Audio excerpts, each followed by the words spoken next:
evening and welcome everyone to March's meeting of Planning Committee B. Before we start the meeting, I have a few housekeeping announcements to make. First of all, we don't have any planned fire alarm tests today, so if you do hear the fire alarm, that does mean we will need to vacate the building. I think that's very unlikely, but just to make you aware, just in case. If we do, the way out the building is outside the nearest safe fire exit, which is likely to be the main entrance you came into the building by. You then need to turn right out of the doors and we muster at St John's Churchyard, which is about 100 metres down the road that way, but there will be wardens on site to direct you in that unlikely eventuality. If you need the toilets, if you go out of the public seating area outside of this room, and before you get to the doors to the atrium, if you then turn left, you will find the toilets at the end of that corridor. And if you need refreshments, hopefully you have seen our drinks and food machines that were in the waiting area as well. Best of luck trying to get them to work. They're not the most straightforward of machines if you do need to use them. Finally, please do switch off any mobile phones, or at least put them on silent if you can bear to, whilst you're in the meeting room. And to make you aware that this meeting is live streamed on the Council's YouTube channel. So that's really important. If you at any point are coming forward to give representations and need to address the committee, please do not disclose any information in this meeting that you would want to keep private. So, in particular, we tend, if you are coming to speak as an objector, we ask people to indicate roughly where they live, but not to disclose their full address for confidentiality reasons. Members of the public are welcome to film, audio record, photograph or tweet about the public proceedings of the meeting. If you do, please do be considerate of other people in the room, particularly your fellow members of the audience. And if you are taking any photos, please do not take pictures of any other member of the audience. Anybody that is sitting this side of those tables has effectively given their permission to have their photos taken if you're that so inclined. But please don't take pictures of other members of the audience. But you're welcome to take pictures at this end of the table. During the meeting, members of the committee won't access the internet except to access the papers for this meeting. Send or receive emails, text messages or tweets concerning the business of this committee, and that's so that we can ensure that any decisions that we made here are completely transparent and everybody knows the basis on which we're making those decisions. We'd also like to ask speakers to use their microphones when speaking, as it's only through the microphones that we can record this for the live stream. And secondly, if you are speaking and using the microphones, please keep any mobile phones away from the handsets, because they do tend to interfere and make the meeting a little uncomfortable for everybody. So with that out of the way, we'll move on to the agenda. Apologies for absence. I've had apologies from Councillor Tester and Councillor Vanby. I don't think we've got any others. Do want to welcome Councillor Johnson, who has come along to act as a reserve, so thank you for that, Nick. Could we have confirmation of voting members? I'm going to ask members to show their hands, then briefly introduce themselves. So everybody else a vote, put up your hand. So I'm Councillor Richard Livingstone. I am a councillor for Old Kent Road Ward, and I'm chair of this committee, and I'm going to start with Councillor Dalton and run that way, I think. Councillor Sam Dalton, councillor for London Bridge and West Bermondsey Ward. So I almost forgot my own ward there. Councillor Bethan Roberts, councillor for Rotherhithe. Councillor Nick Johnson from Surrey Docks Ward. Hello, good evening. I'm Councillor Cleo Soames. I represent Peckham Ward. And I'm Councillor Martin Seaton, North Wharf Ward. Thank you, everybody. I'm going to introduce officers. I'm going to start on my right. Colin Wilson, Assistant Director for Strategic Developments. Kamil Golepski, Legal Advisor. I'm Gregory Weaver, I'm the Constitutional Clerk to this committee. Alex Cameron, I'm a team leader in the Old Kent Road planning team and the case officer. Dipesh Patel, Head of Strategic Applications. Chris O'Brien, Senior Finance Manager. Zoe Davis, Strategic Lead for the PMO and Southwark Construction. Neil Lopesher, Section 106 and sole team leader. Thank you very much. Notification of any items of business which the Chair deems urgent. Well, we have had an addendum report that's been circulated, and we do also have a copy of the presentation that we're going to see later in the meeting. And there was also a copy of the Development Management Report, which was circulated separately as an addendum, as a supplemental agenda for this meeting as well. Disclosure of interest and dispensations. I better say first of all, as I'm a councillor for Old Kent Road Ward, and some of the applications say after the Old Kent Road Ward, I'm a ward member there, but I haven't got a predetermined view on the outcome of those decisions, and so I am able to take part in those decisions. Any other disclosures or dispensations anybody wishes to record? No? Thank you very much. That takes us to the minutes of our last meeting.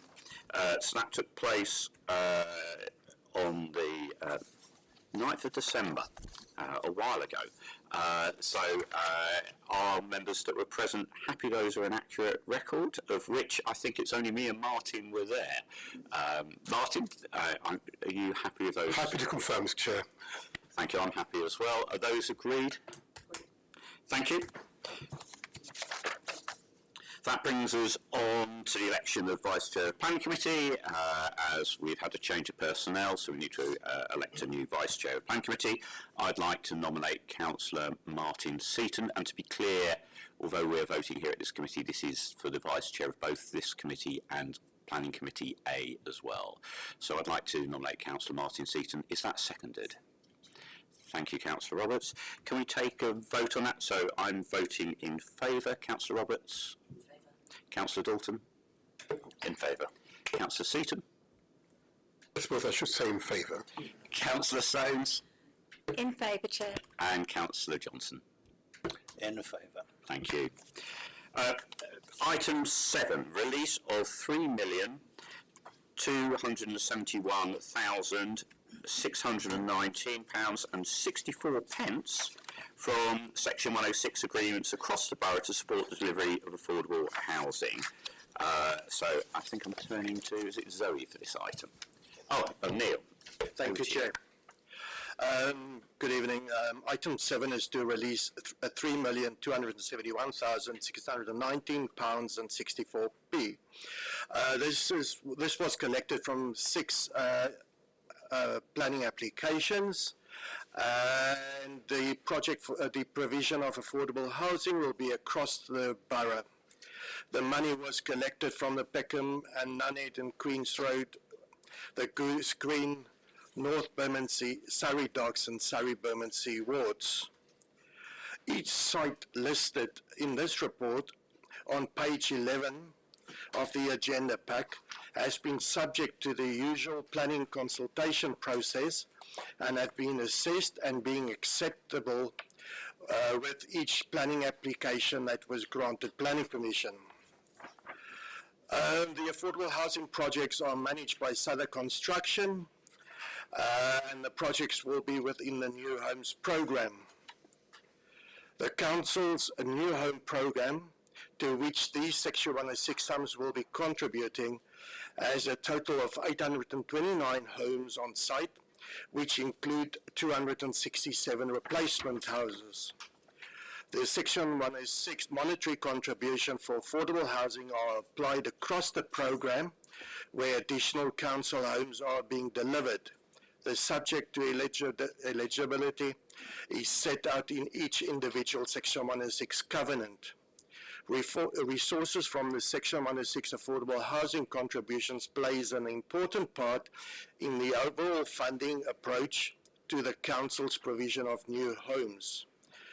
Without the application of Section 106 contributions, the Council would not be able to deliver the same volume of new council homes within existing borrowing constraints. Section 106 funding therefore directly results in additional units that would not otherwise come forward.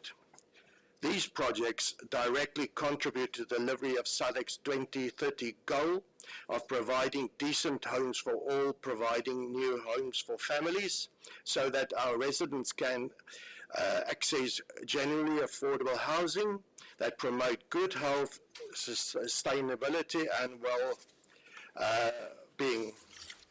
Subject to the Planning Committee's approval, the release of these Section 106 funds will enable them to help fund the Council's new homes.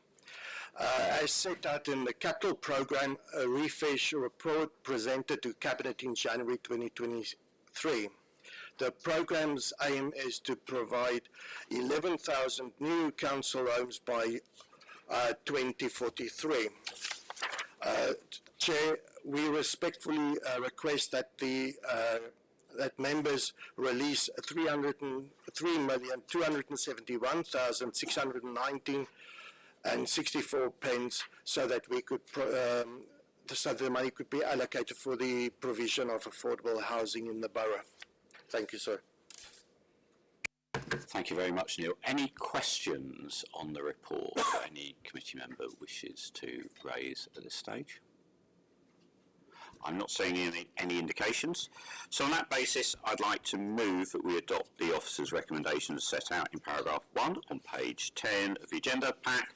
Firstly, that the Planning Committee agrees to release of funds totalling £3,271,619.64 of Section 106 affordable housing funding received against the legal agreement set out in Appendix A to New Homes Programme support delivery of affordable housing, so effectively council homes in the borough, and secondly that the Strategic Director of Resources be authorised to apply the funding release for individual projects within the New Homes Programme.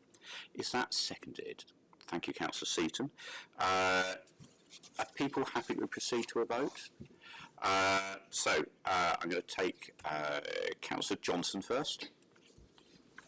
For, Chair. Councillor Dawson. For, Chair. Councillor Seaton. For, Chair. Councillor Roberts. For, Chair. Councillor Soames. For, Chair. And as Chair of the Committee, I'm also voting in favour of that. That resolution is passed and that money is approved. So, it's a short journey from Neil and his finance colleagues. You're welcome to stay for the rest of the meeting, but I understand you may wish to go home. Thank you. That brings us to the meat of today's meeting, which is around development management. I'm going to explain first of all about how we deal with these. So the next item that we have to take is just to agree the process, which is a normal process we take this. So just to go through how we deal with applications.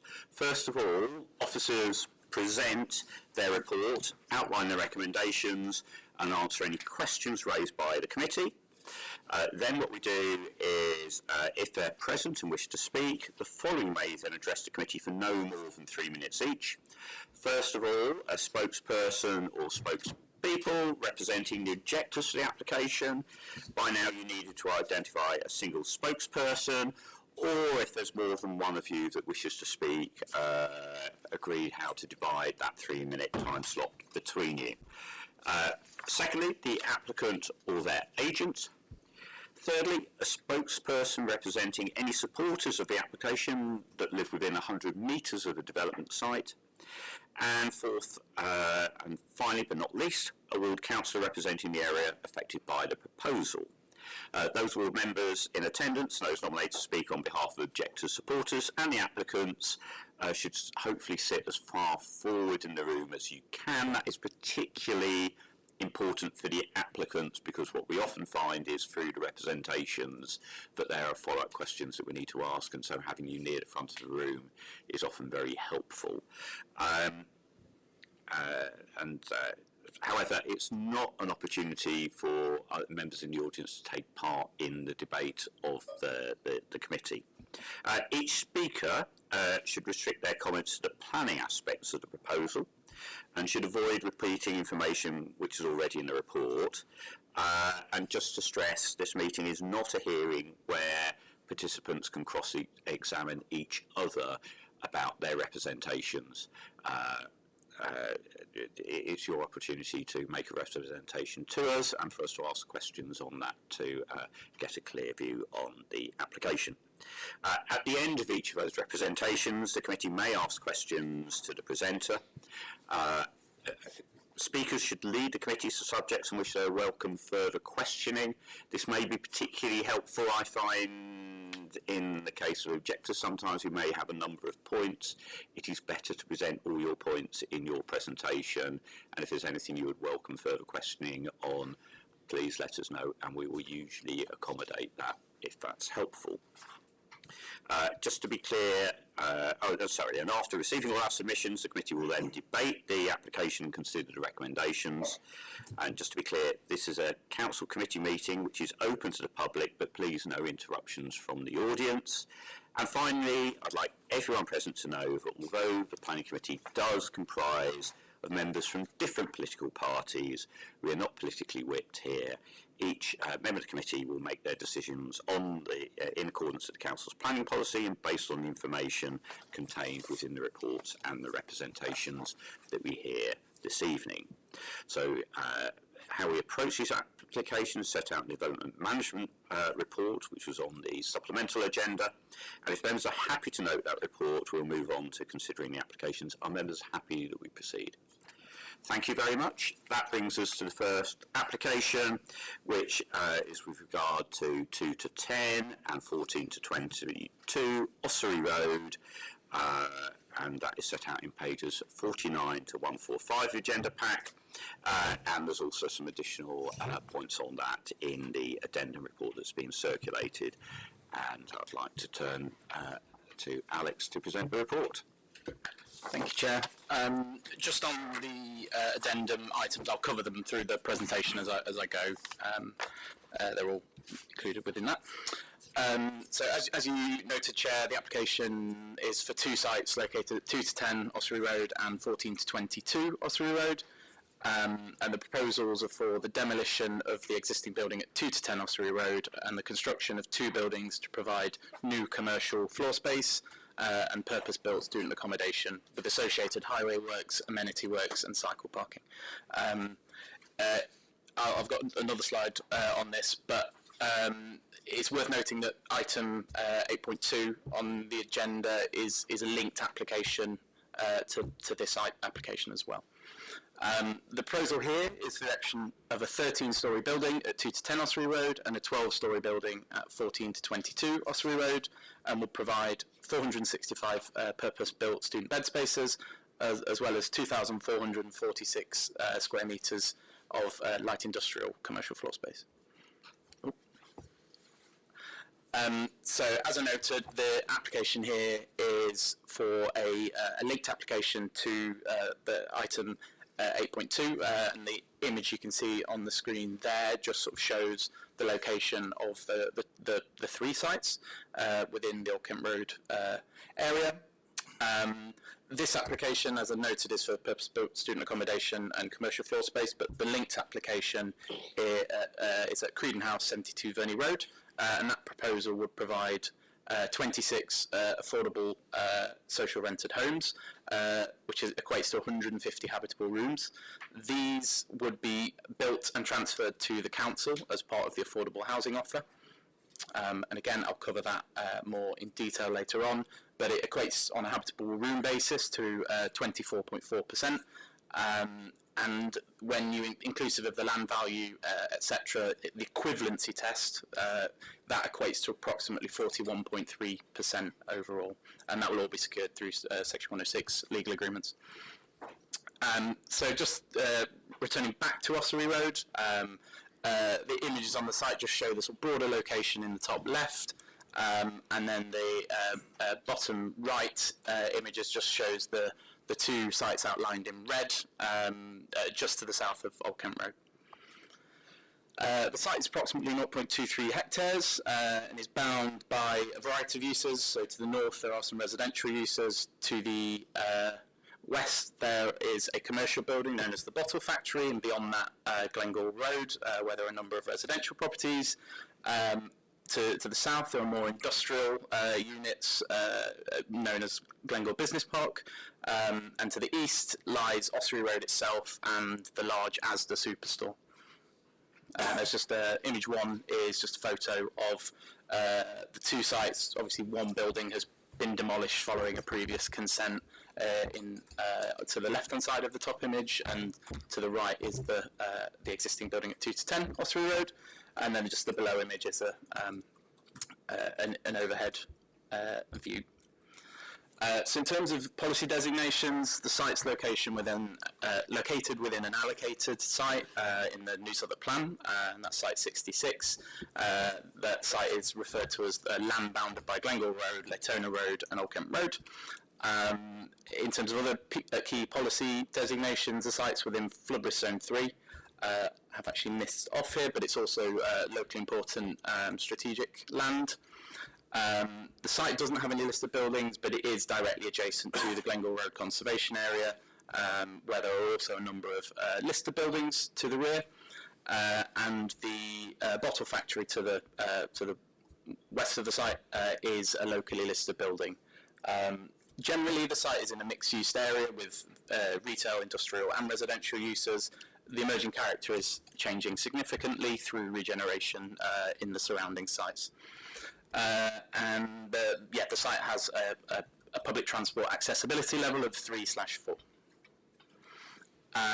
The site's also allocated in the draft Old Kent Road Action Area Plan, and expectations within that site allocation are to provide new homes, retail and active frontages along Old Kent Road. Obviously this site sits slightly south of Old Kent Road, leisure and arts community uses or cultural uses, and re-provide the existing commercial floor space as well.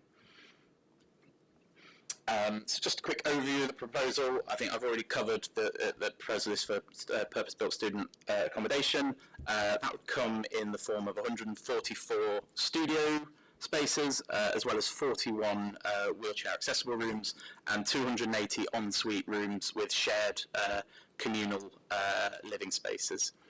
The industrial building would provide 2,446 square metres, and the proposed buildings are at 2 to 10 Ossory Road, Part 2, Part 13 storey, and that's a max height of 43.2 metres, and 14 to 22 Ossory Road, which is 12 stories, I should say, max height of 40.9 metres. In terms of other completed and emerging student accommodation sites nearby, there's two relatively close to the site, one to the south, which is the LSE building on Glengall Road. That's approximately 180 metres to the south, and building on the corner of I've got it here, sorry, 1 second. Rolls Road and St James Road, apologies, and that's approximately 380 metres to the site. The majority of the other sites that are emerging in the area are for sort of conventional residential uses. Just on that note, in terms of the site allocation, Old Kent Road 10 in the draft area action plan, as you can see from the table on site, the vast majority of consented uses are conventional residential homes and non-residential floor space, with approximately 676 bed spaces at the Glengall Road site. The St James Road site sits within Old Kent Road 11, I think, off the top of my head, so it's under a separate site allocation. It's a bit of a wordy slide, but it's one that we can come back to for sort of any questions, but I thought it was important to basically note that there are existing planning permissions on both sites on Ossory Road.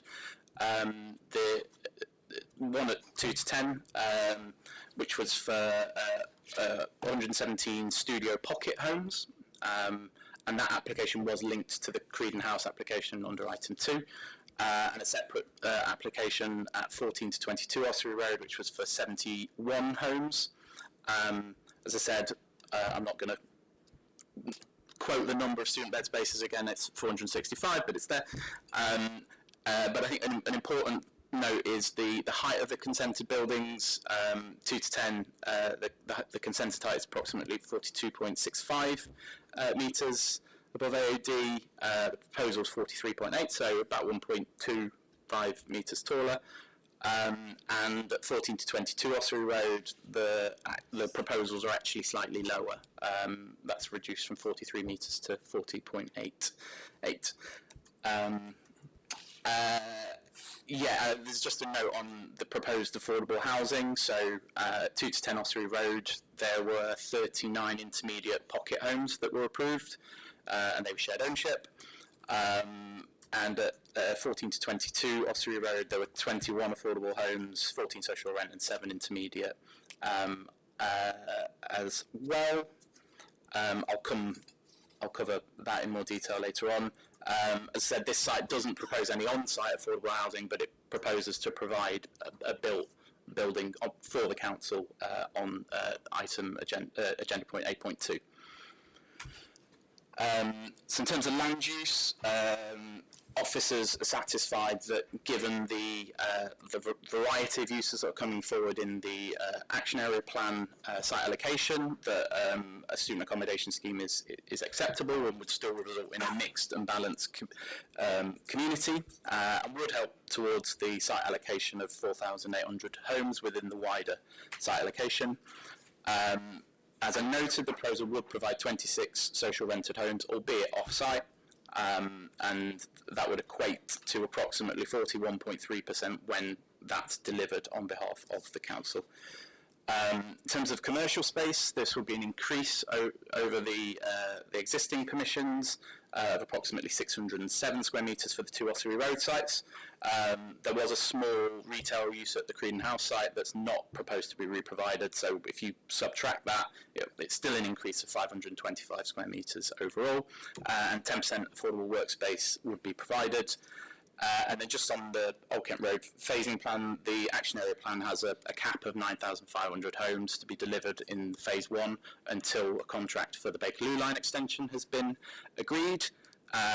This site falls within phase 1, essentially replacing the existing proposals which already have planning permission, because the equivalent amount of homes is basically the same. So in terms of quality of student accommodation, as you can see, there's the top is the sort of overall layout. You can see there are a mixture of the sort of the lighter orangey pinky colour is the what's the word I'm looking for? The cluster flats. The slightly darker ones are for the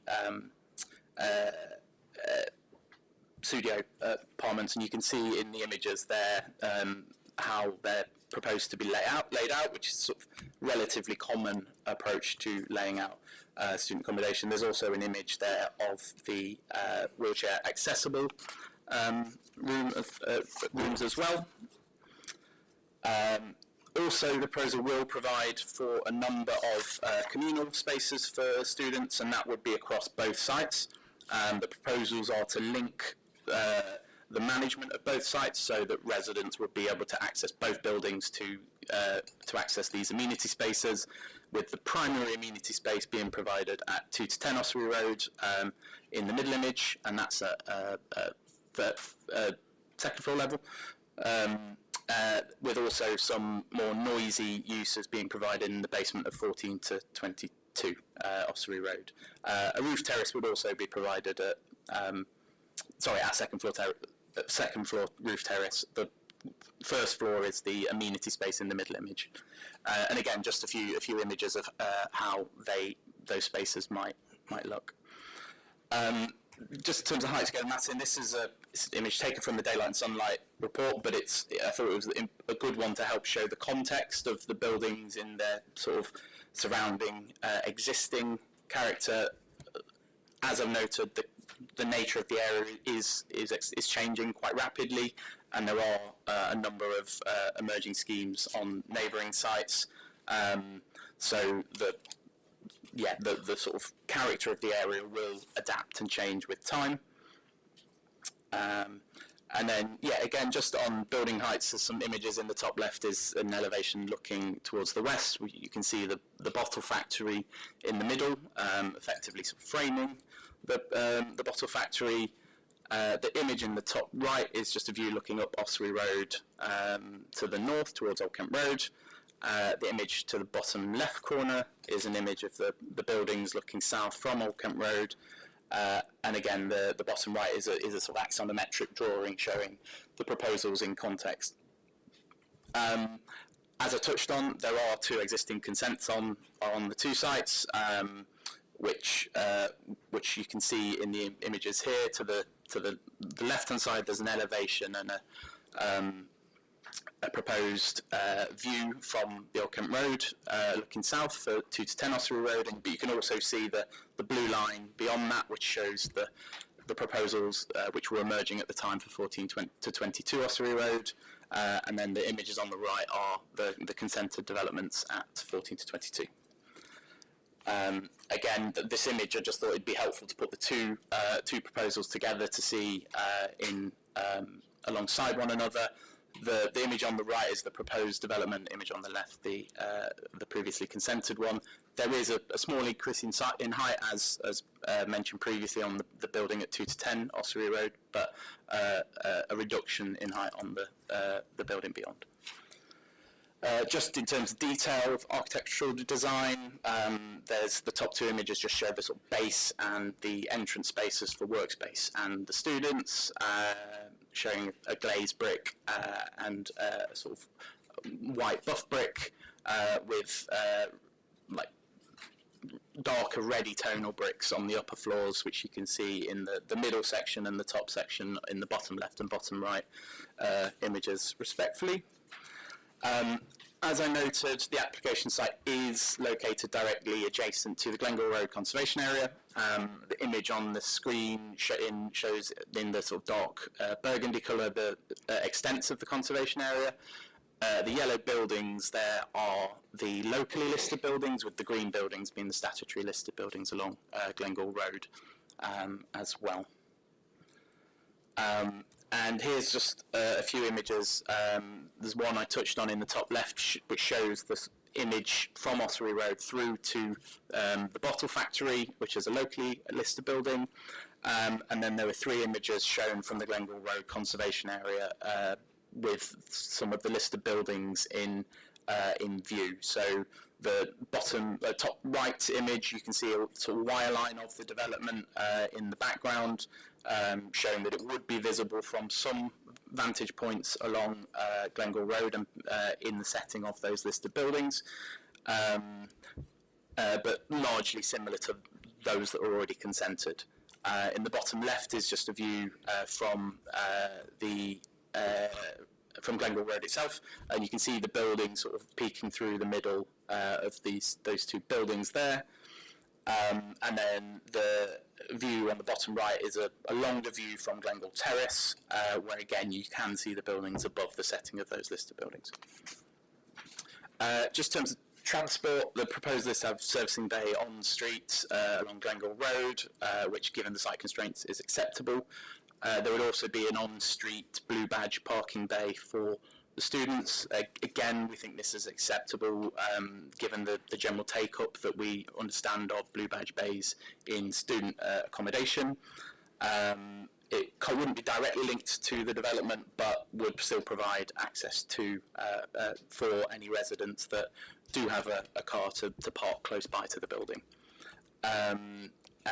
As you can see that in the sort of images on the left-hand side of the screen, you can also see that there are various public realm improvements proposed with new trees, new on-street cycle storage, cycle parking, sorry, as well as trees around the site as well. In terms of the sort of basement plans, primarily the cycle storage will be located in 2 to 10 Ossory Road at basement level, which will be accessed by two cycle lifts. There is stair access down into the basement as well. In terms of daylight and sunlight, the vast majority of the surrounding buildings meet the requirements of the BRE guidance in terms of the vertical sky component test, which is what the table on the screen represents. The main building that is impacted upon, I can't have a cursor, or main buildings that are impacted upon is the backland development at 434 Old Kent, to 452 Old Kent Road. Oh, sorry. Yes, that is the right one. Where there would be some noticeable impacts, but again, it's largely in line with those already consented. There's very little difference between the two. In terms of wind impacts, as you can see on the screen, the sort of proposed comfort levels that would be expected, with the light blue meaning that all the areas surrounding the site being suitable for short-term sitting and standing, with most areas being suitable for long-term sitting. And same applies with the roof terrace. So most of the areas on the roof terrace would be suitable for long-term sitting. In terms of green infrastructure, ecology, etc., as I noted, there'd be significant planting on street, which would be a big improvement to Ossory Road as it stands, as there's not really any planting. It's quite a hostile environment for pedestrians, as is existing. So in total, 90 new trees would be planted, as well as 512 square metre green roof, and that has an urban greening factor of 0.4, which meets the requirement of the London Plan. In terms of biodiversity net gain, it's not applicable because the existing sites are completely covered in hard standing. So there is no existing biodiversity on the site, so it meets one of the statutory exemptions on that front. In terms of the energy savings on site, the proposals are 32%, which falls slightly below the 35% requirements of the London Plan. The applicant has worked really hard to maximise that with both officers from Southwark and also from the GLA. And ultimately, the sort of primary reason for that minor shortfall is student accommodation is just really difficult to meet those savings, given the partially given the small, or relatively small nature of the site, and how the various technologies are applied to student accommodation. They basically just use a bit more energy. So given the amount of people that are there, I'm sure the applicants can probably go into a bit more detail on that as well. But we will secure a future connection to the district heat network as that expands down the Old Kent Road. So in terms of consultation responses, we have had 30 comments in total with 29 objections. The sort of predominant reason for those objections are the increase in student accommodation puts strains on public services. The proposals don't result in affordable housing or family housing on site. And don't lead to a significant economic benefit within the borough. The proposed height is too tall and impacts the Glengall Road conservation area. The design of the buildings is generic, was a term used, and the proposal would also put stress on the existing bus network, and would also result in some amenity impacts through loss of light overlooking. Just in terms of, to conclude on planning balance, as we will come on to, the proposals don't provide on-site affordable housing, but do provide a number of family 4-bedroom homes on an off-site, which equates to approximately 41.3% affordable housing. Proposal will provide a significant uplift in industrial floor space and jobs, particularly given both buildings are vacant at the moment, so there's no job generation there. And that would include 10% affordable workspace. And we think both of those points are really substantial benefits from the scheme coming forward. There are some moderate benefits in terms of the provision of student homes themselves, the public realm improvements and transport mitigation that comes with that, contributions towards bus enhancements and cycle hire in the wider area. There'd be a significant improvement in urban greening, given, as I said, there is very little on site at the moment, and the energy elements again result in them maximising the savings that they can on site. In terms of new jobs, there would be 59 new jobs and short courses created as well. There would be some limited impact on neighbouring properties along Ossory Road and in views on the conservation area, but again, officers feel that they are largely in line with those already consented, and feel that on balance overall the proposals should be granted.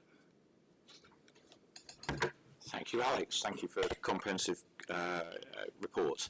I wanted to very quickly do a quick fact check on something before I open things up. So, in the report, it mentions a paragraph 4 that the equivalent in terms of affordable housing is 37.8%. Yeah. And you said a number of occasions during the presentation that is equivalent 41.3%. So just to understand, have things moved forward from when this report was written in terms of that equivalence? Yes, they have. Thank you for bringing that to my attention. I did say it is in the addendum report and clarified in there. I didn't say that whilst I was in the presentation, so my apologies. We've had further viability representations made to the council's independent surveyors from the applicants, and basically as a result of the some of the inputs changing within the viability appraisal, that has shifted the balance so that it has increased from what the initial appraisal suggested was 37.8 to 41.3%. Thank you. Committee members, questions on the report? Councillor Dalton. Just a quick follow-up on the affordable housing element. Just wanted to seek clarification. If you could just explain for me around the two different ways of looking at affordable housing in terms of, on the one hand, there's the habitable room aspect, which is about 24%, and then this is a kind of land value test in terms of 41%. Is that, just to clarify, that's the kind of typical way in this situation that we would measure affordable housing on this? Well, it's certainly an emerging policy area. So the idea of equivalency was introduced by the GLA about 18 months ago, roughly, and essentially sought to maximise the most affordable homes, which are obviously social rented homes, council homes in particular, from our perspective. The way that we've calculated, there have been very few schemes that have come forward where the affordable housing offer has been to actually build the building for the council. So it's all a bit of an emerging area. But how we've established that sort of 41% is basically basing it on the residual land value of what that site is essentially worth in the round. So in terms of physical rooms, it's 24.4%, but when you add in that value, which that value would also exceed what a normal payment in lieu would be as well, which is what takes you up above the 41%. Does that make sense? Okay. So just to test my understanding on this before we move on, normally if a developer was providing affordable housing, say at the 35% level, they would be building that, of which 25% would be social housing, the other 10% intermediate housing. They would then go out and try and find a housing association that would effectively buy or lease that from them. So then the housing association or indeed the council would need to dig into its pockets to be able to buy into that. What we have here is, instead of a registered provider finding that money, the applicant is effectively giving that payment in lieu as well as the land to the provider, so that effectively you've got a cash equivalent to what would be the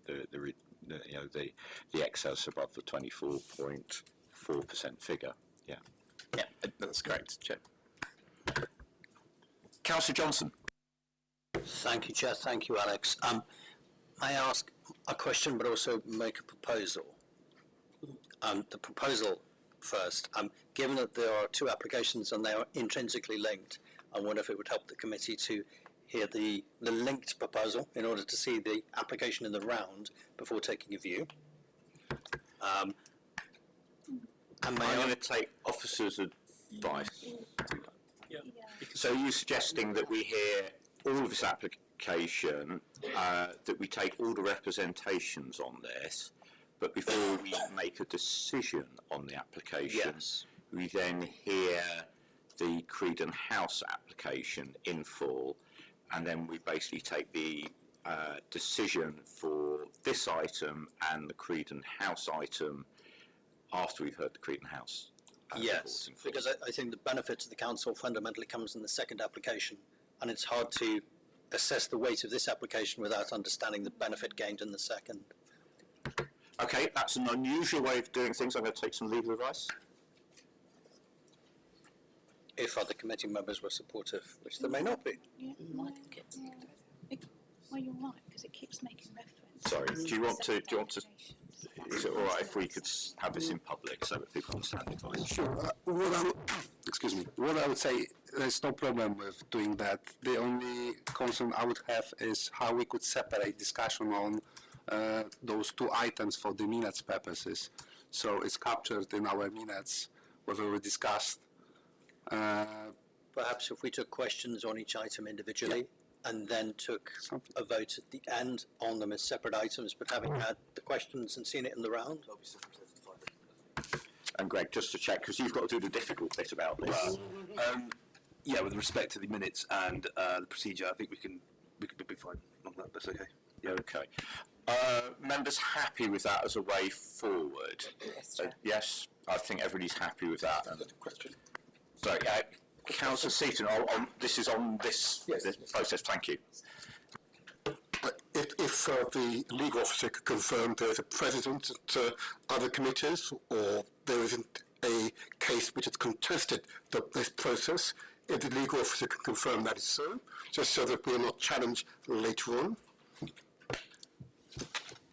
I believe that this is at the discretion of the chair, how presentations are dealt with on the day of the meeting, so it would be absolutely fine. We would just have to separate the process of voting on different items and making sure it's clear from the minutes that discussion was on separate items before we move to propose and second and then vote on that. So, yeah, Colin.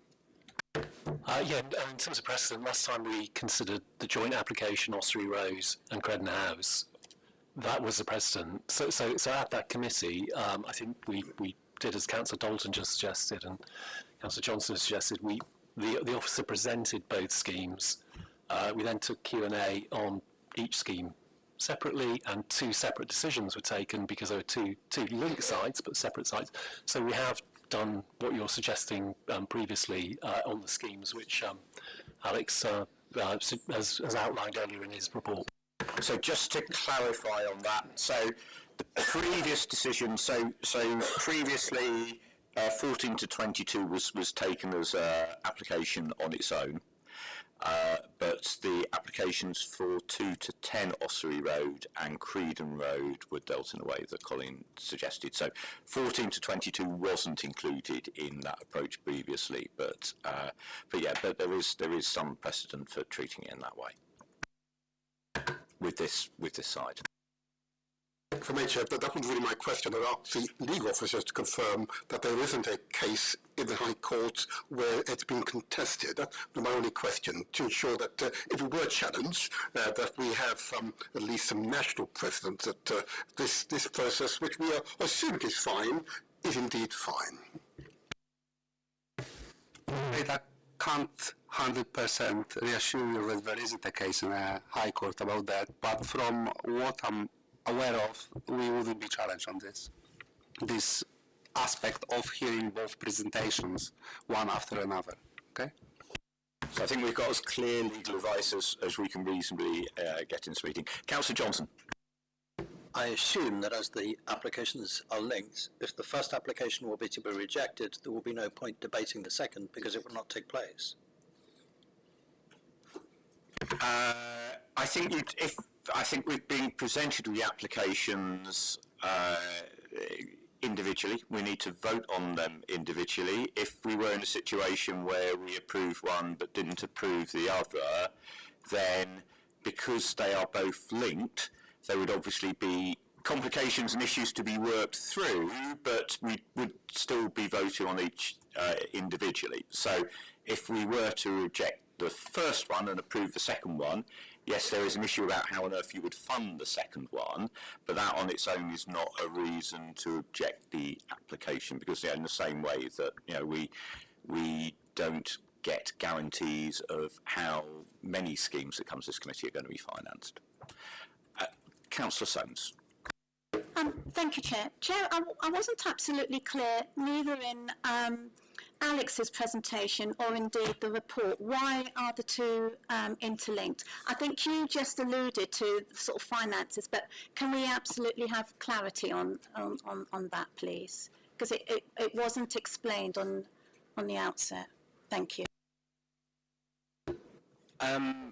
Well, I think fundamentally the site footprints are relatively small. So if you're to provide both conventional housing and PBSA uses, you obviously need separate stair cores, separate entrances, all of those things, and you end up with a lot of sort of service space, separate refuse stores. So the application came towards as officers to present using the sort of sequential test that on-site would be difficult to deliver both PBSA student housing and affordable housing.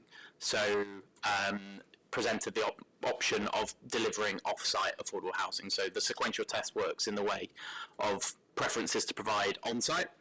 If you can't provide on-site and there are legitimate reasons why, which we as officers feel there are, you provide off-site. If there were no off-site options, then you would go to the payment in lieu, which obviously isn't what is proposed here. And then the specific circumstance here is that these would be built for the council, so there would be no payment in lieu involved, etc. And these would be essentially handed to the council for residents to come off of our waiting list to go into. Does that answer your question? Thank you, and thanks for raising that, Councillor Soames, because if you weren't clear, other people wouldn't have been clear, so that's very helpful. Councillor Johnson. This is an actual question this time. I'm not sure if it would be best answered by Alex or Colin, given that there's been a huge amount of applications for student properties in the OKR development area. Does the council have a number in mind that would be the maximum beyond which we would say, that's it? No matter how good the application is, there are too many student homes here, and if we do, are we close to it? I don't know who would answer that. So in the evidence base for the 2022 Southwark plan, there's an assessed need of student housing in Southwark, and essentially it looks at universities in Southwark, how many graduate places there are, and there are at that time there were about 21,000. How much existed in Southwark, and there's about 5,000 student rooms in Southwark at that time. How many students lived at home in Southwark, and it was about 4,000 or 5,000. So there was an approximate assessed need of about 10,000 student homes in the borough. Now this is approximate because it assumes everything happens within the borough, and obviously students move out of the borough, students move into the borough, but it was a best estimate. In granting consents, as Councillor Livingston points out, we never know that people will necessarily implement them, but we are getting, as you say, close to that assessed need in the borough. And what we're doing is continually monitoring both the planning permissions granted, those built, or those under construction, or those about to start.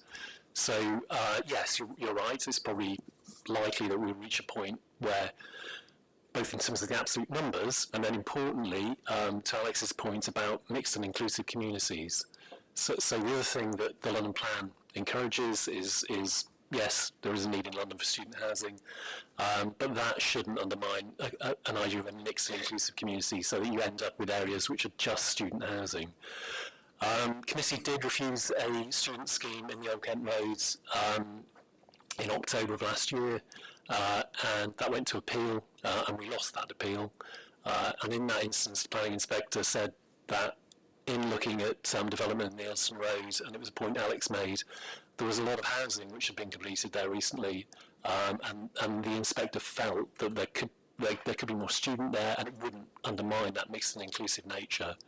I mean, committee had disagreed with that in the October decision, but we lost the appeal.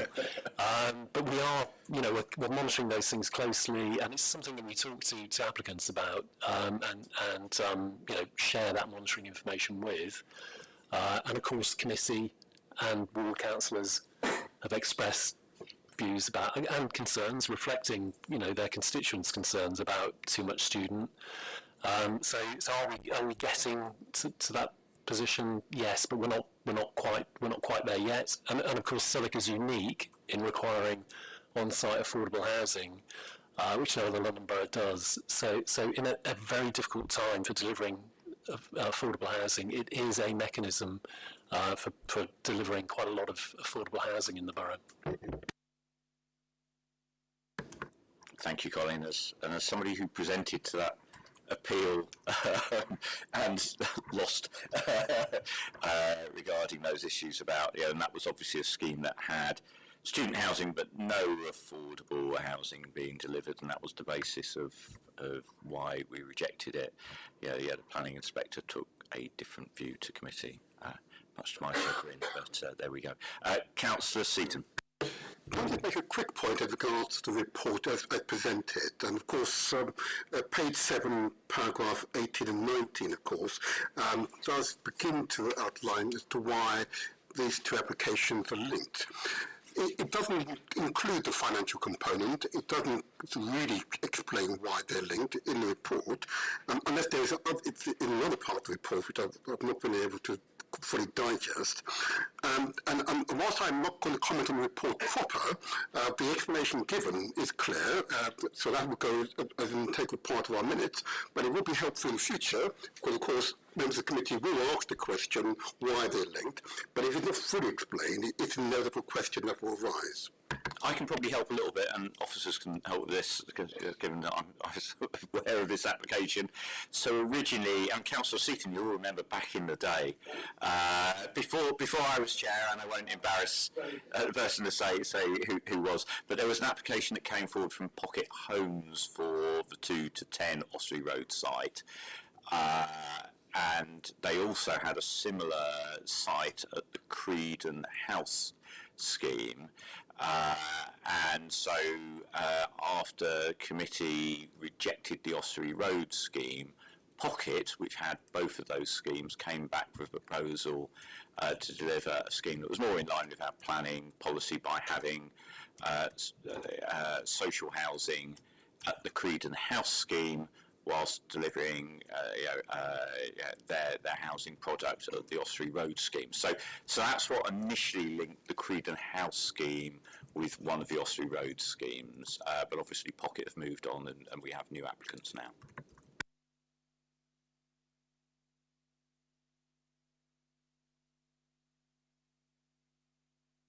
That's fine. Anything else on that? Any further questions from committee members? Okay. Chair, so it's actually sorry.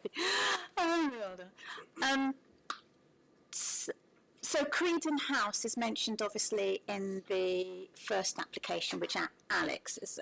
So are we to now just reserve all questions related to that application for the second presentation? So what I'm going to suggest is, in terms of how we approach this, in terms of representations and questions, that we treat the application we have in front of us as the application. But when it comes to taking a decision, we will take the decision after we've heard all the questions, representations on Creedon House. And hopefully there won't be too many points of crossover there, but I think we obviously need to make sure we're treating this application as are we making the right decisions on the application as we have in front of us, without regard to what it's that funding link. So in a way, it's almost treating this as if this was an application where there was if there wasn't Creedon House and it was making a big in lieu payment, kind of almost treating it in that way.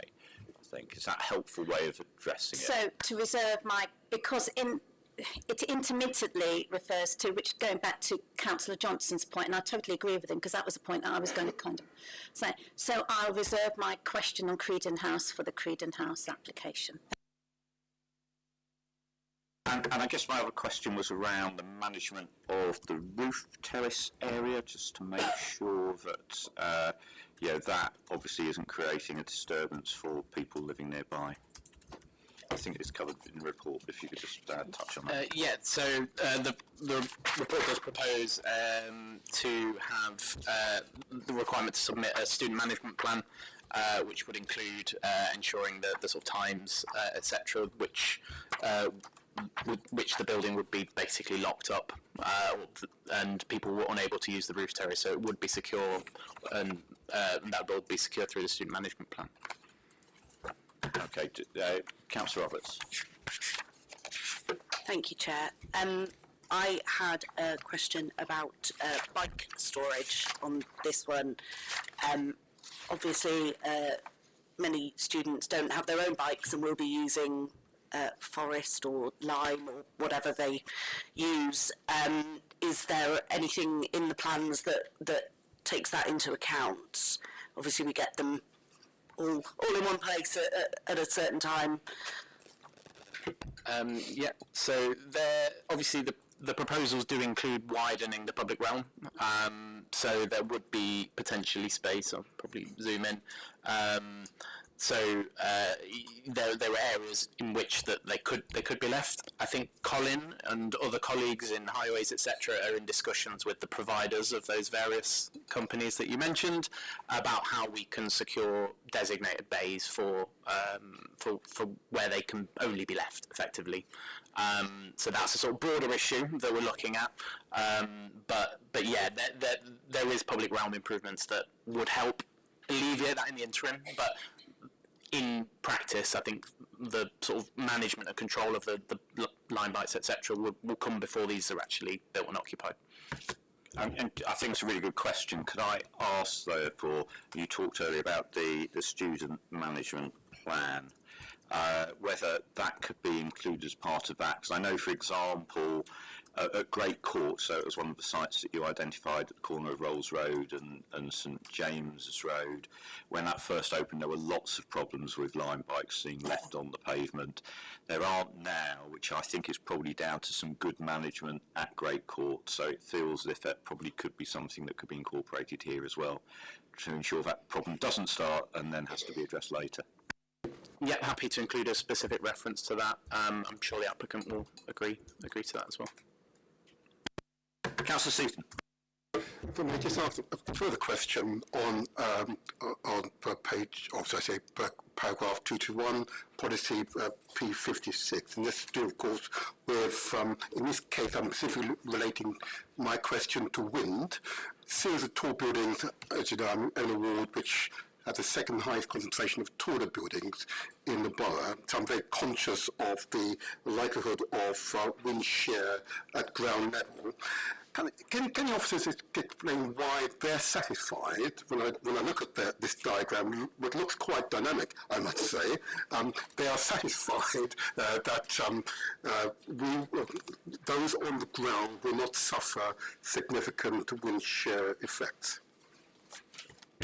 Thank you, Councillor Seaton. Yeah, happy to come in on that. As I said during my presentation, there is a slide on there, which is based on what's called the Lawson criteria of comfortability levels for wind.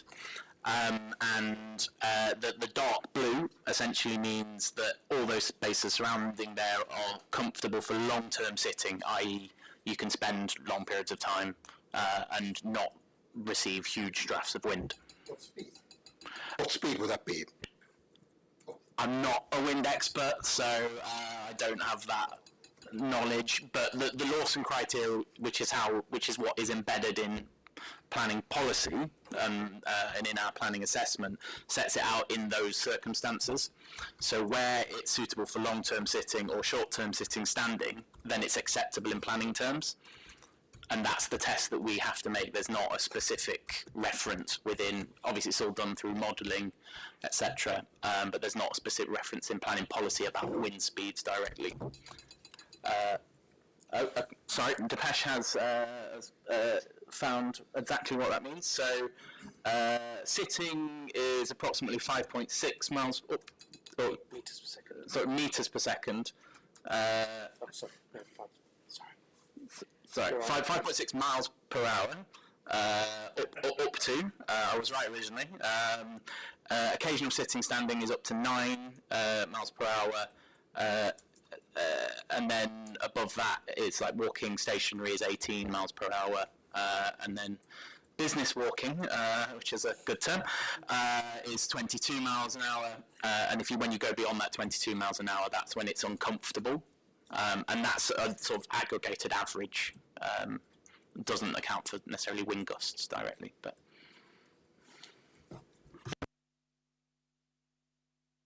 Yes, you may want to ask further questions on that. Any further? I just wanted to ask about the CO2 point and maybe a question for the applicants, a bit more detail, but just about the heat network, because obviously we know it's creeping under the Old Kent Road, but it might take some time to reach this point. So we, just to understand, that point about the heat network.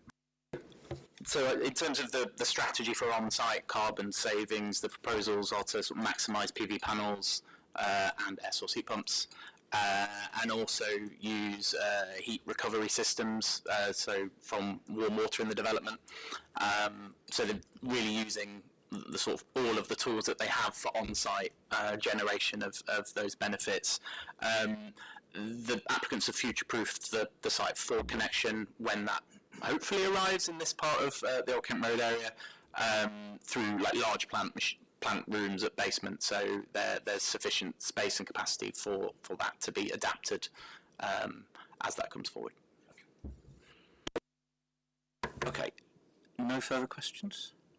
In that case, we will move on to representations. Just to ask, does any member present wish to speak in objection to the application? I know earlier he had an indication. Would you like to come forward, and anybody else that you'd like to bring with you, if you'd like to come forward to come and sit in the tables in front of us? Thank you. Okay, we will explain that. So basically, to speak, the right-hand-most button, you will need to press that, and when it's working, it will turn red. The microphone will turn red, so you'll know you're able to speak. So what I'm going to do, and what we usually do in these occasions, is I will give you a brief opportunity to introduce who you are and where you live. As I said earlier, please don't disclose your precise address, so that we're keeping that confidential. And then once you've done that, I will give you the 3 minutes to present, and then we will ask questions afterwards. Thank you. Thanks, Richard. Can you all hear me okay? I'm really quiet. Apologies. Would you mind terribly just passing one along? I've done a small graphic for the council. Sorry, unfortunately we can't take presentations like that unless we've seen them before. I'm sorry about that. You have seen it before. It's the diagrams we've got. We're just pointing out where my house is. Okay, you're welcome to. If that's in one of the slides, we can get to that. Is that helpful? Oh yeah. Does somebody want to point to one of the houses on Glengall Road, because it gives a really good illustration? Thanks, Colin. You know the houses. Thank you. Yeah. Thank you. And so do you want to just introduce yourself very briefly, and then we'll give you your 3 minutes? Thank you. Please bear with me. Okay. Good evening. Sorry, you could just introduce yourself just very briefly. I understand it's Rachel Franconi, is that correct? That's it. Thank you. I'm just going to go straight in. That's I've fine. timed this out and That's I'm fine. nervous. That's fine. Bear with. Okay. I'm Rachel. I live in one of the listed houses on Glengall Road. I'm here to represent my community and the Glengall Residents Association. I work long hours to fund caring for a beautiful historic home which requires constant, careful maintenance. My weekends are spent as a foster carer for the London Borough of Southwark. I care deeply about this borough and about the responsibilities that come with living here. In the planning documents, my home is described as experiencing some harm, considered to be at the lower end of the scale of less than substantial. What does that alarming word salad mean? The possibility of, at best, cracked plaster and structural stress when damage happens. Who bears the cost? Residents like me carry the financial risk, the stress and the disruption to daily life. We are told this scheme meets the subjective threshold for exemplary design required for tall buildings. I do not find these buildings to be exemplary, or I wouldn't be here. For exemplary, I would look to Appleby Blue, the 5-storey Southwark building that won last year's RIBA award, in part due to its sensitive response to the conservation area of Victorian houses that surround it. Close neighbour Barclays Bermondsey Place have seen up to a 25% reduction in heights for their scheme. To maintain some rhythm to the combined schemes, the heights for Summit should come down too. We are told that the use of red brick reduces the apparent height and massing of the Summit's 12 and 13-storey tower blocks. But if height and massing are the problem, the obvious solution is less height and massing. Varying the colour of the brick does not solve the issue. Red brick jars with the London stock of the bottle factory and with the white stucco frontages of our listed homes. It does not preserve the setting of the conservation area, it erodes it. Please look at the picture. The 40-metre, 12, 13-storey buildings look absurd looming over the listed houses and the conservation area that it shares a party wall with. When I moved into my home more than 20 years ago, I never imagined that the authority charged with protecting listed buildings and conservation areas would consent to harming them in their setting. We are told this scheme will help solve Southwark's housing crisis, but does it contribute to a mixed and balanced community? No. Student accommodation is not the same as housing. Counting 2.5 student bed spaces as one home does not create stable long-term communities. It creates transient occupancy. Students do not pay council tax, yet council services must still be funded by the remaining permanent residents. Southwark is experiencing declining birth rates and school closures. What we need is genuine housing for families and long-term residents, not an ever-growing concentration of purpose-built student accommodation in a market that many analysts now say is nearing saturation. This application runs to 160 documents, but no volume of paperwork can obscure the simple truth. This scheme causes harm to heritage, creates further studentification in Southwark, and fails to address the borough's real housing needs. Please protect our conservation area. Please prioritise real homes over speculative development, and please stand with the community that you are here to serve. Thank you. Thank That you for was listening. precisely 3 minutes. Well done. Are you happy to take questions from Yeah, any of members of the course. committee? Please, if there's any. If you take your seat. Any questions that committee members have for Rachel? Councillor Johnson. Thank you for your presentation. Oh, sorry, could you turn the microphone off while somebody's asking questions? Firstly, I wondered if there was anything else you wanted to say beyond your 3 minutes. Now will be the opportunity. And within that, if there is more that you'd like to say, I wonder if you could give us your thoughts on how this compares to the extant scheme, the scheme which, were this not to go ahead, could be built tomorrow. Yeah, so you press the button. I'd love to talk about the extant permission because it was really problematic and it went through in COVID, and all of these same observations regarding the effects on the conservation area would stand with that. It was a obviously difficult time for everybody just trying to stay alive and keep their businesses moving and care for the children that we looked after. So it was hard to make representation then, and it wasn't, for us, it wasn't the right decision then, and we were truly shocked by it as a community then. Thank you for giving me the opportunity to say that, because Alex, I know for you, so much of this rests on the extant planning consent, and it's really problematic for residents to then push back against it. Thank you. And the other thing I would love to touch on is the transport, because we've literally just had 700 LSE students arrive on our street, and we love them.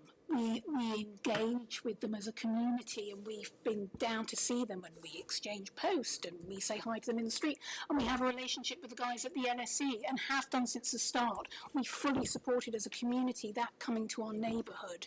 We don't support this. It isn't PBSA, it's something else. It's going to be Unite or something similar, and you've probably all read that Unite have had a dip in profits that they've reported in the last week. There was a piece in The Guardian like 3 days ago about how now the students aren't coming. What happens to the building then? That makes me quite afraid for the fact that we're building tiny, what are we building then? HMOs, like it's a different proposition. Yeah, sorry, I'll shut up because I could go and go, obviously. Thank you. I think I saw, did I see Councillor? No, I didn't see any other ones. So yeah, I was going to ask you about that situation, about how that compares with what was previously agreed. And it sounds to me, from what you're saying, is that your view is, in terms of the size impact and the impact on the conservation area, it's not very different, but your view is that that shouldn't have been approved anyway because of those impacts. Is that a fair summary? And obviously you've also mentioned the student issue as well. Is that a fair summary? Thanks, Richard. That's a really fair summary. But also, Colin, you're so aware. You visited with the community in December 23, and we said, please don't let it be student accommodation. It's such a hot potato. And that was, how far ago? You know, that's 3 years now. And he was saying then it's reaching a saturation point. We're reading stuff already that says overseas students aren't coming anymore. And these are spaces for overseas students with money. My kids wouldn't be able to afford to live in spaces that cost so much money when they're at university. Yeah, thank you. That's helpful. And I'm going to bring in Councillor Seaton. Thank you, and again, thank you for your presentation. Very clear and extremely helpful. I want to address the question of the conservation area. You mentioned the overlooking the likelihood of your windows being shaded. Just give us an idea of the likely impact that would have on yourself and your neighbours. I can talk about it from my personal point of view. When we've spoken with Summix before, because I'm big on kind of trying to work in a collegiate manner on this with people, as Colin and Alex can probably testify. I drive them a bit mad, probably. Our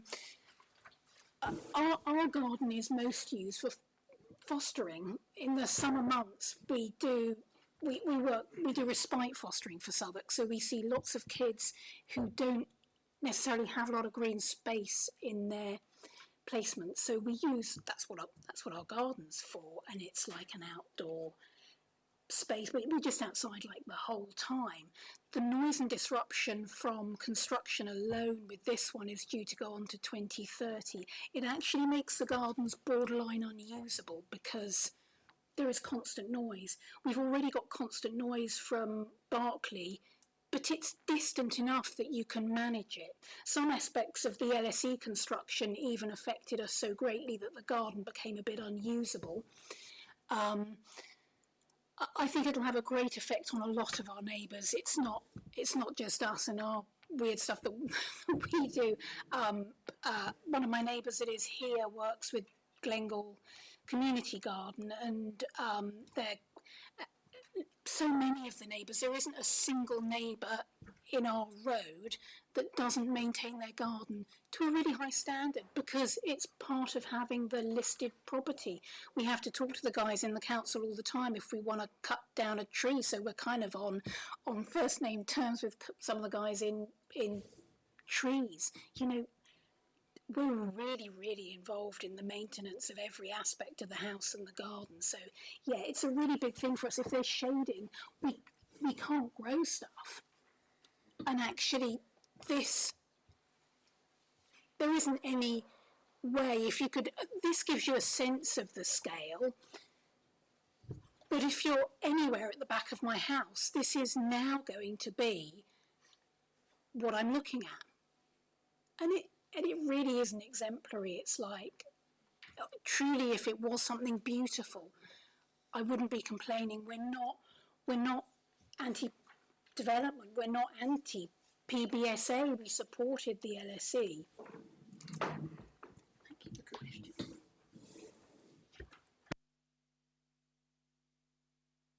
Thank you. Thank you for coming today. I just wanted to check if this was to go ahead, and if we're hearing how much that you would be concerned if it did. Is there anything we need to consider in terms of how this building is built and construction that would help mitigate that impact? So you talked about your concerns about the impacts on the structure of your home, and there may well be other issues, as you said about, you talked about the impact of other developments on you.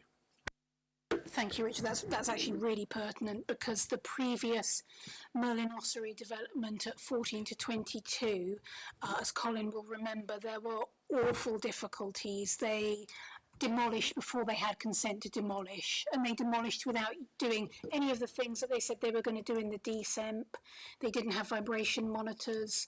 Our houses were shaking. It was actually quite terrifying, and I guess that's like in a sense, it sort of mobilised the Glengore Residents Association a little bit about these particular spots, because they're so close to the houses. They literally share a party wall with the conservation area. If it was to go ahead, the guys from Summix have been really nice and very amenable to meeting with us previously. We'd really want to be collegiate about working on the DSEMP, because the stress of thinking we're going to go through this thing where we're maybe going to actually have tangible damage to our houses, and then you probably are all aware what happens to the companies when you then challenge that. Well, Merlin Ossuary just disappeared, leaving a big web of LLPs and limited companies, and nobody was there to cover the cost of this. The poor woman on Grange Walk whose listed home suffered damage is in a predicament that we really don't envy. I don't want to be in that position. So yeah, the DSEMP would be a really important thing for us to collaborate on, and it would be so nice if we could be heard in terms of things like some of the choice of materials and the appearance. Could it not look better? We know, Southwark has done such an incredible job with Appleby Blue. We won the Reba Award. Like, we can make beautiful things that really serve the community. Thank you. That's really helpful. I'm not seeing any further indications of questions, so I want to thank you very much for going forward, Rachel. It's been really helpful. We always like to hear from local residents to bring to life, I think, the objections that are made, so thank you for coming forward. I don't usually do this, but I will do it on this occasion. I want to thank you as well for, obviously, the contribution you make to the borough as foster parent, because I think that is very important to note, so thank you. Thanks for listening. Thank you. Have we got the applicant and the applicant station that would like to come forward? Would you like to come forward? So some of you are regular attenders of this committee, so you know the form, but I will run through it again. So I'm going to ask you each to introduce yourself in turn, and then whoever is presenting, or however you divide it up, you have 3 minutes between you. Hi, I'm Stuart Black from Summix Capital. We're the owner of the site. Hello, I'm Nick Rutherford, architect and director at TP Bennett. Hello, I'm Sean Tickle. I'm one of the directors at Rovjord Planning. You have 3 minutes. Thank you. So, as I said, my name's Stuart Black of Summix Capital, and I'm delighted to be speaking at the committee tonight in support of 2 planning applications which will deliver significant benefits to the London Borough of Southwark. I've introduced my colleagues, so I'll skip that bit. As you will see from the committee report, and we've discussed, this application is linked to the next item on the agenda, which is for the redevelopment of Creedon House and Verney Road. The proposals for Ossory Road have been discussed in depth with your officers over a number of meetings and workshops. The input from officers has resulted in amendments to both the layout of the commercial spaces and the student accommodation, as well as the massing and design of the buildings. The proposed scheme delivers 2,446 square metres of flexible workspace across both buildings, which has been designed to provide a range of workspaces and includes 10% of the workspace as affordable. The principle of delivering purpose-built student housing on this site is considered acceptable by officers, and the 465 student beds, as discussed, equates to 186 homes towards the Council's housing targets. We have engaged constructively with the local community through a series of public exhibitions and meetings with key stakeholders, including the Community Review Panel, and we wish to continue to maintain an open dialogue with our neighbours during any future construction and operation of the site. We commissioned Knight Frank to produce an assessment of the need for student homes. This assessment demonstrated that the total number of full-time students studying at higher education within London is predicted to increase by 27% over the next 5 years.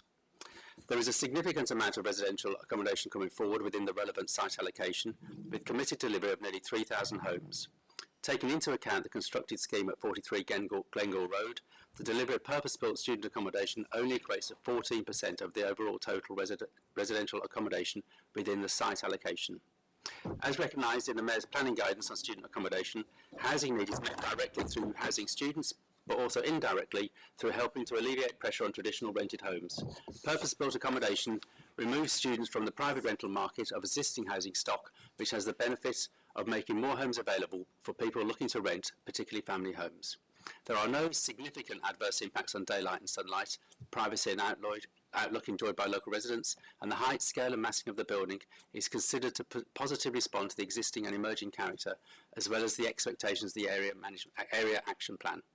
In summary, the proposed scheme will contribute to the delivery of much-needed student accommodation, assist in delivering affordable homes for local people, provide improved and flexible employment space, and deliver high-quality public realm. We hope you will support this application. Thank you. Questions from members of committee? Councillor Johnson and then Councillor Seaton. Thank you, Chair. Thank you for your presentation.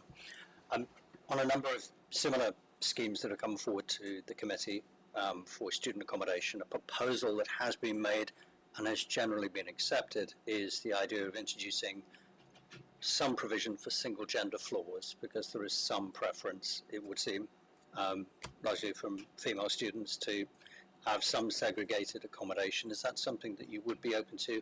Were the committee minded to ask for it?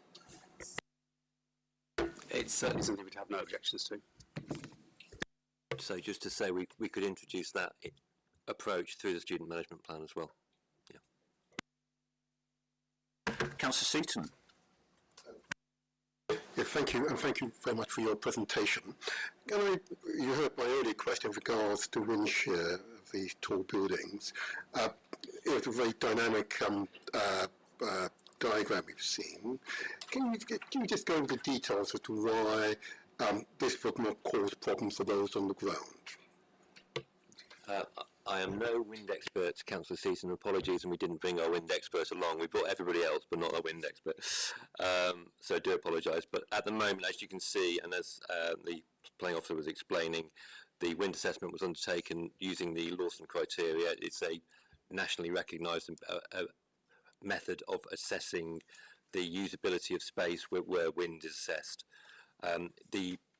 The diagram that's on page 74 of the officer's report is very clear that actually the majority of the area with the buildings around it would actually have effectively what's called long-term sitting, which is basically there's no significant effect. The only areas where there would be a marginal effect is actually the area between the two buildings, which is actually the access road to the bottling factory. So there's no intention for that to be a public space where people would dwell significantly. It would be a space where vehicles would be moving and there would be servicing. There's also on Ossory Road itself, and that's an area where there's parking, and again it's not a significant public realm. The diagram on the next page, which shows the actual amenity area for the students, which is that second floor, demonstrates that actually the majority of that area is perfectly acceptable for long-term sitting and a bit of short-term sitting with it might be a small effect, and that could be mitigated through some design in terms of particularly landscaping, trees, and that's been particularly useful in other schemes as well. So overall, we don't consider there to be any significant concerns in terms of wind. Councillor Dalton. On the a specific point around the carbon emissions reduction, when Alex was talking earlier, touched on the point that although getting close to the policy of 35% carbon emissions reduction, I think it's 32%, isn't it, at the moment? And Alex said that you might be able to say a bit more about the steps you've taken to try to get to 35%, and why that hasn't been possible up to now, and whether you think there are any other things that could be explored to try and get closer to it.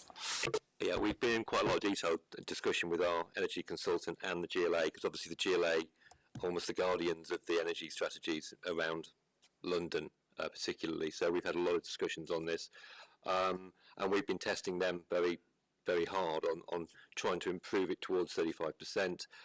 As Alex was alluding, there are issues in relation to student accommodation with the slightly higher energy load, and because of the because we're using the lower floor of one of the buildings for amenity space, there's more limited PV space on the roof. However, what we have within the scheme, we've introduced an enhanced fabric thermal performance. We've got high performance glazing, we've got optimized glazing ratio, lower air permeability, we've introduced lower energy LED lighting. Through requests from both the council and the GLA, we've introduced wastewater heat recovery into the scheme, which is substantially improved the figures as well. And we've brought in mechanical ventilation with heat recovery. That has improved it to very close. We're very close to where we need to get to, but we can't get to the 35%. We've spoken to the GLA, and the GLA have confirmed this week actually that they accept the figures that we've given to them, both in terms of this scheme, and we can talk about Creedon House a bit later on. That's a much easier option, but for here, they accept that this is the best we can achieve, and we have a carbon CO2 payment as well, which is assisting towards improving carbon net gain or reduction of carbon in the borough as well. Can I just add one small piece of that, because I asked my sustainability colleague about this, and he also made the point that the actual standard now, the Part L, which is where the baseline is a much higher standard than it was. It changed in 2022, so obviously we're 2 or 3 years past that, no, 3 or 4 years past that now. How time's flies. So we are already achieving a much higher standard than the building would have been asked to achieve 3 years ago, and we're now being measured against the new standard. So we are very close, but we're very close to a standard that is considerably improving as well. So it is about as efficient as it can be, and then as we mentioned earlier, it is future-proofed for when the district. That will be the big changer for us. If the district heat network comes to the area, then we're future-proofed to be able to link into that, and that'll make a significant difference. That'll make a significant difference. Thank you. Councillor Roberts. Thank you, Chair. You've obviously engaged with the local community on this plan, but you've just heard Rachel set out the objections of on behalf of the local residents. The objections were height and massing, and the building materials. Are there any considerations or any comments that you'd like to make in response to that? Because I think that, when we are looking at these schemes, it is right abutting, as Rachel said, abutting that conservation area. So if you could just outline if you've made considerations of that. Sure, yeah, so thank you for the question. So obviously we did engage through the public consultation process, 4 sessions, and the community review panel as well. Through that engagement, there was a lot of discussion around the materiality and how we could actually make it a kind of context-driven scheme. And that included looking at the Bottle Factory as a locally listed building, so inspiration around the materiality of the building itself, but also the purpose of what the building once was as a bottle making factory. So where we could sort of integrate the bottle motif into the architectural metalwork. The idea of sort of introducing glazed brick as well, and that sort of nod to the glazing of the bottle factory too. So we've got that kind of glazed brick at the base. It gives it a bit of a tonal variety as well. Obviously a couple of base studies on screen there. I think for us as well, we kind of looked at a palette of materials as well. We didn't want it to be kind of holistically stock brick. We felt that the scheme warranted a kind of articulation into bays. So we looked at a kind of Leicester red, which is a sort of prevalent brick of the Georgian era, as well as the stock brick. It wasn't only stock brick in London. And for us, we just felt that kind of gave the building the articulation that it needed, and sat very well against the bottle factory brick aesthetic as well, and created a sort of new context in that respect in brick. Just about to bring Councillor Soames in, but just to follow up on that, I mean, obviously, if you're an architect or a designer, what you're most interested in of all the views of a building is usually what the front looks like. If you live on Glengall Road, actually what you're most worried about is what the back looks like. So just to understand how that's been considered about how this appears from the conservation area. Yeah, sure. So again, that's something that we actually had an active discussion in the gardens with the residents on Glengall Road around this, and we were looking at the planning permissions on the sites previously, and certainly with those rear elevations, what we have now is far less windows, balconies, external space, and proximity of residents looking towards those properties. And what we've tried to do is articulate or arrange the windows in a more north-south orientation. So you can see there with the base studies on screen, we've tried to kind of minimise overlooking and glazing to that westerly facing elevation. And also, again, sort of using that brick tone to kind of break the building down into sort of bays and components, which we felt just kind of sat well against the bottle factory. Obviously, it is set further back as well. It's not on the boundary with the properties. We're about 65 metres away from the rear elevations to the nearest window, it's sort of 85 metres average. So it is well set back as well, and you do have that bottle factory in the foreground.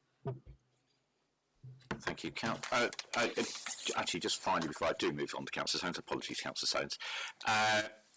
One of the questions I may well ask officers later is, obviously, you've given us some details there about the materials. That has clearly been something that's brought up as a concern by local residents.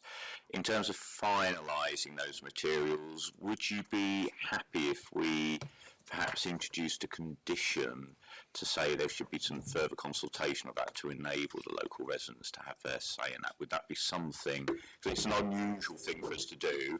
I haven't tested it out with officers yet, so this is a shock to them. They may well tell me it's a terrible idea, but I just wanted to get your view on that. It might be unusual for you, but it's not that unusual for us, so no, we'd be very happy with that. And typically, and I'm making serious, but typically we would often build a panel on site, or do a small sample section on site, so that you can actually see the bricks in a weathering environment in the context of where they're going to be placed, rather than just on a CGI or on a two-dimensional drawing. So just to add to that, Councillor, there is a condition actually which is proposed in the draft conditions, which looks at details of the various brick treatments and the facade. So you could possibly adapt that condition to cover that. That's very helpful, thank you. Apologies again, Councillor Soames, your question. Thank you, Chair. Additionally, Rachel, resident on Glengall Road, raised and articulated real concerns around the construction phase and also potential harm that it could do to those listed buildings on Glengall Road. So what mitigating measures are you going to take, or have you considered, in terms of alleviating her fears?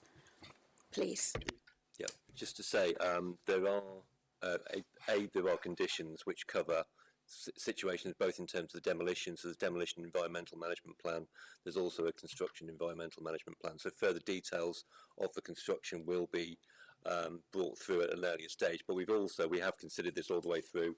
We actually have a draft construction management plan which has been part of the planning application, so how the building will be built, how it will be constructed, how the materials will come to and from the site, one of the key concerns of the residents when we met them, as Nick was saying, was that there's been impact on Glengall Road of construction vehicles. We want to make sure there's no construction vehicles use Glengall Road, because then that will have an impact in terms of vibration of the houses, and that was a big concern of theirs.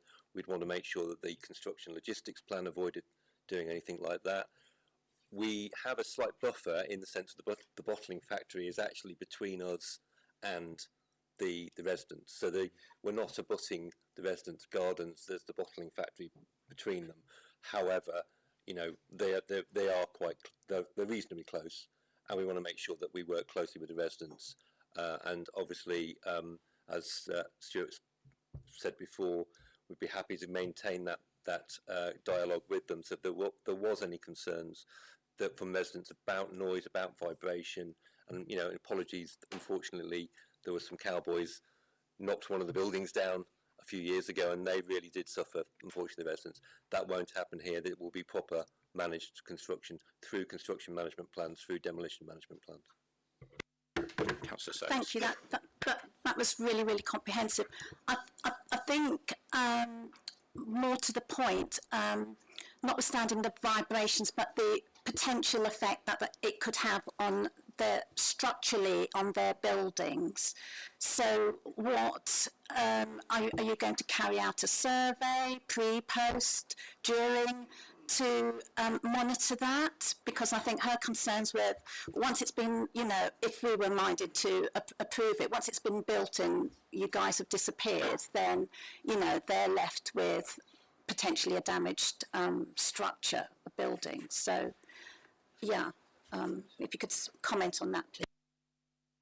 Just to say, before Stuart jumps in, because obviously he had more experience, but under the condition 3, which is the demolition environmental management plan, it actually references all of the British standards, and one of those British standards is measurement of vibration of buildings. So in order to be able to deal with that condition, you have to deal with vibration of buildings. So it will be addressed through the demolition plan. I just wanted to add to that point. But there are two things really. But one, that description of less than substantial harm was, I think, and I don't want to put words in Rachel's mouth, but is a heritage reference, and it's a way of characterising the visual impact on a conservation area. I absolutely accept Rachel's concern, and the other residents, I'm sure you articulate on behalf of the residents, their concerns about what are relatively fragile built assets and the requirement to be considerate. We do, as discussed, I wouldn't use that phrase, but I do think sometimes we bear the sins of our fathers, and I think we are walking into a situation where other people have behaved maybe less well.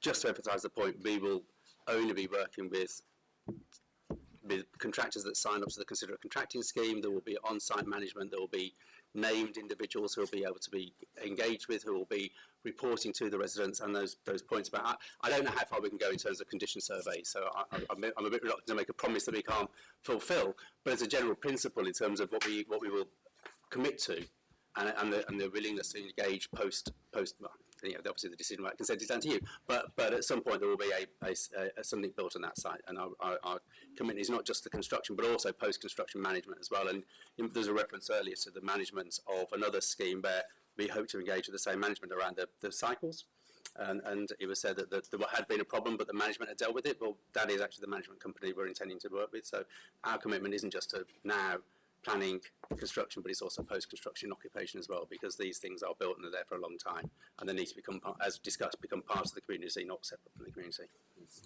Just to give one more assurance, one of the concerns of the residents was about working hours. There was an error in one of our documents. Just to be absolutely clear, the working hours are fixed, and this will be done through the considerate contractors agreement. Thank you. I'm about to bring Councillor Roberts in, but before we do, I just want to, on this subject, I've momentarily forgotten what it's called, but the building regs compliance team in the council, I forgot what it's called. Building control. Yeah. So something I didn't know until today and found out today is, as a builder, obviously you have to apply for building control regs as well, but you have a choice about whether it's the council or somebody else. So just to understand whether you're expectation is that you'd be applying to the council for that. Is that something you would have a view on yet? So, under the recent changes with the Building Safety Act, these would be classed as high-risk buildings, and in that way it would have to be governed by the building safety regulator. So this is something that's come about post-Grenfell.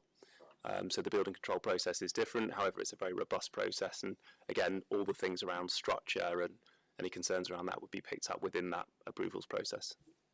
Thank you. Councillor Roberts. Thank you, Chair.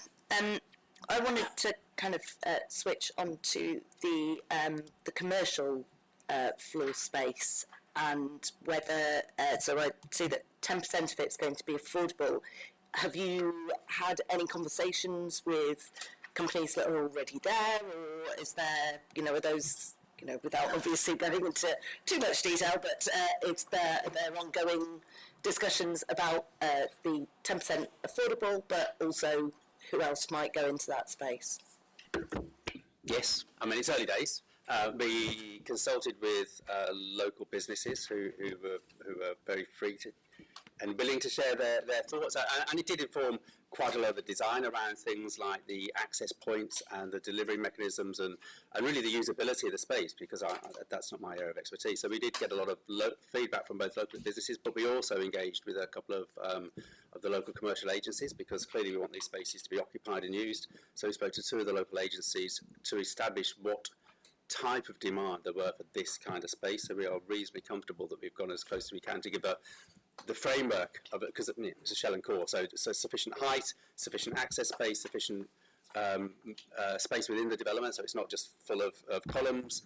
And then in terms of the 10%, there is a relatively well-established route for accessing, or rather for finding, for matching need with availability in the affordable, and that's largely done through the council and their list of companies seeking affordable workspace.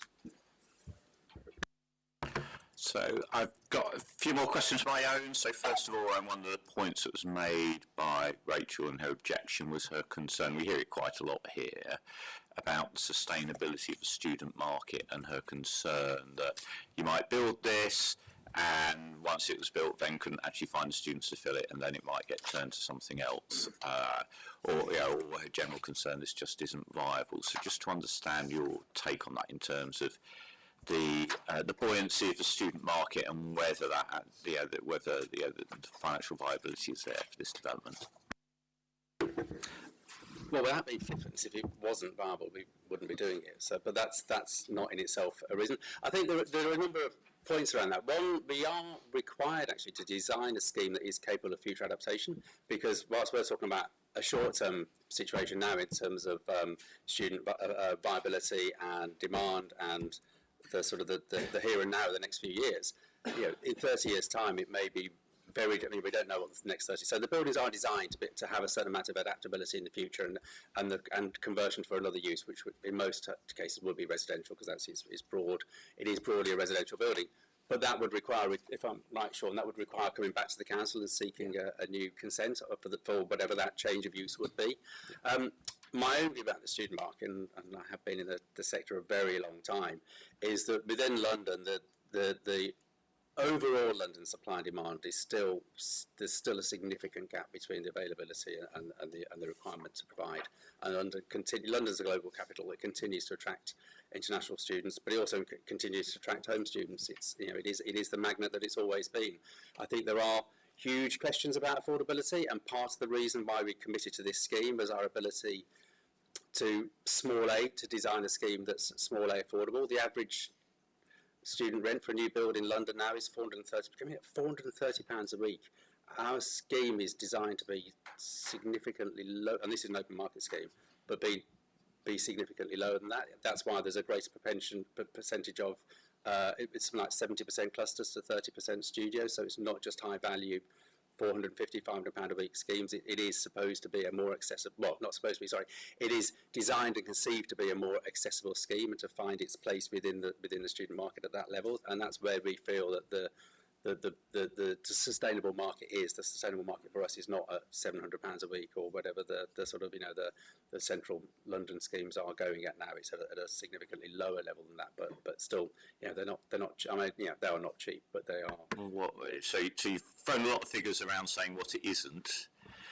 Well, I can't say it is because I haven't built it yet, and schemes are expensive. So I'm reluctant to commit. But the concept behind it and the fact that it's a cluster-led scheme, just by its very nature, means it's a more affordable product. Thank you. I had so just last sort of set of questions from me. So thank you very much for what you said about a potential condition we could amend in terms of materials. So as we were talking, we were also talking about the student management plan, so just wanted to check if we had conditions about single-sex floors and ensuring that we could potentially have single-sex floors. And is that something you're happy with within the student management plan? The principle of, I mean, obviously it's very difficult to predict from, as I said, these things change and evolve, but I think the general principle of, as a responsible manager, you always want to make sure that because it's not just about single sex, there are other characteristics that potentially you have the ability to help support, and as a general principle, to have a good community within student development, you want to support those. So yes, I think that's a very good point, but obviously you need to recognise that there are, you know, flows and ebbs and flows within student demand from particular groups. So you need to sort of flex, and that's why that's where the clusters can work very well, because you talk about floors, but actually if you've got clusters within floors, which will be between 6 and 9 rooms, you can generally match demand to the available supply. So if you have a particular set of characteristics required by the student operators, then you can match that. So it's a general good management principle, but I think as your request was specifically to identify that as a need, I think we can do that. As I say, it's just very hard from this point now to say what that need is going to be in 5 years' time. But you're likely to have, I would think, enough women to make women-only floors a practical that's why I say as a thing principle within we're happy to accept it. yeah. It's just I think we would just be reluctant to have an absolute number on it because. Oh yeah, I'm not saying that we define a number. I think the point is about having in principle, because clearly there may well be some women that are more than happy to share a floor with men, but I think it's ensuring that women have the choice feels to me the important thing. So yeah, I think if we could ensure there are some women-only floors, I'm not going to specify what the number is or expect you to agree on what that is, but I think as a principle, it's important. Colin. And just to Councillor Roberts' point about the workspace, not only the full workspace, but all the workspace, the report does state that there will be a requirement through the legal agreements on the developer to fit that space out, so that it was lighting, heating, cooling, because our experience in the Old Kent Road is if it's shell and core, then you won't get smaller businesses moving into it. So if that cost is carried by the developer, then that makes that a more attractive space to actually occupy, particularly for local businesses, which the applicants agreed to do. So I had two other aspects of the student management plan as well to cover. So first of all, we talked about bikes, so dockless bikes. So I think about management taking responsibility that if there are bikes left on the pavement outside, that they will take responsibility to get in contact with the provider of those bikes to remove them as quickly as possible. Absolutely. Yeah, that can be part of the management plan. Absolutely. Yeah. Just to say, by the way, there is also in the heads of terms, there is a contribution to the cycle hire expansion as well. Well, that's very helpful to know. And the final one, because I mentioned it earlier, is about use of the terraces, about perhaps putting a curfew of 9 p.m. on the use of the terraces. Is that reasonable as part of the student management plan? Yeah, there's no objections to that. Thank you. And then just finally, on the construction management plan, it's about whether you're willing to, when that comes back, have some local consultation on that, so that local community feel as if they're having an input into that construction management plan. Not just willing, but keen. Thank you. Okay. Any further questions from committee? I don't see any. So thank you very much for coming forward. Please do return to the public seating area. So there may be things that come up later we want to ask further questions on. We will see how the meeting develops.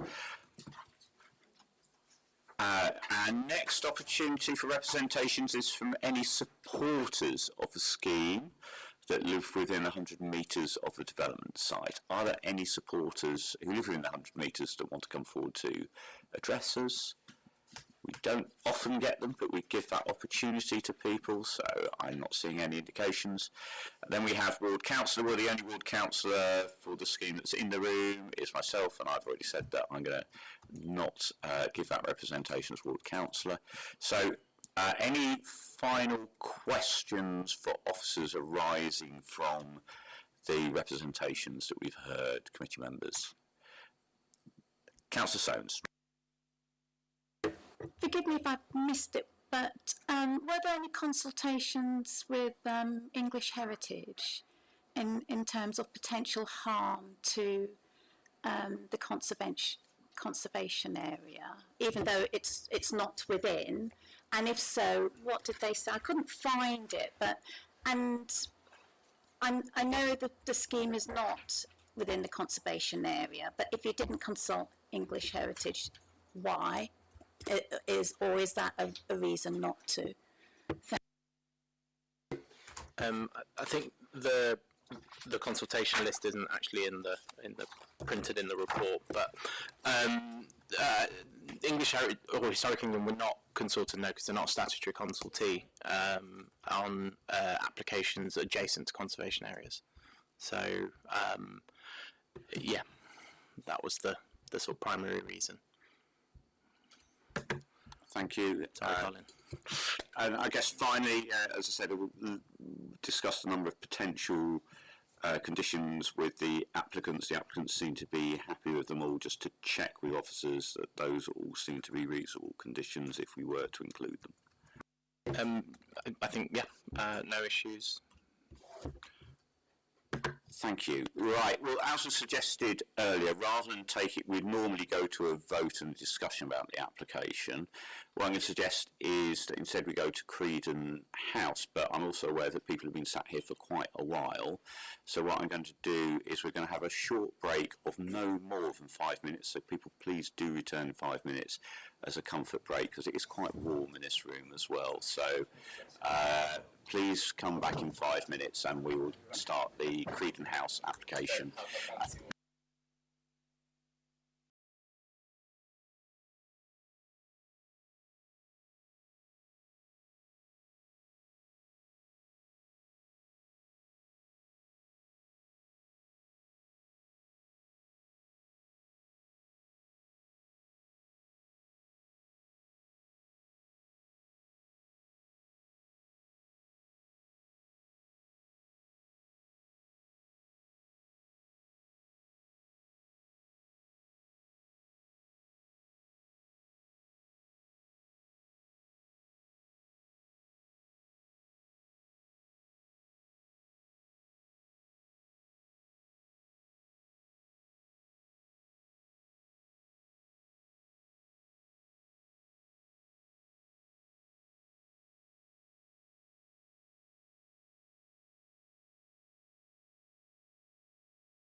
Okay, everybody, if we could restart, please.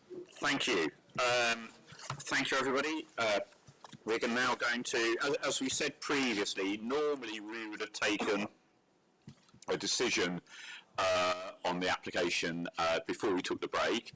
What we're going to do for any latecomers, so that you're aware, is because it is linked to the next application that we have, we're going to listen to everything, all the presentations and representations on this, and then we'll take decisions on both item 8.1 and 8.2.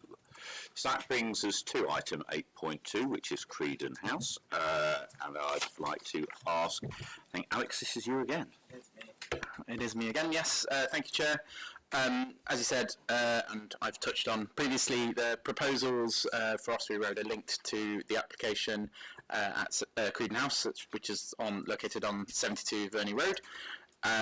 So the demolition, the proposal is for the demolition of an existing 3-storey building and the construction of a building to provide 26 new homes, associated access, highway works, amenity space and cycle parking, and the building would be 14 storeys, which is proposed.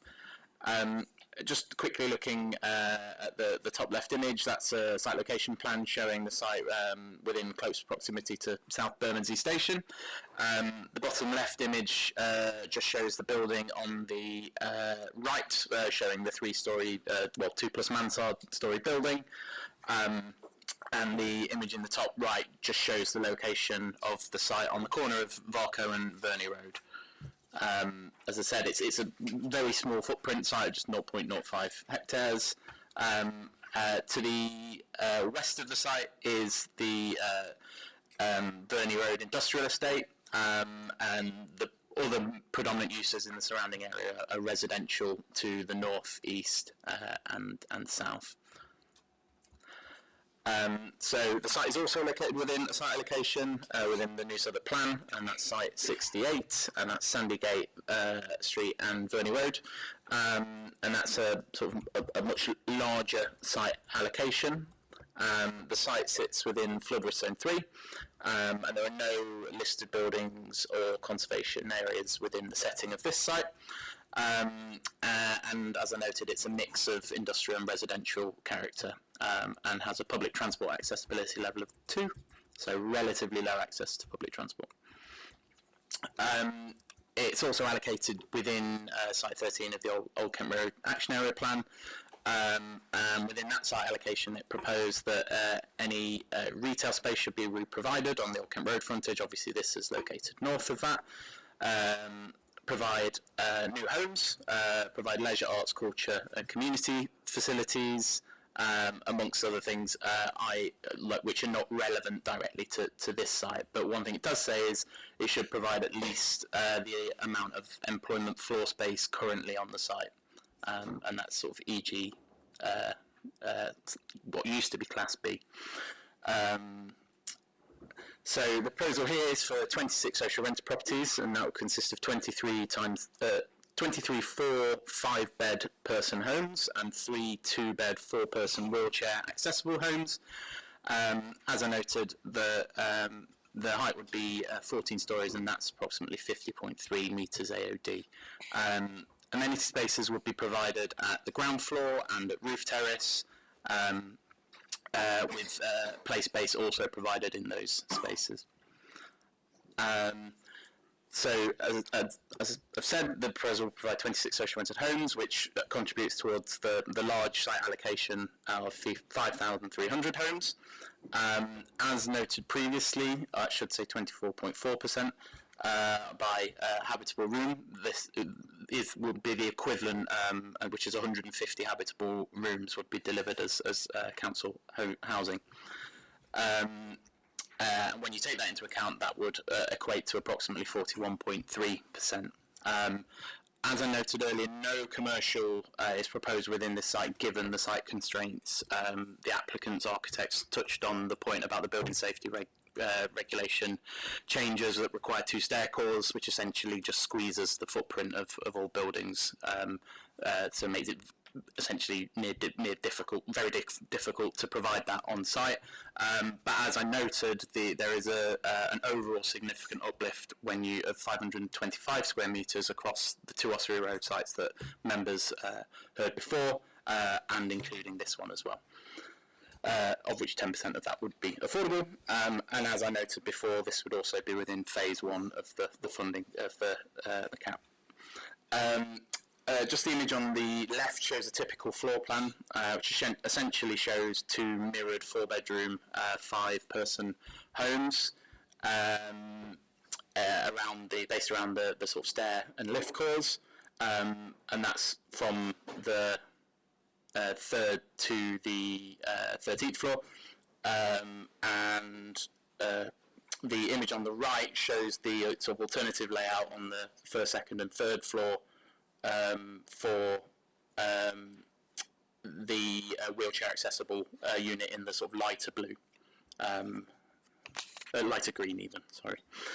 It's getting late already. Just in terms of quality of communal amenity space, the two images on the screen, the one on the left shows the sort of ground floor garden space, which is sort of linear space to function alongside the side of the building, alongside a sort of a good sized roof terrace at 14th floor level. There would be doorstep play for years 0 to 4 within those spaces, and a financial contribution for other play space to be delivered nearby. In terms of height scale massing, this is just again, it's an axonometric drawing showing the site in the current capacity. Again, the emerging context will change quite significantly with buildings coming forward, albeit as part of the phase 2 Old Kent Road redevelopment within the industrial estate adjacent. Again, here's just a few images. There's two elevations shown on the left side of your screen, the north elevation and the east elevation, and then some views looking in the top right, looking east to west, and the bottom looking west to east, just showing again the building in current context. Again, there is a consented building for this site, which you can see within screen, which was for I think up to 9 stories. I thought it was 9. I was getting myself muddled up there. For 9 stories, so this would be an increase in height of approximately 5 stories. And then just some images showing sort of top, middle, and base. So the bottom left image shows the sort of base access entrance for the residential, and it's sort of proposed to use precast concrete, that's the word I'm looking for, and a sort of reddish hue brick for across the upper floors alongside other precast elements, albeit in slightly darker colours. We can come back to any questions on that. In terms of transport, similarly with Ossory Road, given the site constraints, there's no way of getting a blue badge parking bay on site and being able to reverse in and out in a forward gear. So the proposal is to adapt an existing bay on street to be a blue badge bay, and also add a electric vehicle charging point. That'd be on Varco Road. The proposal will comply with the Southwark plan in terms of cycle parking spaces, which you can see on the site, and also have refuse directly onto street as well. In terms of daylight and sunlight impacts, I think the previous scheme did see a number of sort of relatively significant impacts on the neighbouring buildings, in particular Batwa House, which is pictured in the image at the bottom left. This proposal, and I can zoom into sort of the numbers as of where required, would result in a slight increase in terms of the number of rooms that wouldn't meet the BRE guidance. So it's an increase, so 7 additional rooms would no longer meet the BRE guidance as compared to the previously consented scheme. But broadly, the impacts of daylight and sunlight are seen by the lower floors, given the sort of scale of the adjoining buildings. any impact seen in those sort of that lower half, effectively. On to wind again, and again very similarly with the Ossory Road site, the wind conditions are comfortable for their sort of expected uses. The public highways are suitable for short-term standing, sitting, which obviously primarily their use is for walking or driving, etc. With the roof terraces suitable for long-term sitting, as you can see with the image on the right. In terms of green infrastructure, there'll be significant improvements made to the corner of Varco Road and Verney Road through new planting, contributions toward public open space and children's play space as well.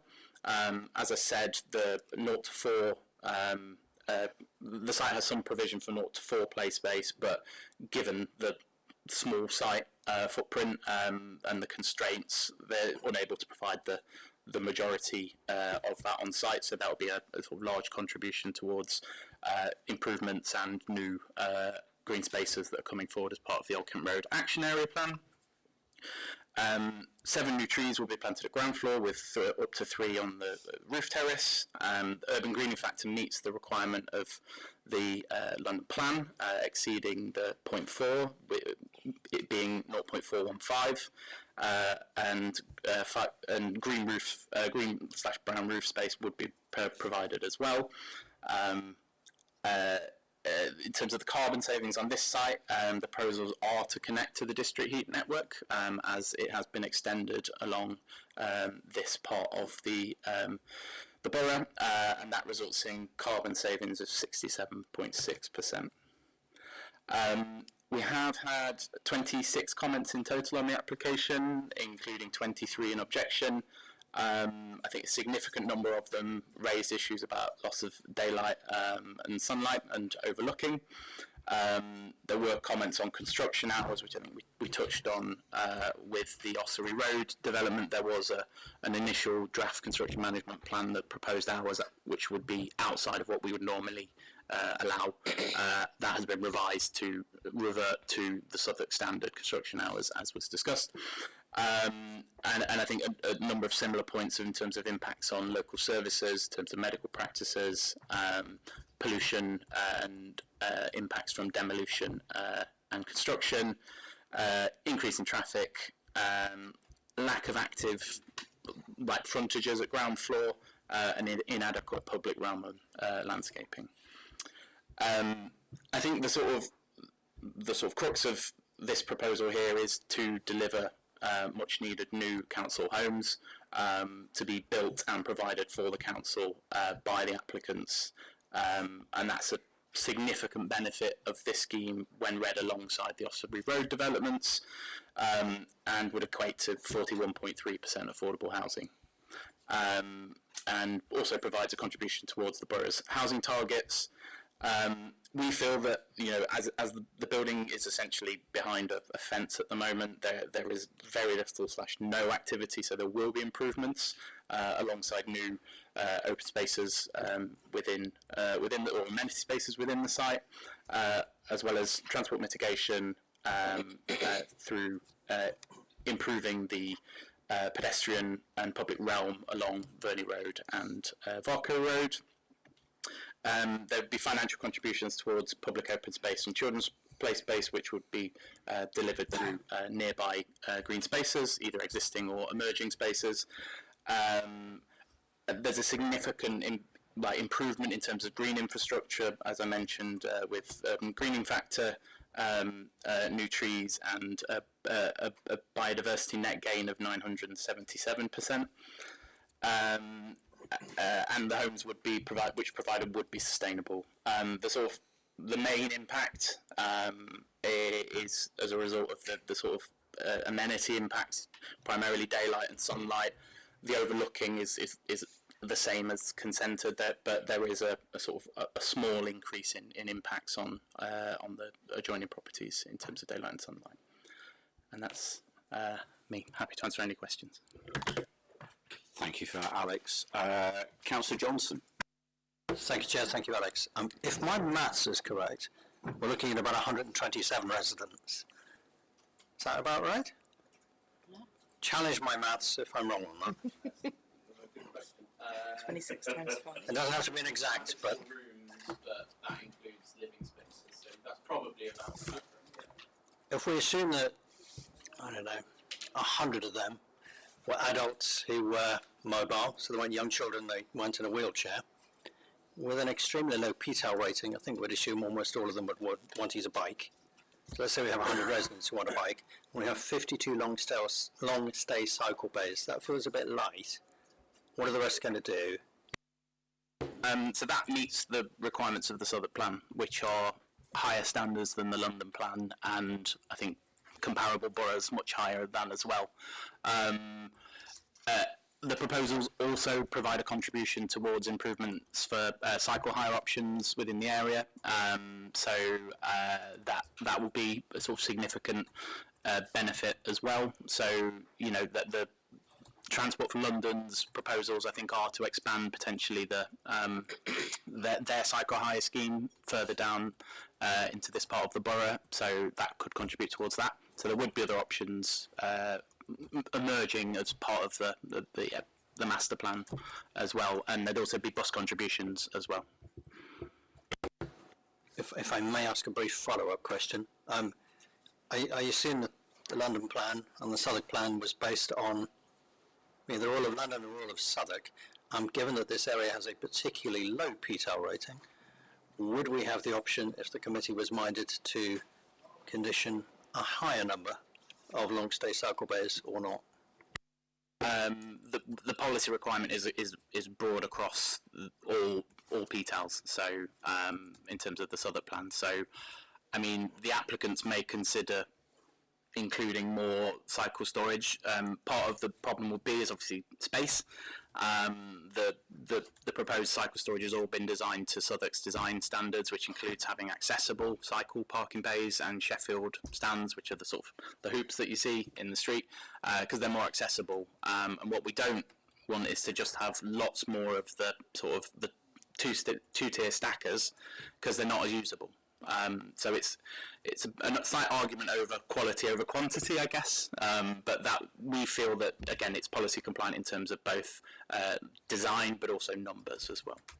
Although presumably those stackers will be preferable to people shoving their bikes wherever they could find them, because they haven't got a parking bay for their bike in the whole way, they're flat, wherever it may be. Well, again, the Southwark standards are based on an evidence base that we've done over average cycle ownership across the borough, and that, I think, I wasn't involved in that, but would probably take into account the PEAT or PTEL levels, which is why you've got such high standards within Southwark that, you know, we are again ask for much higher levels of cycle storage than we do than other boroughs and the GLA do. So yeah, again, my view is that based on that sort of evidence-based, the provision here would be sufficient to provide the amount of cycle storage required. Colin? I mean, in terms of the PTAL, it's a mechanism of measuring accessibility and usually measures distance to stations or to bus provision, and if you don't quite meet the X meters equals PTAL 1, 2, 3, 4, then it defaults down to, in this instance, 2. Although it's worth noting that it's not a particularly long walk to either Old Kent Road or to Alston Road or to Rotherhithe New Road, where there are bus services, South Bermondsey Station. Or South Bermondsey Station.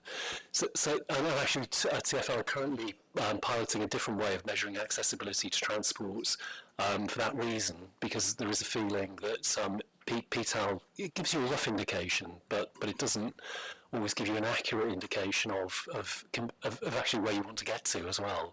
And this location does give you lots of choices of routes for buses, and as Councillor Livingston said, also the train, either south to Peckham or north up to London Bridge. In terms of the policy position. As Alex said, I mean, it's evidence-based, and it does go a lot further than the London plan. And the challenge the applicant has, and we have, as well as officers, is trying to fit bins, bike stalls, concierge, lifts, 2 stairs. All of these things are putting a tremendous pressure on the ground floor.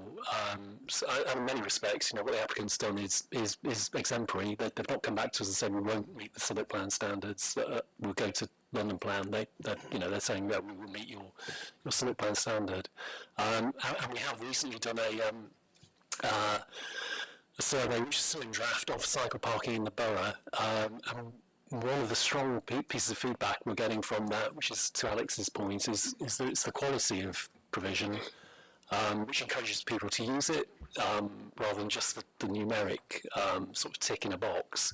So places that are easier to use if you're parking your bike, which feels safe and secure, both when you're in them, and again, this is proposed to basically have windows into it, are more successful than places where it's difficult to fit your bike onto a stand, or where you feel it's a bit remote and you might feel, one, personally in danger, or two, somebody might pinch your bike and you're not going to do it. So the emphasis has been both on the policy and also the quality of provision in this scheme.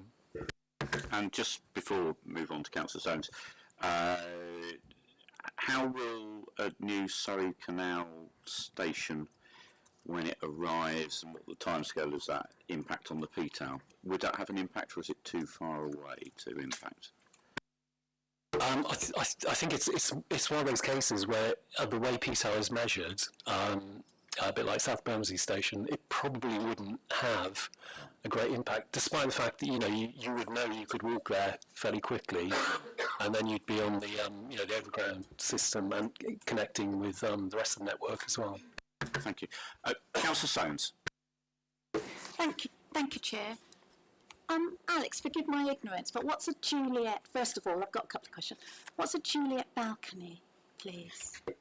So a Juliet balcony is basically just a sort of railing that sits behind doors that open inwards. So it's not, there's no external amenity space, but it allows you to have full ventilation through opening doors.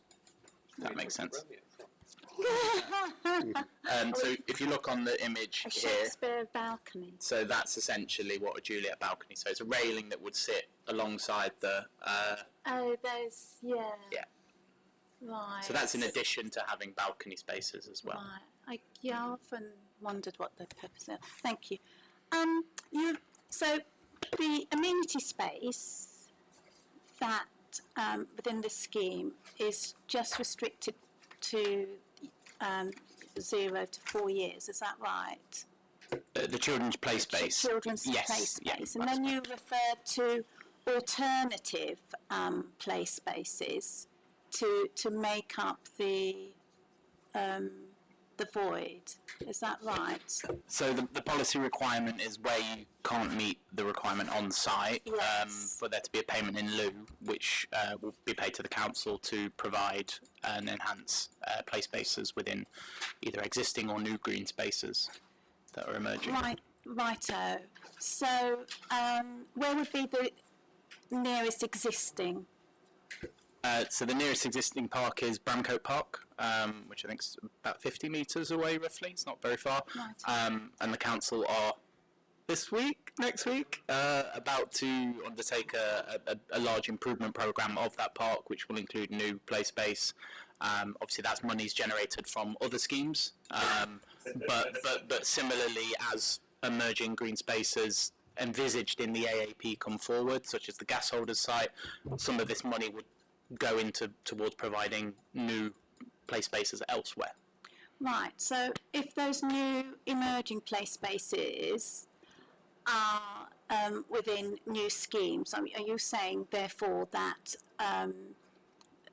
young people from this scheme would have access to those schemes? Is that correct, Colin?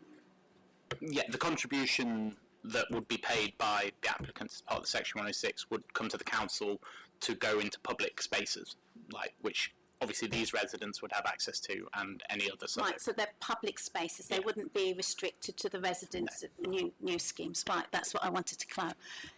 It's a tall building for just 26 units, isn't it? I think I know what you can, but could you just sort of comment on that, please?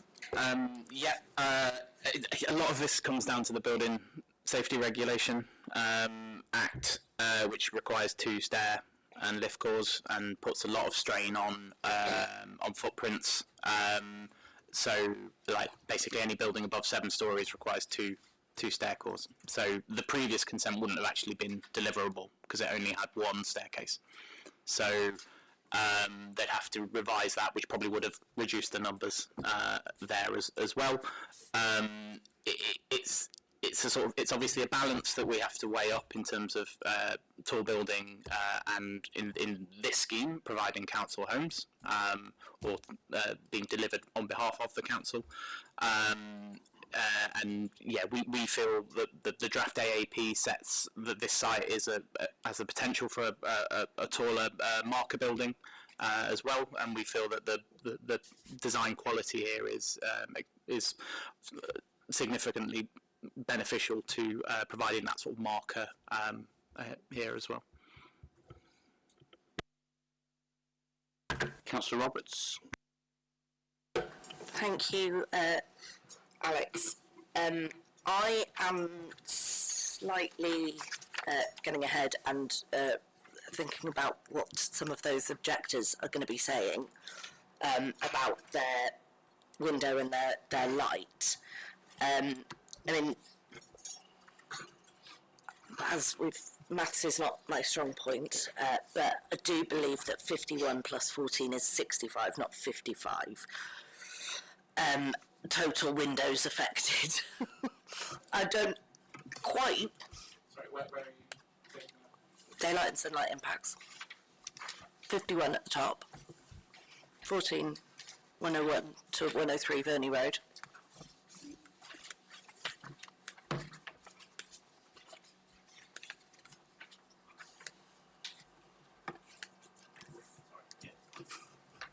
No, it's fine.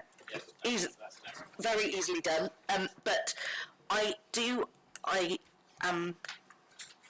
refused the training. I didn't refuse the training. I refused to resit my training. But I would benefit, I think, from going through what the figures in the brackets are after those. So obviously it says 9, but then 8. So I don't really understand what that is. So if you could explain that to me, that would be very helpful. Yeah, so the first table on the left shows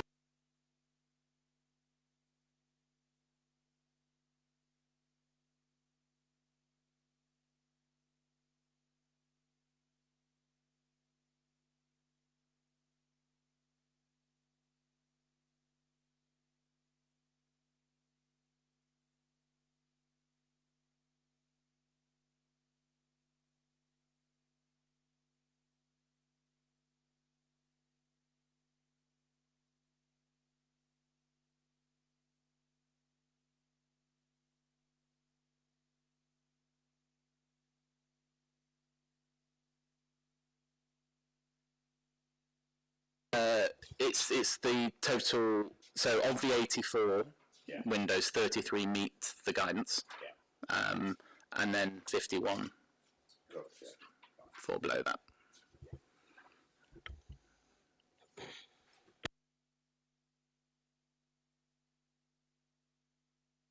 But again, it's probably worth saying the previous consent 44 fell below that standard, so it's an increase of 7 windows that would fail to meet.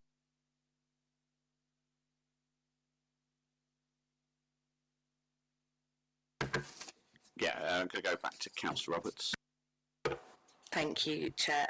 It is again a preemptive question on the construction hours. I know that people have said that in the, going forward to the consultation responses, and saying that they are exceeding the normal working hours. But am I right in saying that you said that they're not, they're going to be within the considerate? Yeah, so that's correct. So the initial report did, I think, allow or suggested working hours of beyond the normal, is it 6 o'clock? 8 till 6. 8 till 6, yeah, which is our standard. We raised that once objections came in with applicants. They revised the draft construction management plan. There are conditions again for full construction and demolition environmental management plans to be, so that will all be incorporated through that. Councillor Dalton. Yeah, sorry, I was just going to jump back to the play space discussion, just to clarify that on site there's the 0 to 4 years old play space available.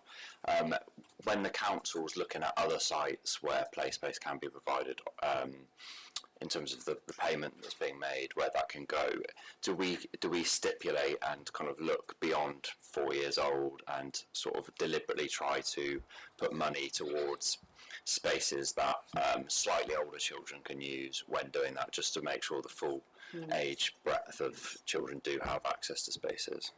Could have maybe done with Neil here for that question. I don't think we ring fence it necessarily, but I don't know if you.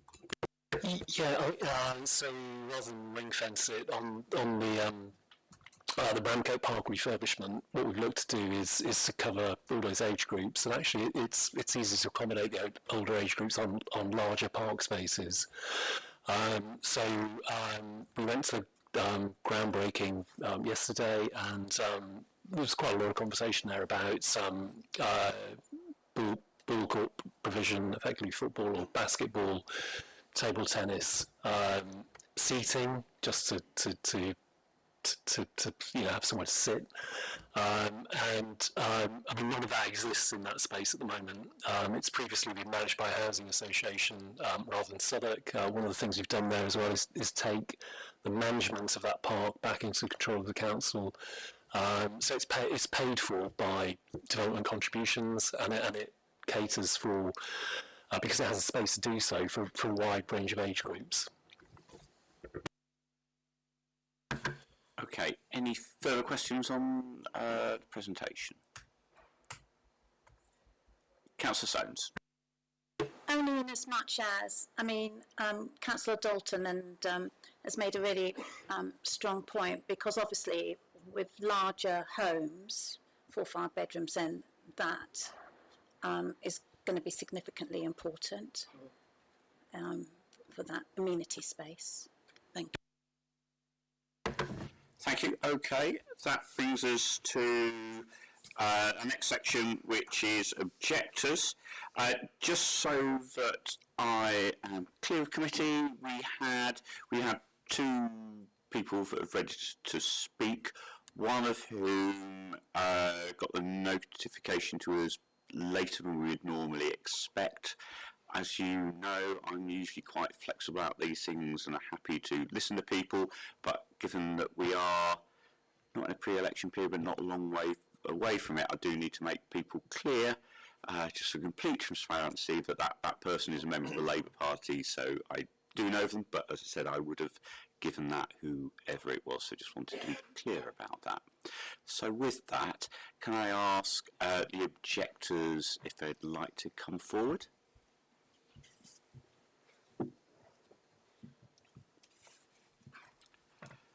So hopefully you heard how I dealt with this previously. So what I will do is give you each an opportunity to just very briefly say who you are and where you live in relation to the site, but please don't disclose your full address. And then once you've done that, I'll give you 3 minutes in which to address the committee, and after that there'll be some questions. Hi, I'm Sabah Manzoor. Oh, sorry, can I just remind people to, if you've got a phone on you, make sure it is away from the microphones, because it does tend to create that interference, so apologies. Yeah, so that's... So I'm Sabah Manzoor. I'm a resident of 1 Varco Road. I have Juliet balcony and not a proper balcony.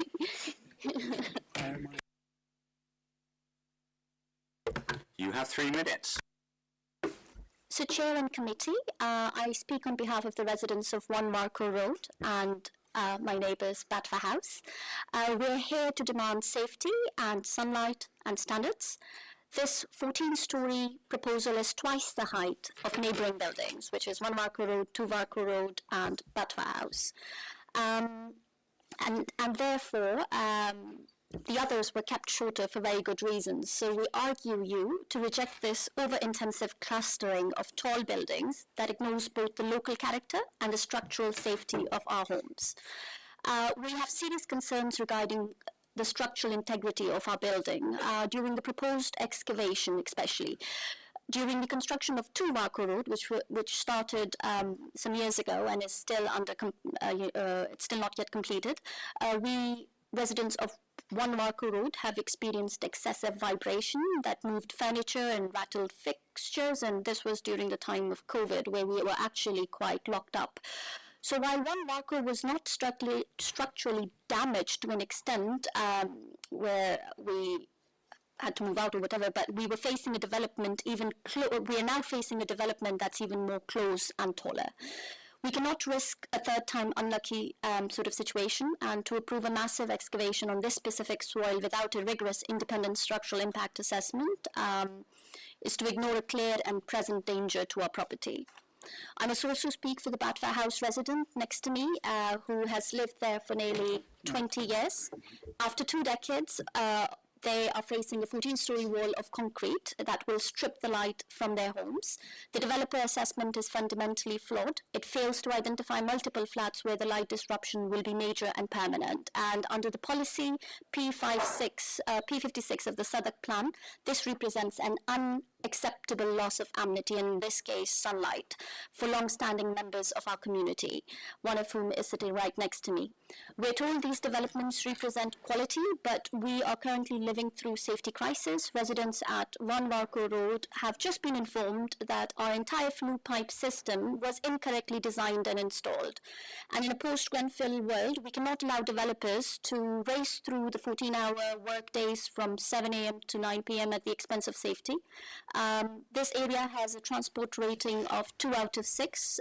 It is poor, congested, cannot handle more rushed and high-density construction. So therefore, to comply with the P56, we require height reduction, cap the building at 7 stories, even less, to preserve the light and to be able to reduce the structural load on the site. We need vibration monitoring during construction, which should be independent, real-time monitoring during excavation with a stop work trigger if vibrations exceed the safety limits. I understand that the working hours have been revised. Sorry, that is 3 minutes, but I'm sure a committee member may ask a question. Councillor Seaton. Well, thank you for your presentation. Can I ask you just to complete your remaining sentence?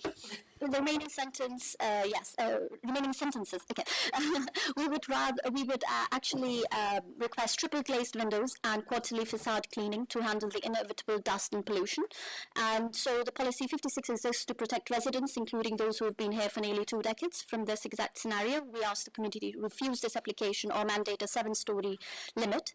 Do not prioritize developer speed over the light, safety, and structural security of our homes. Thank you. Thank you. Further questions from committee members? What I will do is thank you very much, Saba, for presenting. You've got Anthony next to you, who lives in Batwa, and talked about the impact on sunlight, and just if you wanted to talk a little bit about that as well.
Thank you. I've seen any further questions. So there's obviously a number of different aspects to what you've raised here. So the impact on light is an important one. If this was to get permission, I mean, you've heard about, you know, our previous applicant, what we were talking about in terms of construction management plan, in terms of potentially what we might be able to do in terms of vibration. Are you, I accept you don't want this to go ahead at all, but just to understand, are there any things, if it did go ahead, you'd want us to consider as part and parcel of this? Yeah.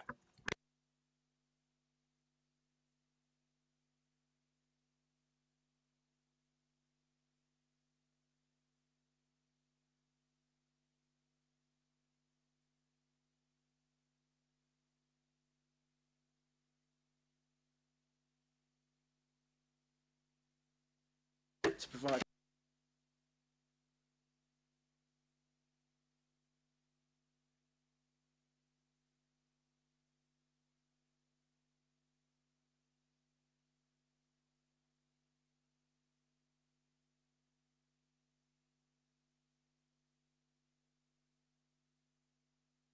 And just to add to that, I'm 1 Varco Road, so our building is going to be squeezed between the 2 Varco and this big building. And having such tall buildings next to each other where we have Batwa in front of us is just not viable for that particular location. We'd rather prefer to see green space. I know Ramco Park is next to us, but I don't even see it because I see the bin rooms of Batwa, and that's my Sad Life, Juliet balconies and Batwa bins. So definitely not. This is not the right place where we would want to build a Manhattan. We can group the tall buildings somewhere else. Thank you.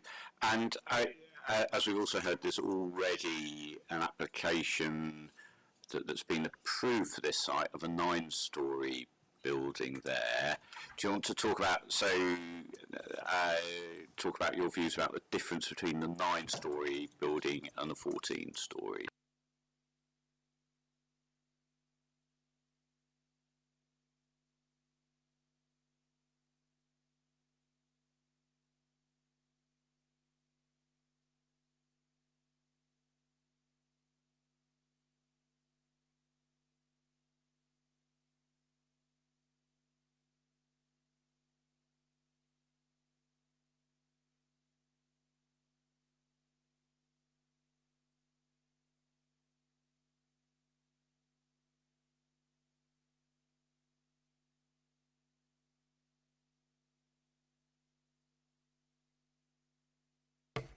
Thank you. Okay, any further questions? Okay, thank you very much for coming forward. It's always, as I said before, it's always really useful to hear from local community members and objectors, so we understand fully the impact of these developments before we take decisions on them. So thank you very much for coming forward. I'm going to ask you to return to the public seating area, so thank you. And I'd like to ask the applicant and the applicant's agents to come forward.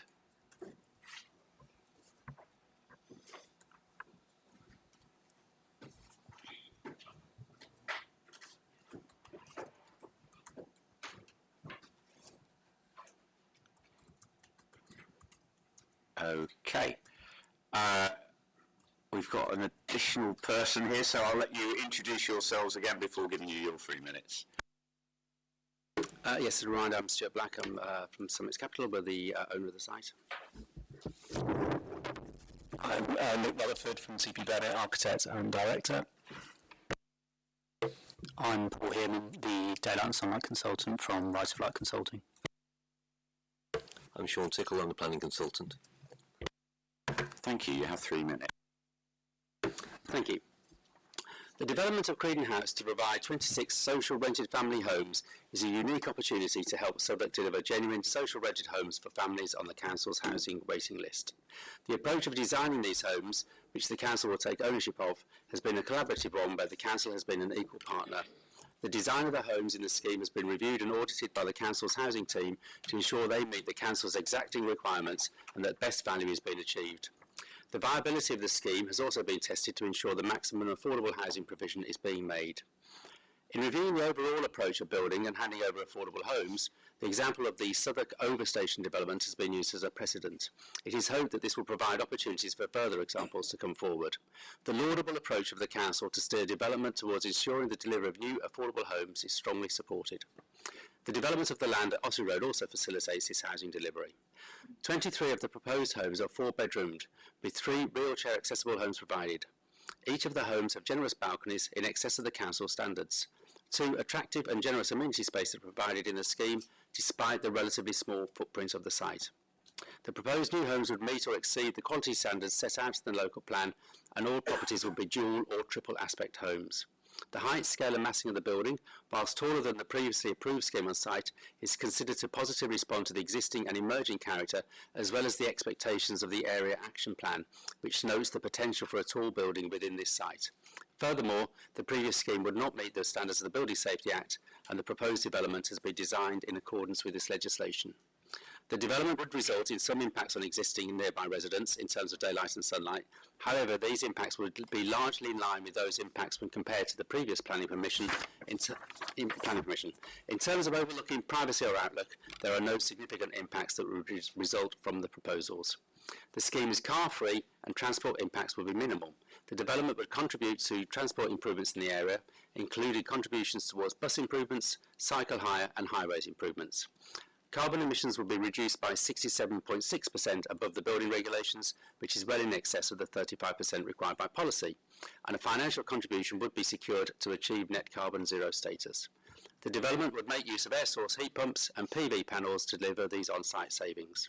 The proposals will also achieve an urban greening factor score of 0.415, which exceeds the target score of 0.4, and would result in a significant biodiversity net gain exceeding the policy requirements of 10%. In summary, this scheme will deliver 26 social rent affordable family homes for the council. This initiative is highly unusual and should be strongly supported in association with the scheme at Ossory Road. We would welcome your support this evening. Thank you. Questions from committee? Councillor Seaton. Just a quick question, and taking note of the objectors' view on impact, visual impact. I'm trying to read the report.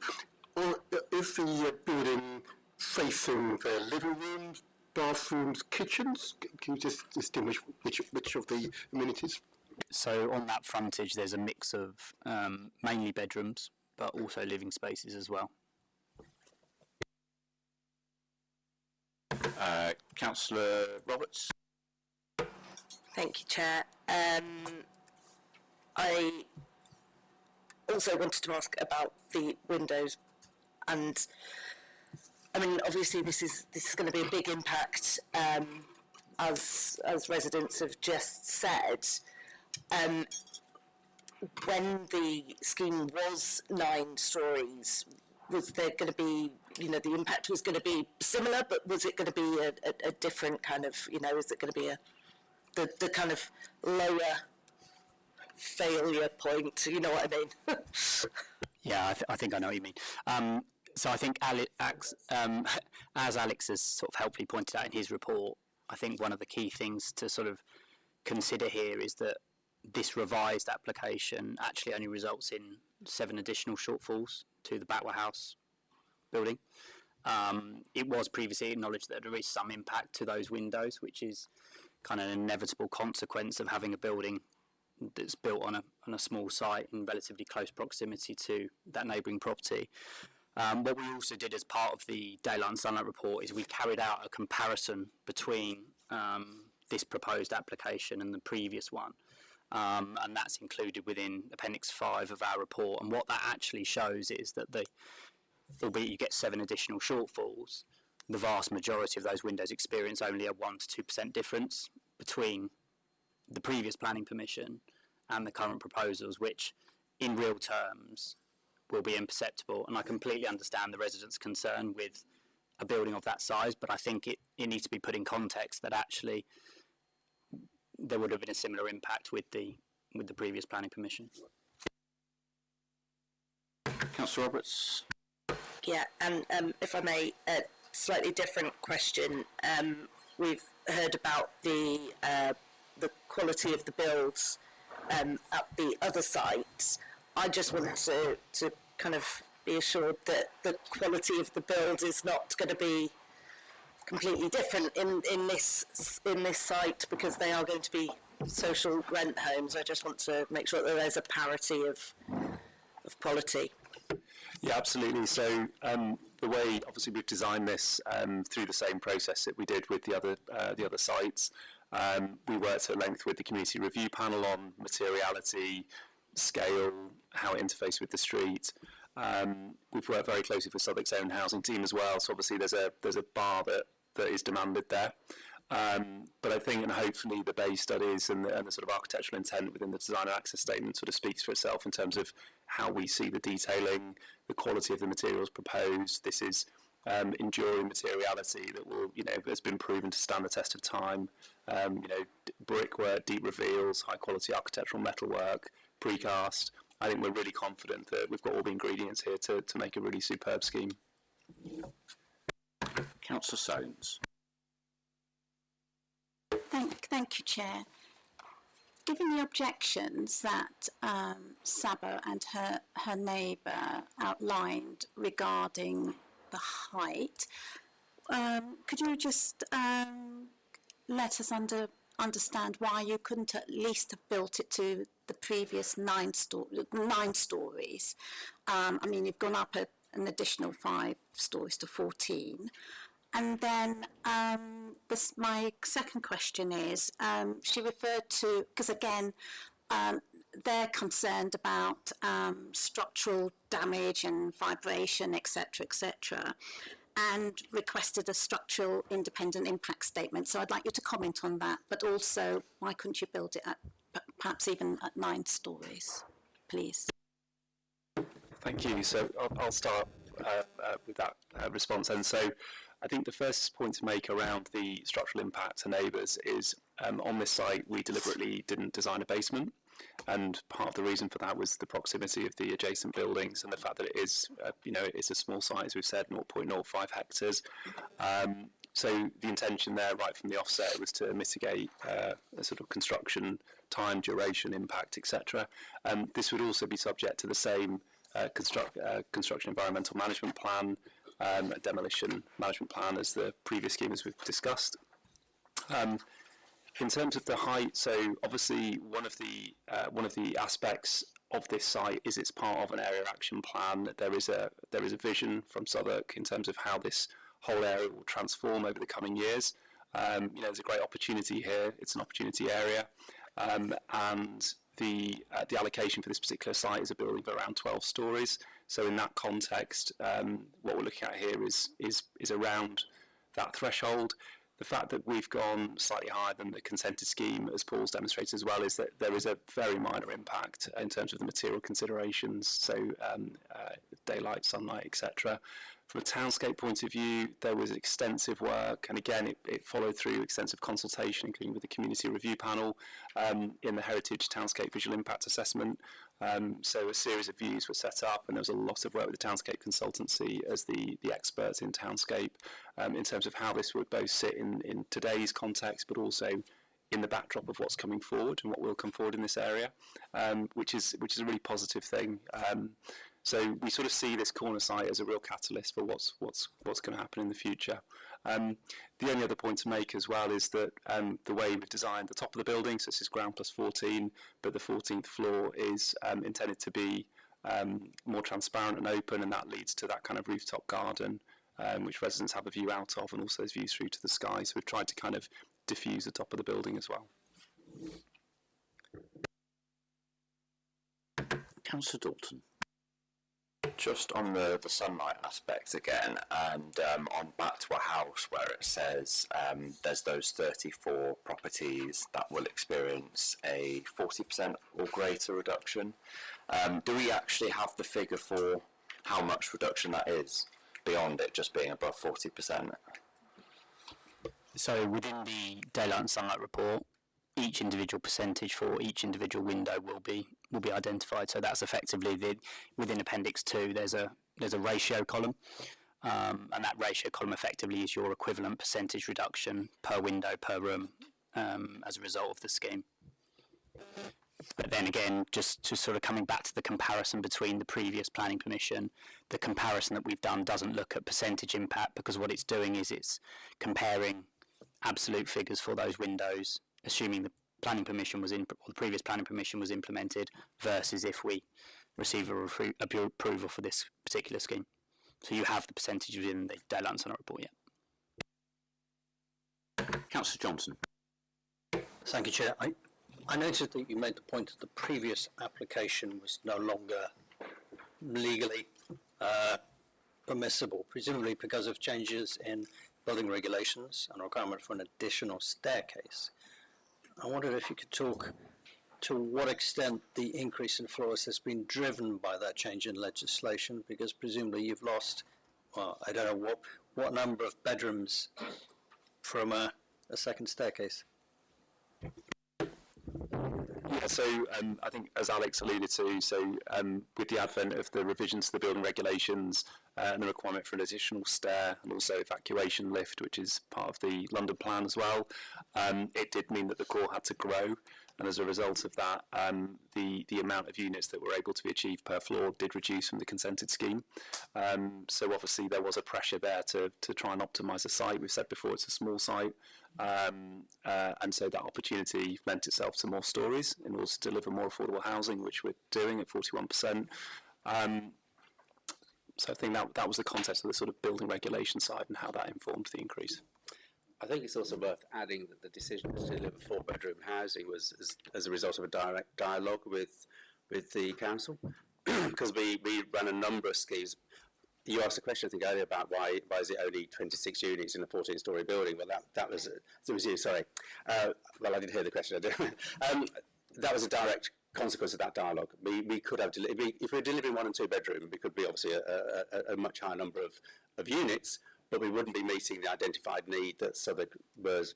The one thing that Southwark we were explained to us was really short of was delivery of family housing. So the requirement to deliver family housing, but then if you're only delivering 2 per floor, the additional stories enables you to deliver 2 per floor, which is a relatively small number of flats, but it's a large number of units, or rather, it accommodates a larger number of people because they are all family units. They're not 2-bedroom or 1-bedroom flats. Just might be worth adding as well that as a result of having 2 units per floor, it does mean that we get that sort of triple aspect as well. So there is a kind of qualitative benefit to that too. Thank you. Yeah, I just wanted to, you heard from the objectors about their concerns about vibrations and other issues with construction management, and obviously we've heard where things are now in terms of the hours, but clearly they've had a very bad experience with what happened at 2 Varco Road. So just to understand how things like vibrations and things will be managed to reduce that impact on 1 Varco Road. I think it's a very similar answer, Councillor, to the Ossory Road one, in the sense that we have a demolition management plan and we have a construction management plan. And as I said to the Councillor earlier, the demolition management plan covers all the British standards in terms of vibration. And I think discussing with Colin post the break, we'd be happy to see vibration testing on some of these sites. So I think we'd be happy to see additional wording in the condition to ensure that there was assessment of vibration and whether there needed to be structural assessments of adjoining buildings as well, just to make sure that the residents were given peace of mind. We know it's a small site. It's adjacent to a building which, funny enough, I was involved with at 1 Varco Road, and that was a very tight site itself, and had to be built in a very tight environment. So it can be done, and it can be done successfully, and we think this is a good example. Councillor Sleaton. And it's my last question. It's always a question that always gains smiles. If we were so minded to grant permission with the usual conditions, when are you likely to start on site and get it built? Well, no, I can answer that question. But back to that point about the Building Safety Act. So one of the, and I don't know if it's come up before the committee, and I won't bore you forever. The requirement now is to achieve what they call Gateway 2 status, which is a much more progressed level of design detail than was previously required for building, and that has to be approved by the building regulator. That process, and it's had quite a lot of coverage, has been delayed as a result of a lack of resource. It's massively improving, but you can expect that process from today would probably take another 6 to 9 months before we had a design, a buildable building or a design capable of being implemented. So the anticipation is we will start signing about a year. So 6 to 9 months, another 3 months for the procurement and everything else, and then probably starting on sign about 12 months' time. That's the expectation. Yeah. Thank you. And final question from me. When we talked about Osprey Road, we talked about consultation on construction management plan. If we were minded to condition that here, whether you would find that acceptable if we were to approve. Yes, we would. Thank you. Any further questions to the applicants? Okay, we'll ask you to return to the public seating area. Thank you very much for coming along. Have we got any supporters of the scheme that live within 100 metres of the site? I'm not seeing anybody who's likely to fit that description. No, and we don't have a ward councillor that wishes to speak on this in their role as ward councillor. So in that case, any further questions for officers coming out of the representations that we've heard?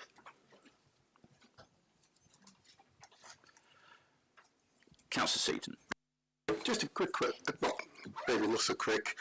I just want to make sure I've understood that these two applications are linked, and the financial and policy regulations on which they stand. Okay. Because my initial question earlier on, of course, on viability. Okay, now it's been assessed. The second part of that question was on question of the policy in which it stands, and I asked about precedent. And lastly, of course, as I've just put to the applicants, I've asked about this particular application, but of course I would have asked the same question about the previous application, when they're likely to get on site. I've got it at 12 months, but I just want you to bottom line all of those details, just so I'm totally clear and my notes actually make sense. Okay, I'll see what I can do. So in terms of the viability, both applications were assessed by the council's independent surveyor, and essentially it's our independent surveyor that's advising us of the equivalency argument of 41%. The policy requirement for affordable housing is 35%. Which obviously that exceeds. So we think that's sort of the maximum viable that can be delivered within the scheme. In terms of how it's all going to work, it ultimately will all be secured through a Section 106 agreement, and there'll be essentially requirements that will require the applicants to transfer the land to the council once built, but will also be subject to various checks and balances. I think some of you raised questions about sort of quality of housing. The council's housing team has a number of standards that are very in detail about where even plugs go and things like that. So that would all sit as part of the Section 106 agreement for the applicants to provide those details and have that agreed prior to signing the 106 effectively. Is that helpful? Forgive me, Chair. I know I've been a little bit pedantic on this issue. Just that I've never lost an appeal, so forgive me. I would ask this question about precedence. I would ask a question about precedence and this type of joint application. I just may have read some of the legal jargon relating to these types of applications, and there does appear to be some risk, despite the fact officers are not highlighting risk at this point in time. So I would just press you again that you're all satisfied that, based upon the current construction of these proposals, that there are no national precedent that we should be taking into account before making our decision. Our own policy within the Southwark plan. Alex talked about it earlier. A sequential test. If you can't provide on-site affordable housing, you should look to provide it off-site on another site. So it's the development plan policy for Southwark. And there is a similar policy in the London plan. So it's a development plan policy for London generally and for Southwark in particular. And it's recently adopted. So yeah, it's in that sense not an issue at all. I've got a couple of questions lined up from other people, but before we do that, just on Councillor Seaton's question, just to understand the interlinking of the two decisions we're about to make. So, as somebody who's Councillor Seaton perhaps has alluded to, who has lost some appeals at Planning Committee for applications we've turned down before, want to make sure we're getting this right and being very clear on things. I think it's very clear, I think, to every member what happens if we're to approve both applications. I think it's very clear to members of the committee what happens if we rejected both applications. If we were to reject 8.1 and approve 8.2, that would clearly be something that was legal, but the question then would be that it seemed unlikely we would have a way of funding what was in 8.2. But if it was the other way round, just to follow through that application, the implications, if we were to approve 8.1, so the student development Ossory Road, but refuse Creedon House, where would that leave us? Because obviously we'd have a situation where we had an application approved, but we didn't have a place where the affordable housing was being approved. So just to understand how that works in terms of those two decisions. I think ultimately you probably would not get a planning permission on either site, so they're essentially dependent on one another. And in order to sign the 106, all the heads of terms that are in both my officer reports are linked. So without the ability to then sign that through a Section 106, then I think there would just never be a planning permission. You would potentially be looking at an appeal on non-determination or on that, or against any refusal on either side on that basis. But yeah, I mean the 106 recommendation is inextricably linked to the main recommendation. So essentially, we're saying recommending approval subject to. So the whole construction doesn't work unless the 106 or both are followed. Thank you. I'm going to go to Councillor Soames, then Councillor Roberts, then Councillor Johnson. I've got my question, but just picking up on Alex's final comments. But they couldn't go to the applicant couldn't go to appeal on non-determination because we would have already. And can you just explain that? Because we would have made a decision, so it's not as if it's been delayed or deferred or whatever. So could you just clarify that? Because there's a lot of moving cogs here. yeah, it's an absolutely fair point. Obviously, members would have resolved to make a decision, but the planning application isn't decided until the Section 106 is signed, and then the decision is issued. So obviously, granting a resolution tonight doesn't give them planning permission. It only gives them a resolution subject to the Section 106. So if the Section 106 never gets signed, there's no planning permission. So theoretically, they could then appeal against non-determination. That wasn't. That's helpful. Thank you. So your substantive question, or the question you wanted to ask? That's right, yeah, because I just thought, because that suddenly then confused me. So actually, that image, if you go to slide 37, please. The proposed scheme is kind of like bookending those adjacent buildings and kind of looks, you know, I'm sympathetic with the objectives of it. It kind of like looks out of kilt. Now I know that the applicant has referred to the area action plan and, you know, proposal, blah, blah, blah. So do we have an image or a slide to see where, in the context of this scheme and this vicinity, where emerging buildings or consented schemes are, to just get an idea of how that's going to impact the existing buildings. Because right now, that's isolatory as far as I'm concerned. We haven't got a slide that has images. So essentially, that the adjoining industrial estate doesn't have any planning permissions outside for sort of large-scale redevelopment, as far as I'm aware. I mean, Colin might be best placed to answer this one, in fairness. Because at the moment, it kind of like sticks out like a sore thumb, doesn't it? Yeah, I know the justification from what I heard from the applicant.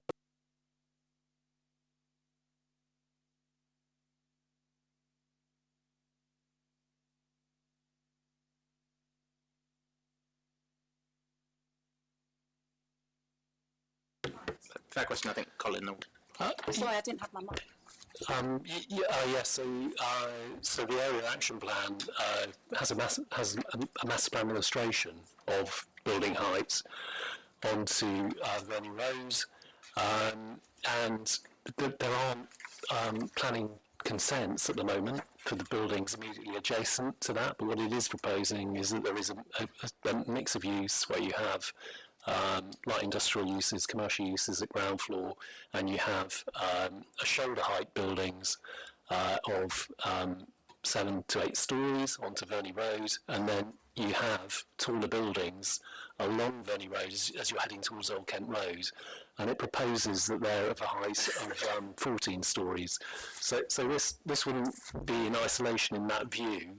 There is a planning permission further along Verney Road opposite Bermondsey Works, which is for a four-storey logistics pub, which British Land brought to committee last year. So that's further along the road. But in the master plan, it does envisage there being other taller buildings, but not that there will be gaps between them. So you'll have this taller building. It will then drop down to a lower height. You'll then move across the block, and then probably about 40 metres away, so you'll get a 14-storey building, then you'll get another drop down, and then you'll get another gap before you get another taller building onto Verney Road. So that's shown in the master plan. So that is currently, the council's plan for the area. Those sites are in what's called phase 2 development sites, so they would come forward once the Bakerloo line was committed to, because they push the housing numbers over 9,500 for the whole Old Kent Road area. As I said, we don't have images of that, but this wouldn't stand in isolation. And then behind this building on Ruby Triangle and the Carpetwright site, which is currently under construction, again you're getting larger scale buildings on the Old Kent Road itself. So it is part of a planned approach to tall buildings and high density in the Old Kent Road. It wouldn't just sit there in isolation in the longer term. And it's further down Verney Road, sort of next to the site that Colin's already talked about having permission, but Bermondsey Works itself, of course, exists there, and it's taller than 14 stories. Yeah, at the western end, but that is a bit of distance from here, so yeah.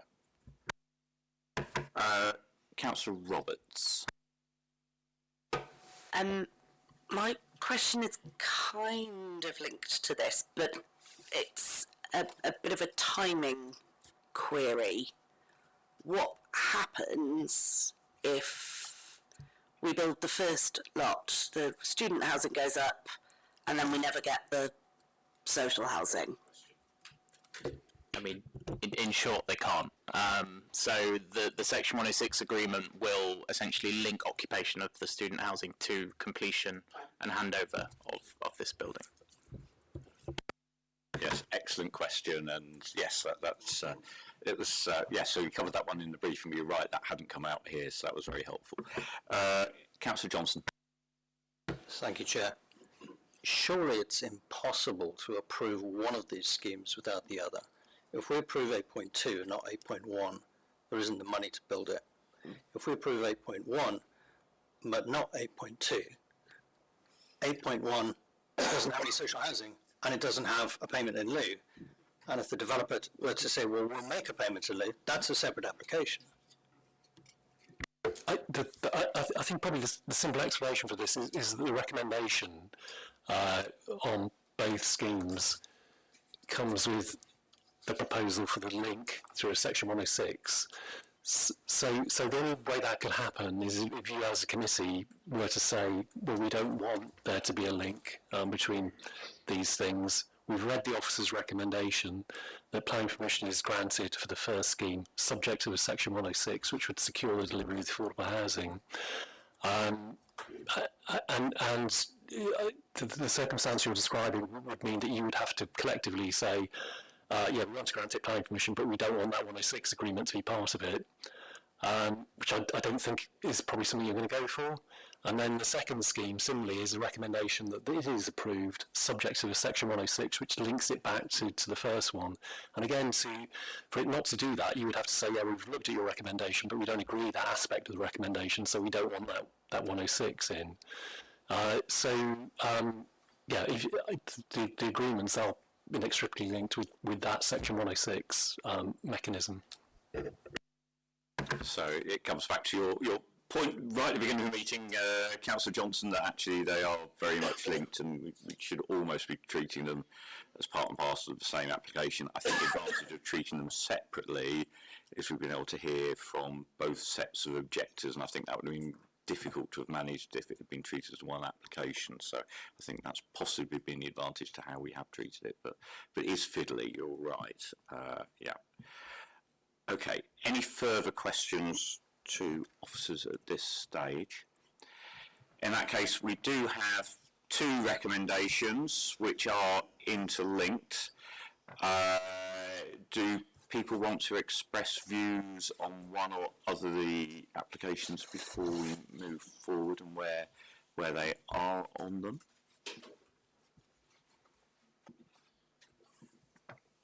Councillor Johnson? I think they're standard and fall together. There's an extant application on 8.1. The extant application on 8.2 can't be built because it's not legally compliant. I think we need to vote for both of them. Okay, any further views? I'll explain where. Okay, Councillor Roberts. Sorry, I've got a strepsil in. I do agree with Councillor Johnson there about the extant permission. I think that, bearing in mind the views of the objectors, I do think that providing 26 social homes for larger families probably overrides those objections and will provide a big part of a solution to our housing waiting list. Thank you. I'll say a few words. I think for me, yeah, the starting point on this is that we do have extant permissions for all three of the sites we talked about, the two on Ossory Road plus the one on Creedon Road. In the case of Ossory Road, we have one building which is slightly shorter than the extant permission. In the other case, we've got one which is about 1.2 metres taller. Clearly, for the Creedon house scheme, we have one which is a number of stories taller than what's been previously approved, albeit that scheme can't be built for the reasons that we've heard. It's a challenging one, I think. For me, the fact that those permissions have already been granted means that, you know, we've got to be mindful as a committee, as Councillor Seaton mentioned previously, about losing appeals. I think we would find ourselves in a very difficult position with the planning inspector, given those extant permissions, about where we would be if we were to refuse. I think Councillor Roberts makes a really strong point that this is not only providing social housing, it's providing council housing, which is what we're told by residents they particularly want. It's providing 4-bedroom homes, which all of us will know from our own casework often feel like they're as rare as hen's teeth and are desperately needed. We do have the fact that they do seem to be well designed in terms of having those triple aspect for most of the properties in at the Creedon House site as well. For me, those weigh heavily. I think we've heard very powerfully from the objectors about their views, and I think we've heard some really strong presentations from all the objectors. It's clear, if we were to approve it, that the objectors are not going to be happy with that decision. I think what we do owe those objectors, if we are to approve this, is those conditions that we've talked through. So about the student management plan, and about the materials consultation, and as well as those aspects of the construction management plan at Ossory Road, and construction management plan at Creedon House site. And in both cases, given the concerns which local residents have expressed about the structural issues, that vibration monitoring which has been discussed in the break between officers and the applicant. So I think this is a difficult decision. I think, for me, it's very much heavily weighted on the fact that there are most of the harms that are there are already there in what's already got planning approval, and so therefore that for me is a very heavily weighted factor, as well as the fact that this is providing the council homes that we know are desperately needed. So on that basis, I'm minded towards approval of these schemes. Are there any further contributions that anybody wants to make at this stage? Councillor Seaton? I'm not going to have much more. I'm going to agree all what you described. This is a compromise in so many ways. I believe if we are to move housing in London, we are going to require these types of innovative approaches to tackling the planning framework that we have to operate within, although the planning framework is essential to ensure that we gain good quality homes that meet the standards that the general public expect. I think my final point here, the Chair, would be that the applicant is committed to commencing ASAP within 12 months or thereabouts. There is a great demand for homes that are genuinely affordable. And this provides homes which it and above our policy requirements. And in those circumstances, I've got no problem whatsoever, notwithstanding the concern by the neighbours. And I suppose I'll just say, listen, as regards urban Southwark, of course, and indeed urban London, which will become increasingly high density, and therefore there are some compromises we'll all have to make living in this part of the world. But on balance, I believe these are two good applications. They enhance what was previously approved, and as a consequence, I'll be voting for both applications without further complications on that one. Thank you. Any further contributions any member of the committee wants to make at this stage? Councillor Dalton? Just to briefly to echo the comments that have been made, I think by and large I am in favour of both in terms of being linked, and I suppose especially as well comparing it to some other applications for student housing, where typically we see the student housing, and then because it's quite hard to build affordable or social housing on site, you get the payment in lieu. But in this case, there's actually a linked application as well, where we're kind of practically seeing the social housing coming into fruition in front of us, which is a particular bonus, I think. But agreed that the objectors did speak really well, and that we should try in the conditions and construction management plan, for example, to alleviate some of those concerns. I know some specific things were mentioned, for example, on the social housing building around, I think, cleaning of nearby blocks and homes and providing that support. So looking at those specifics, I think, would be good. Thank you. Any further contributions? Councillor Soames. Which is, I think on balance, I echo colleagues' comments. I mean, I did have concerns about what the objectives I've had to say, but I think the applicants will address those sufficiently. I think I'm sufficiently happy that they will do that. I did make a note of the cleaning. I think it was Saba. She said quarterly cleaning. I don't know in terms of dust, presumably, and dust particles resting on windows or building up on windows. I don't know if that is something that can be conditioned, or whether that's something just out of courtesy the applicants would be prepared to do during the construction phase. Generally, real washing and provisions around building hygiene, but good management. It will form part of the construction management plan. I think in terms of the frequency, slightly dictated by what you're doing on site. Because once you've got the frame up, then there is very little dust, but there's probably more. Sorry. Can I ask you to come forward and talk to the microphone, just because it won't get picked up properly? So.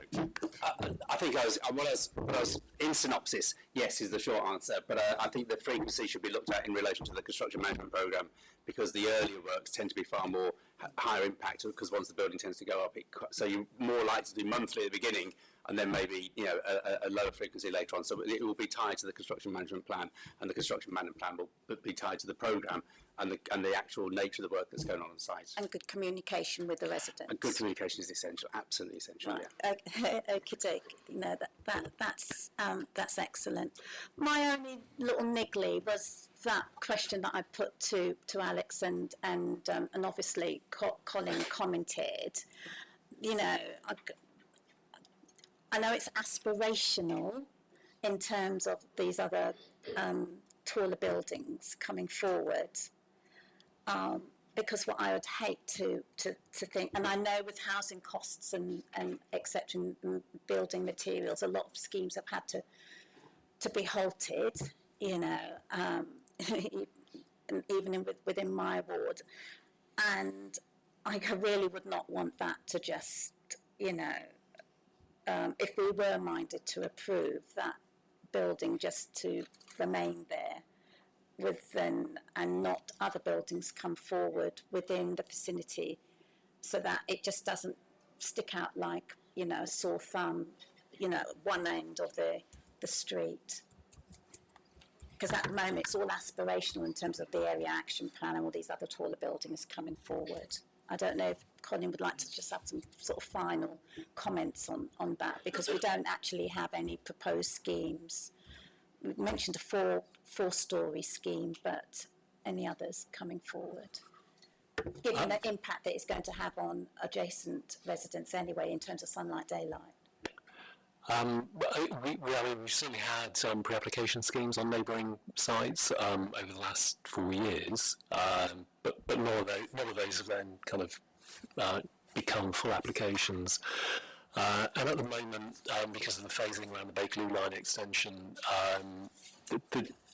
those sites are subject to a commitment to fund the Bakerloo line extension.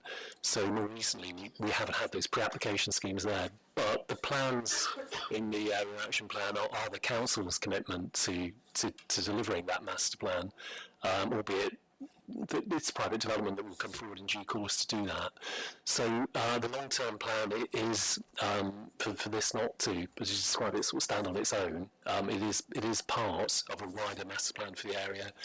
And delivery in the Old Kent Road, in terms of housing and development, has remained pretty robust actually over the last 4 years.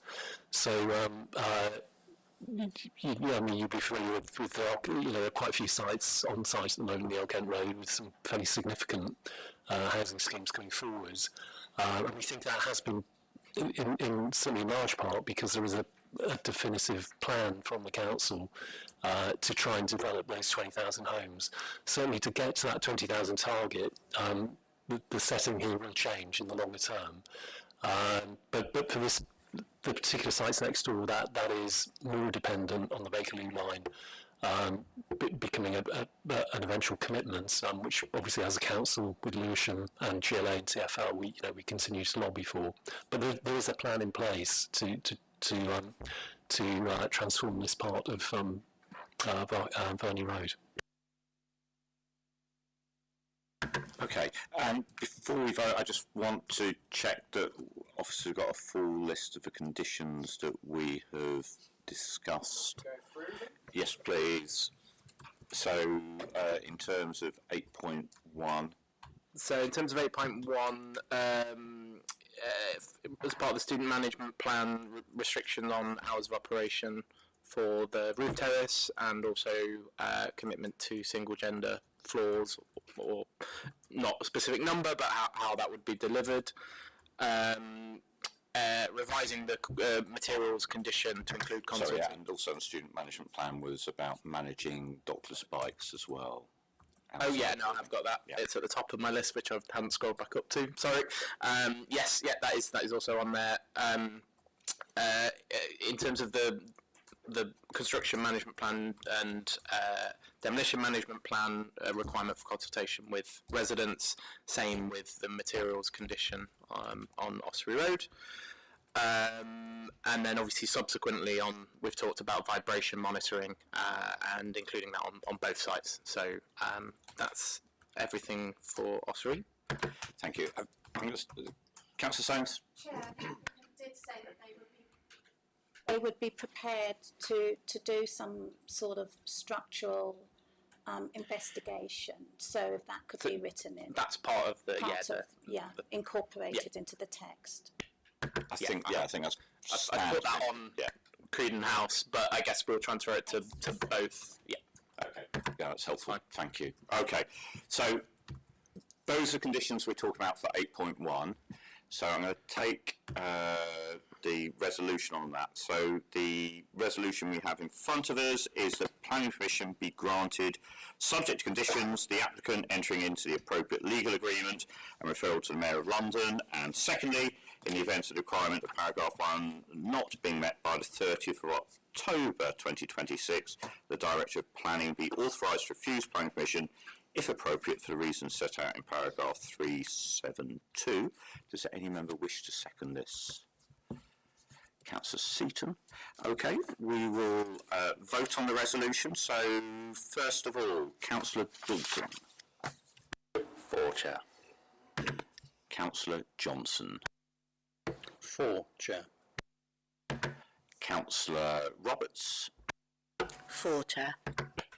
Councillor Seaton. For, Chair. And Councillor Soames. For, Chair. And as Chair of the Committee, I am also voting in favour of that resolution. So that resolution is carried and the application is granted subject to those conditions that we've set out and there were parts of that motion. So for 8.2, what are the conditions that we're looking at here?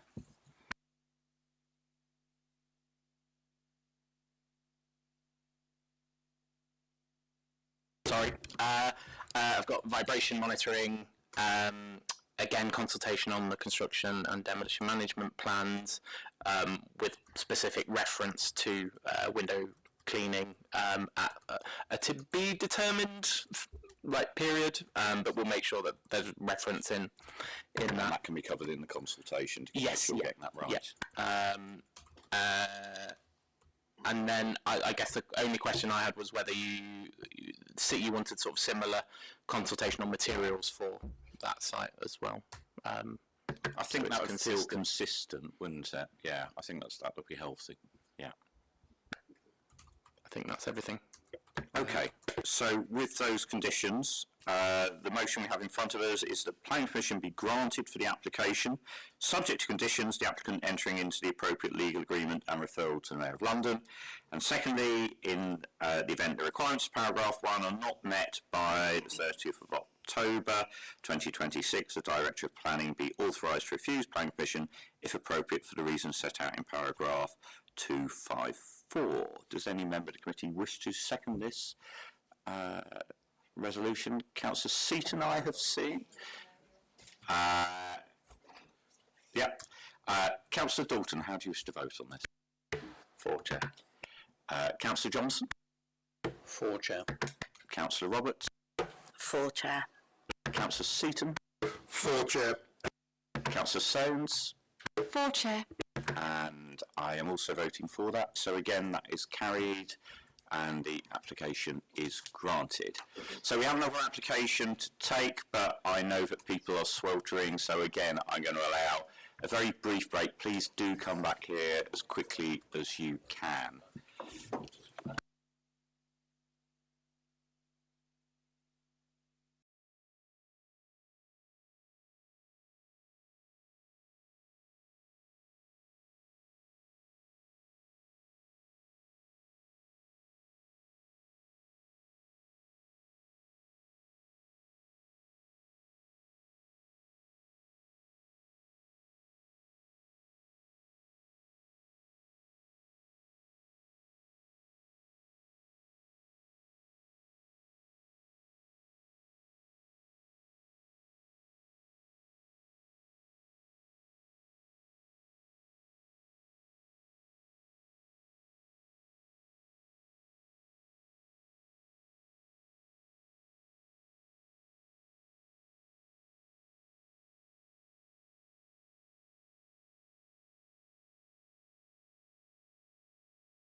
Okay,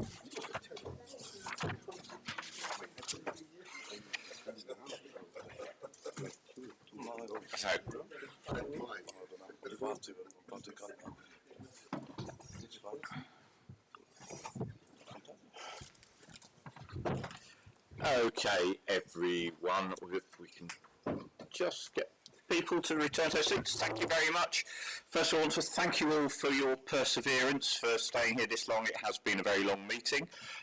So apologies for the long wait for your item to come forward.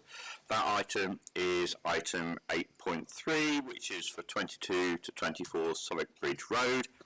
And I'd like to ask Dipesh to present on this. Thank you, Chair. Good evening, everyone. So this application is at 2224 Southwark Bridge Road.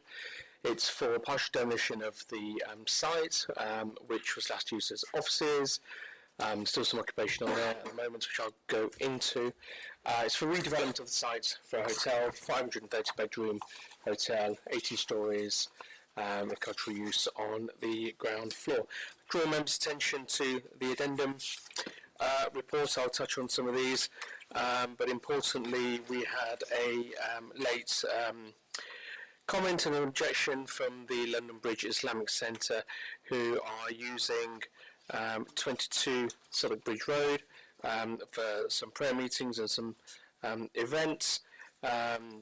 Council officers and the applicant have met representatives of the committee and secured through the business relocation strategy and updated business relocation strategy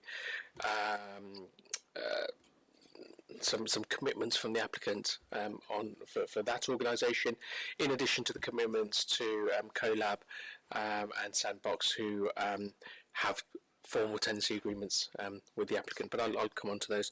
We've also had comments, the London Bridge Islamic Centre are still objecting because of the potential impact on those, and we've addressed those in the report, in the addendum report.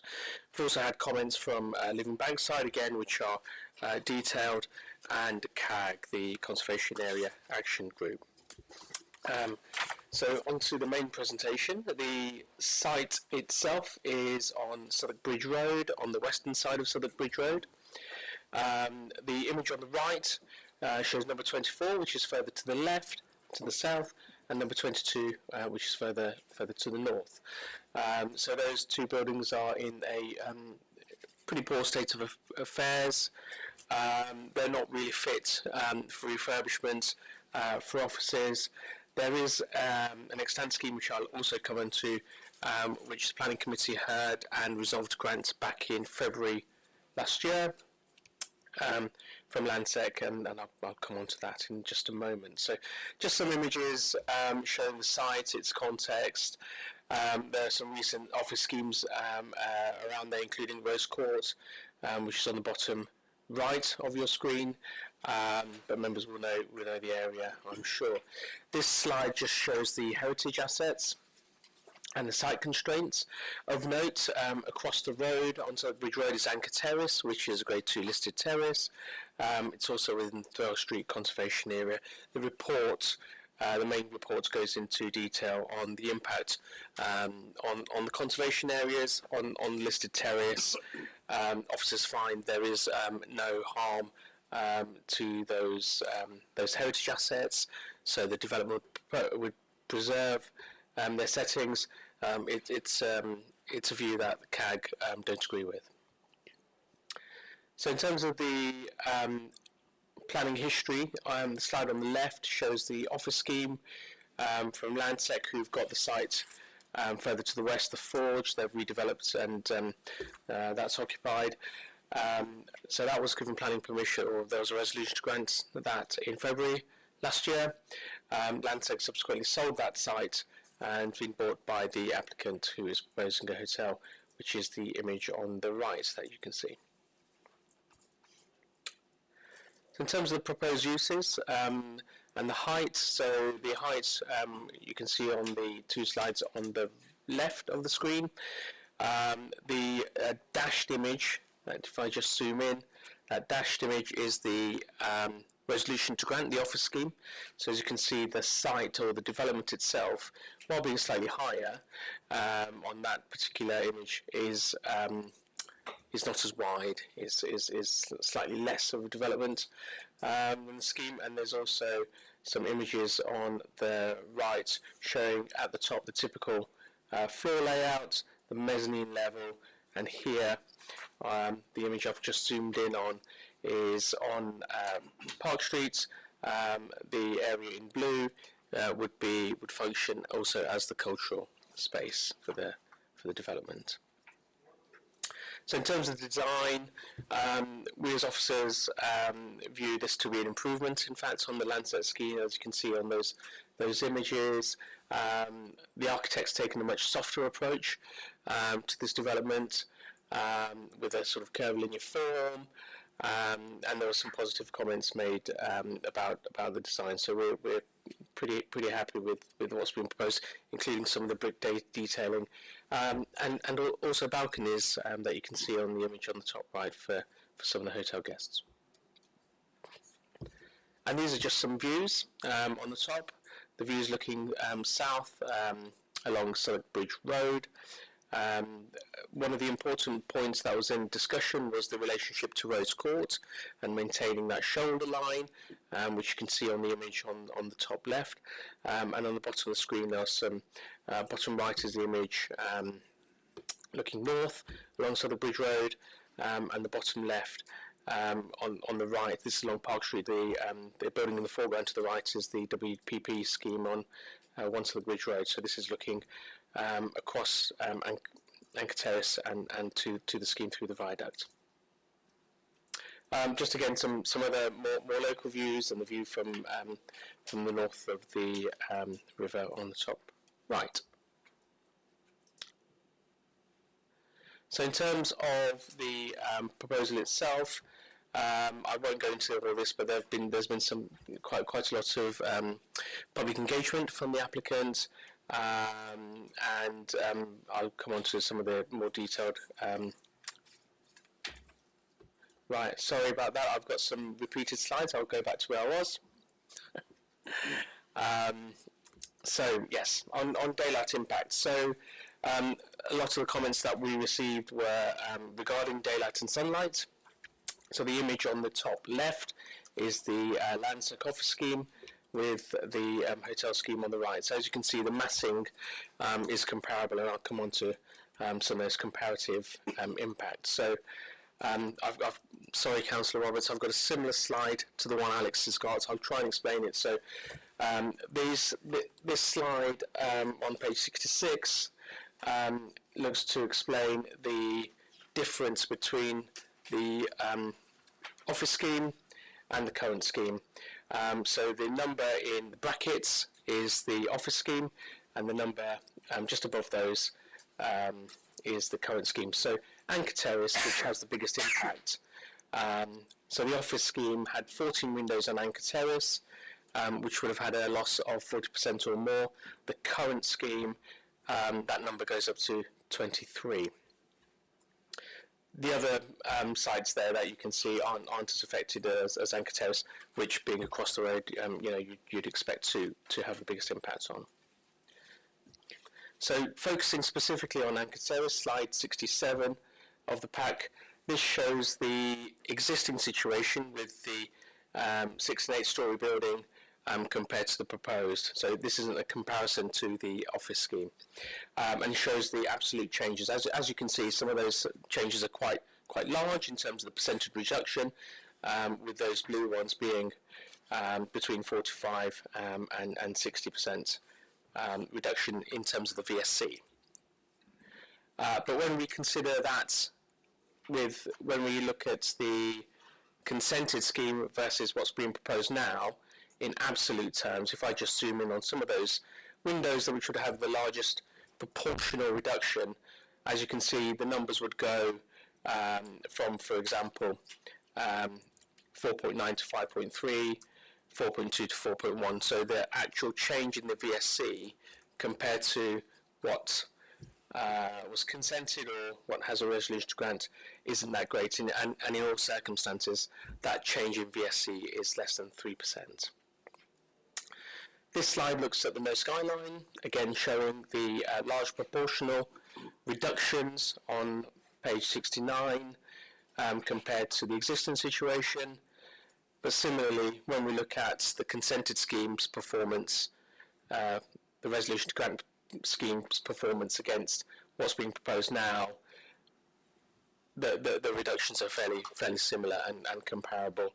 And that's the main reason we as officers think that this has similar impacts to what was considered previously to be acceptable.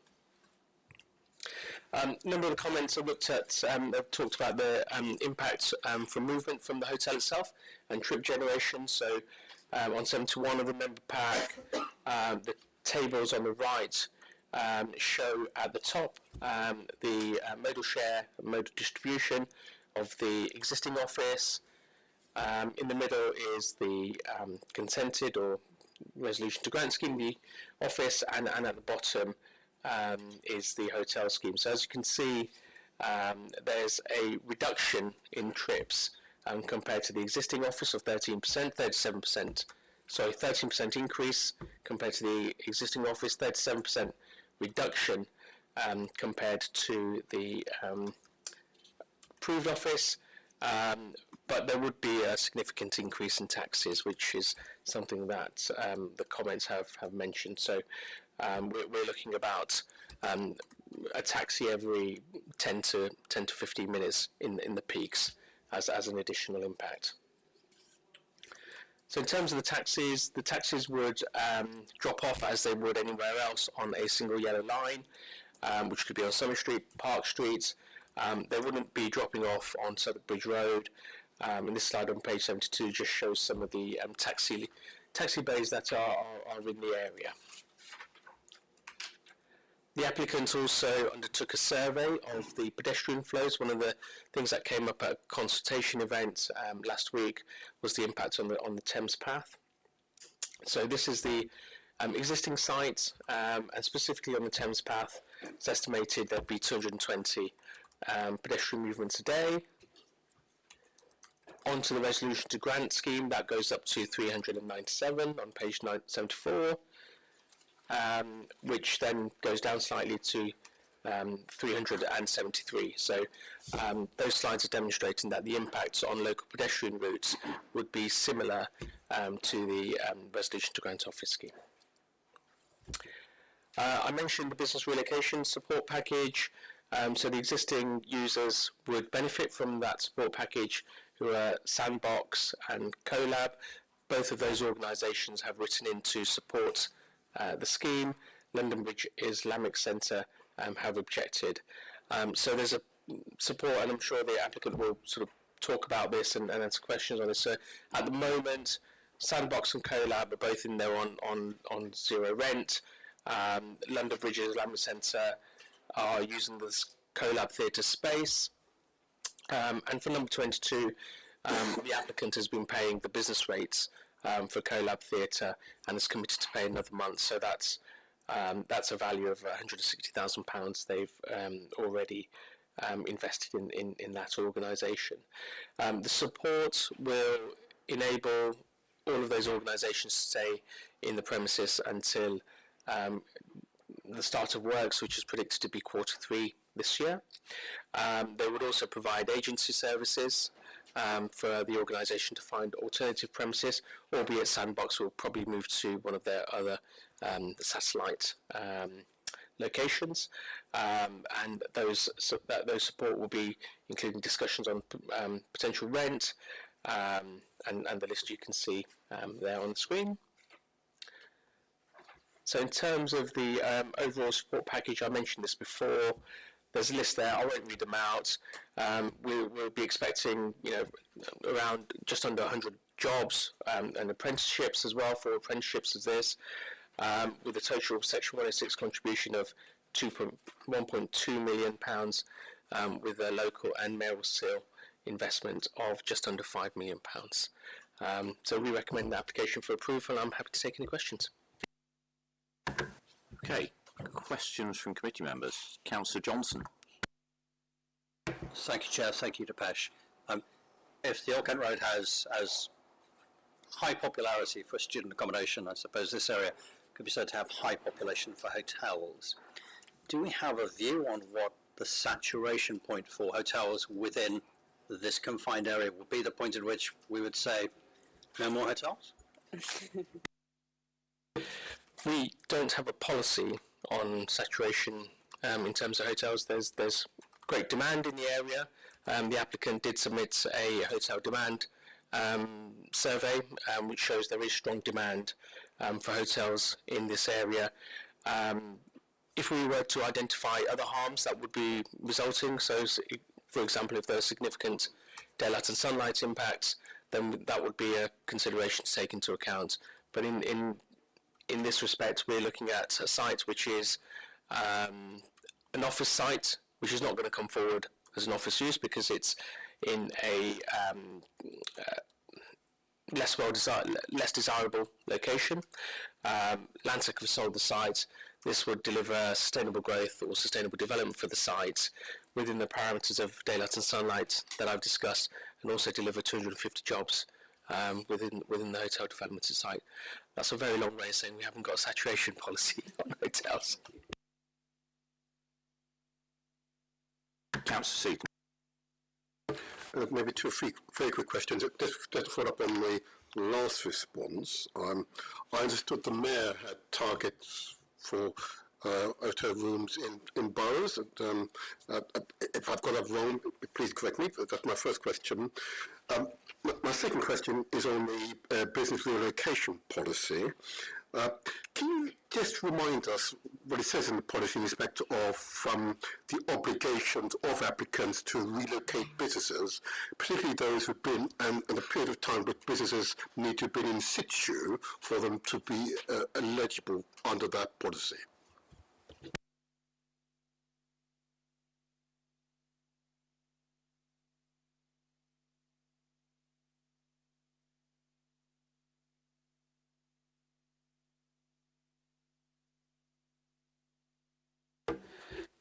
So there's no threshold at which a business in a premises would benefit from business relocation strategy. It just talks about existing businesses. And the London Plan target over the period of London Plan to 2035, I think, is 58,000 additional service bed spaces in London. So that's 2,230 per annum. And it envisages that most of those will be in the central activity zone, which this is, and in opportunity areas, which this is as well. And of course, naturally, most of the demand driven by tourists, and that's where they want to be in London, which is in central London.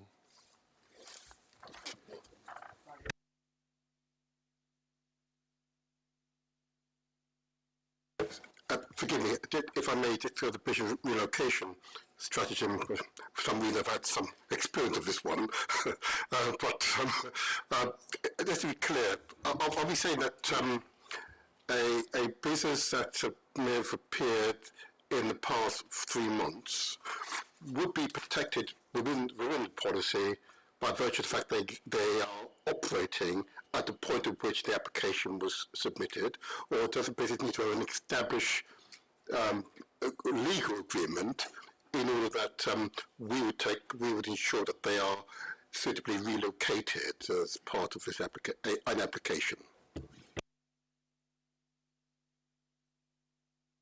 So the policy doesn't state at which point a business needs to be in a premises. The policy does talk about within an application, an applicant providing a schedule of existing businesses on the site. CoLab and Sandbox were in that schedule. London Bridge Exam Centre weren't in that schedule. Their occupation or their use of the premises came to light very recently.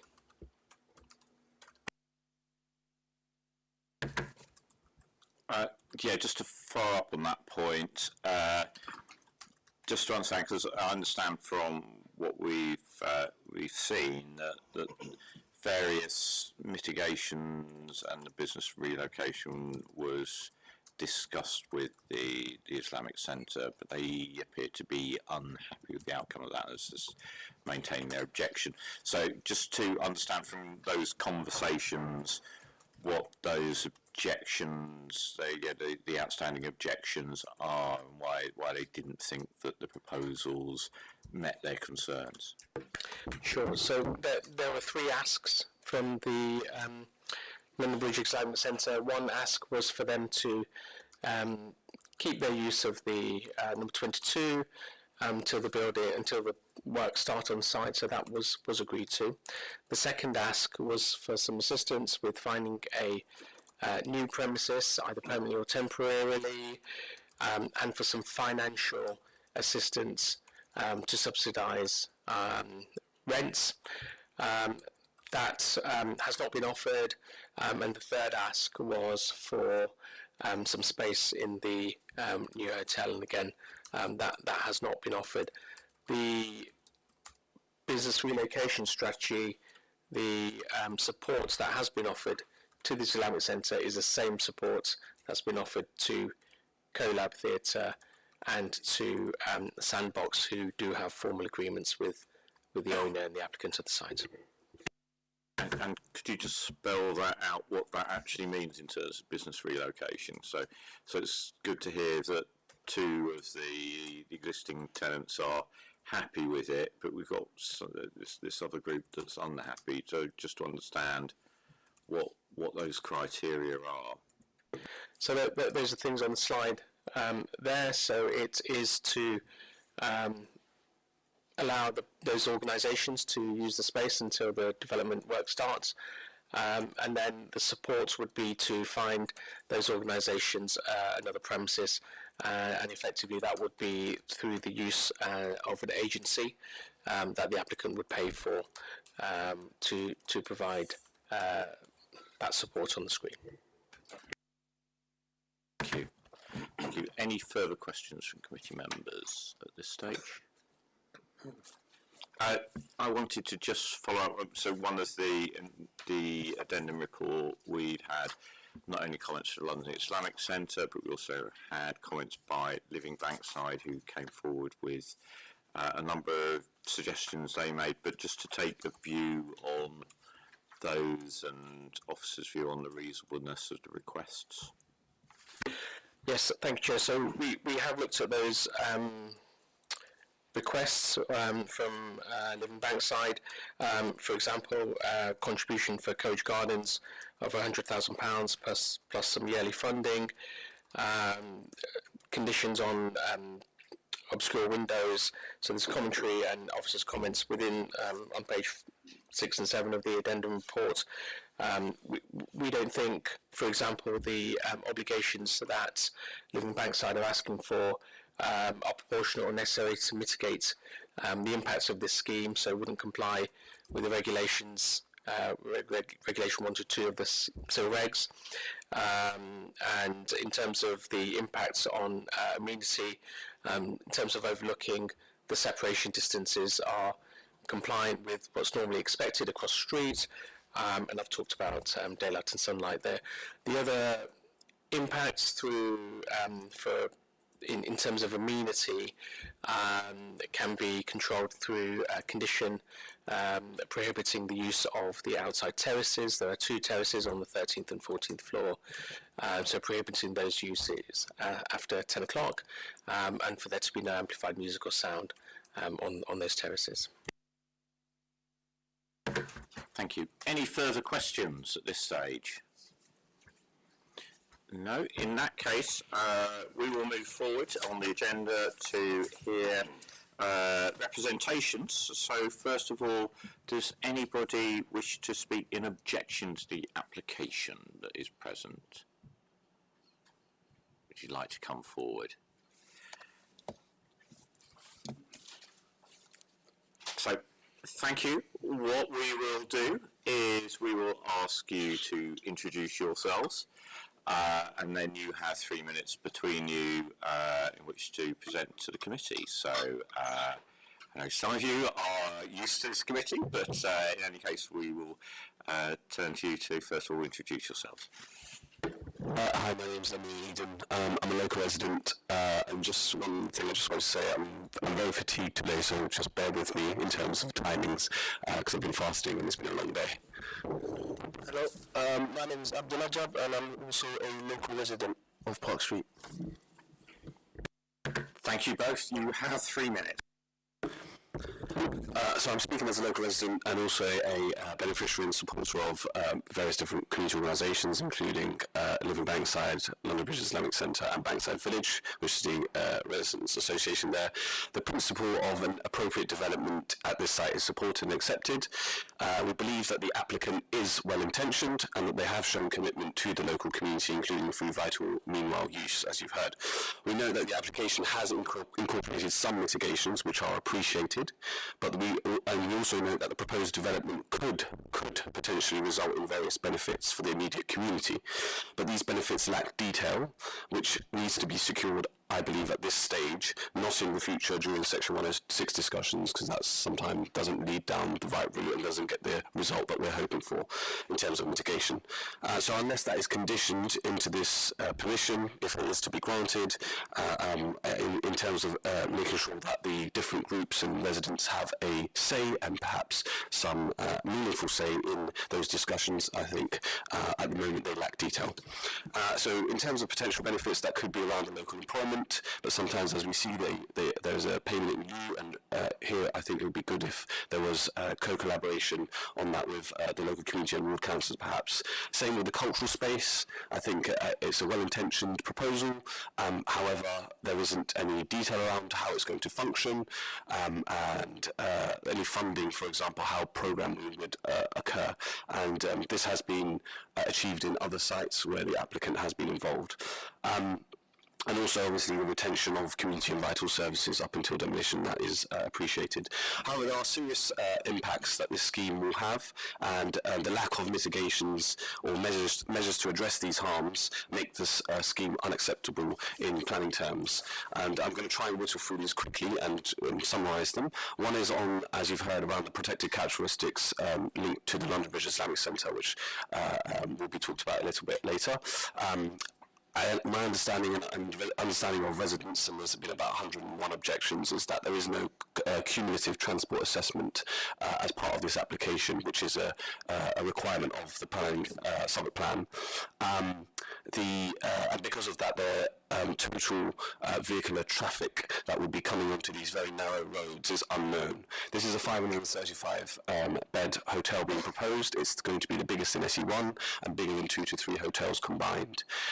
We referenced earlier on that the taxis would increase. That is roughly about 140 additional taxi journeys, and that's 1,400% increase as compared to the consented office scheme. There was also documentation which was shared around the locations for taxis. That was only uploaded yesterday, so I don't actually know how that's been considered in the short time that we've had, but I just think that it needs to be tested properly, and some of the assumptions around use on Sumner Street and Park Street, where there are narrow roads, yes, there are single yellow lines, but a lot of the parking bays are used most of the time, and it's unlikely that customers of a luxury hotel like this would want to be travelling 10 minutes walking with their luggage through Borough Market, etc., to get to this hotel development. Other than that, there is no, and I think others have alluded to this, there's no serious investment, I would say, to infrastructure in the area, including open spaces. And if you just have a look at the previous applications which you've just considered, I would say that there have been, they're smaller in size, and there's been significantly more contributions in terms of immediate local infrastructure. Other issues are to do with conservation and the height of the building. I understand that it's not significantly higher, but it still has an impact. That's all I've got to say, but he might have some other things to say about this later. That's the 3 minutes. So, Councillor Roberts. Was there anything else you'd like to add? Yeah, Yes, so this is in relation to the London Bridge Islamic Centre, which is a charitable organisation and community group based in Bankside, London Bridge in Southwark. The organisation was established over 18 months ago and facilitates spiritual and educational activities for hundreds of local people every week. We are grateful for the availability of the space for much needed activities. For many local residents, the spiritual and educational activities we provide have been a lifeline for them, which has had a measurable positive impact on their mental health. We are seriously concerned by the detrimental harm this application will have on local residents of various protected characteristics. We are grateful for the swift engagement of the Council and the applicant and their endeavours to identify and agree measures that ensure the continuation of our vital services to local residents, including many who are disabled, elderly, refugees, those with mental health conditions, those from particular faith groups, and from those from minority ethnic backgrounds and low-income households. We raised the following applicant and Southwark's planning team, retaining use of the current building until demolition, which was agreed to. We are grateful. Use of the new community space free of charge for cultural activities once the development is complete, which was agreed to. We are also grateful. Whilst in demolition, alternative space in the immediate area free of charge. We appreciate that we are referenced in the business relocation strategy, which includes supporting us in finding an alternative venue. However, the strategy is not robust enough and is simply on a best endeavours basis. We ask that the strategy includes support in finding the need for genuinely affordable or free space, as we are a community organisation with limited funds. We make reference to the support provided in the Elephant and Castle development and the Borough Triangle development to those businesses and organisations owned and operated by ethnic minorities who would have been acutely impacted by those developments. We ask that the Section 106 agreement obligations include a monetary contribution where necessary to assist with the relocation, to subsidise the rent and support with any fit out. Please note that the London Bridge Islamic Centre activities are not limited to only Friday prayers on a Friday afternoons. It hosts a wide array of activities across the week. It serves over 200 beneficiaries on a weekly basis, 61 of whom 61% are disabled, 44% are over the age of 65, 21% have a mental health condition, 18% are refugees. Its activities include interfaith gatherings, afternoon teas, a base for a running club, evening meals and iftars, prayers on a daily basis 5 times a day, and Friday prayers. Respite sessions for local disabled residents, a number of activities for women only, including yoga, educational talks and gatherings, poetry performances, short plays and theatre, book club, and many other activities. The loss of this space will have a serious adverse impact on protected characteristics if a free of charge alternative is not found that is within approximately 200 to 300 metres. Please note, the London Bridge Islamic Centre has made an application to register the building as an asset of community value. We request that the application is deferred and updated to reduce the proposed development's disproportionate impact on local residents and ensure the continuation of our vital services. If the application is not deferred, we ask the committee to refuse the application on the planning grounds of substantial and irreparable harm to residents from protected characteristics. And just to conclude, a failure to mitigate these impacts will mean a failure to live up to the Fairer Future commitments, a failure to ensure Southwark is an age-friendly borough, a failure to live up to take into consideration Southwark's declaration of a climate emergency, and a failure to uphold Southwark's public sector equality duty and protect various protected characteristics from serious and irreparable harm. Thank you. Thank you. And what I would say before I pass on to further questions is, again, apologise for the length of time before we got to this item, because I appreciate during Ramadan how difficult that must have been, particularly for the two of you. So again, apologies for the length of that wait. Questions? I'm going to run down the table, I think. So, Councillor C. Thank you, Chair, and indeed thank you for your presentation, very detailed presentation. A few questions, I suppose. You heard my earlier questions to officers to establish the status of your own organisation in respect of our business relocation strategy. So I'm told that there isn't it doesn't define the business either in terms of period or type, so you apply. But my real question here is that you don't have a contract, so are you a sort of casual user of the building that you don't have an agreement with the owners? Okay, that's my first question. My second question, is there a similar organisation within a mile or two of the current location? My third question, I suppose it really to do with the yourselves and relationship with the applicants. In seeking a subsidy to effect a move, which would be a different treatment to what has been applied to those existing operators who will be moving, are you seeking? Are you asking the applicants to subsidise your activities, or are you asking for a loan that will be repaid once you found an alternative location? I'll take the third question first. So, I think there's a difference between the London Regional Islamic Centre's operation and the type of organisation that it is compared to the others that have been mentioned. It is an organisation with significantly limited funds, and it should be treated as other organisations in the borough who are similar in terms of a mosque or a religious or a educational or charitable provider, and so for that reason, it should be that organisation should be treated differently, and you would look at it as if you would look at other entities or organisations which have been provided subsidies for their relocation, including fit out, and the reference was made to Elephant Castle and to Borough Triangle, and those businesses, organisations were businesses and organisations with significantly limited funds, and so they were provided with support in those circumstances. There are other examples, but I can't remember them off the top of my head. Forgive me, I'm going to need you to just ask the other questions again because I can't remember them. So, not a problem. So, the first question, of course, is really understanding in fact, the second question was, of course, your relationship between yourselves and the applicant. You don't have a contract or a lease agreement or a rental agreement with the applicant, and you were not named in the initial list of organisations.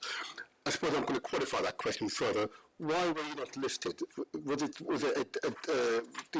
not aware of the application, or are you suggesting that the applicant deliberately omitted your names? Maybe that's a better way. The first thing is, I think you asked previously, and I just want to answer that question as well before we came on, which was how long have we existed? So the organisation has existed for more than 12 months. Oh.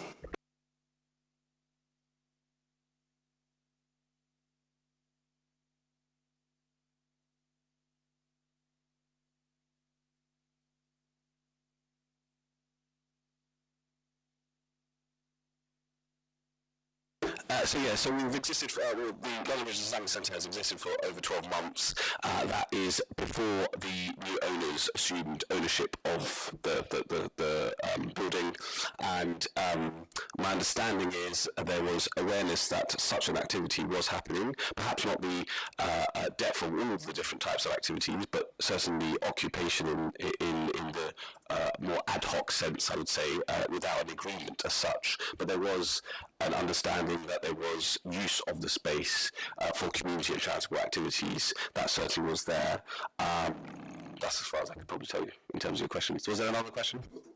Anyway, I don't want to hog up the time, but I'm trying to work out if you didn't have a formal agreement, so it was just a casual arrangement. I'm trying to determine if it was a formal agreement or a casual arrangement. In terms of answering the question directly, there was no formal agreement, that's clear, but I wouldn't use the word casual. We'd be using the space as any other groups would use any other space under lawful.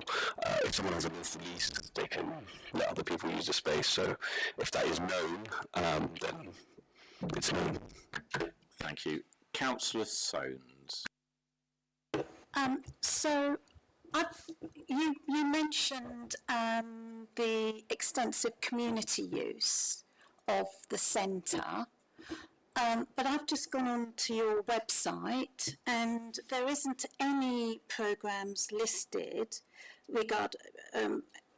regarding that, and it only mentions the Friday prayers and times of opening on that particular day. So that's on your current website. But also, I suppose I'd go back to, so I'd like you to sort of comment on that, please, because it seems really odd to me.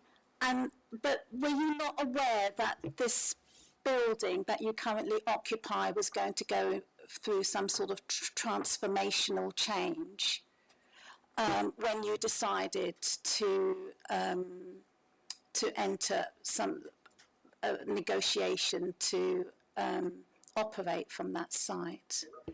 So, two questions. One regarding your programme, and if it's so extensive, why isn't it publicised and on your website, apart from the prayers on a Friday? Because you did say that you don't just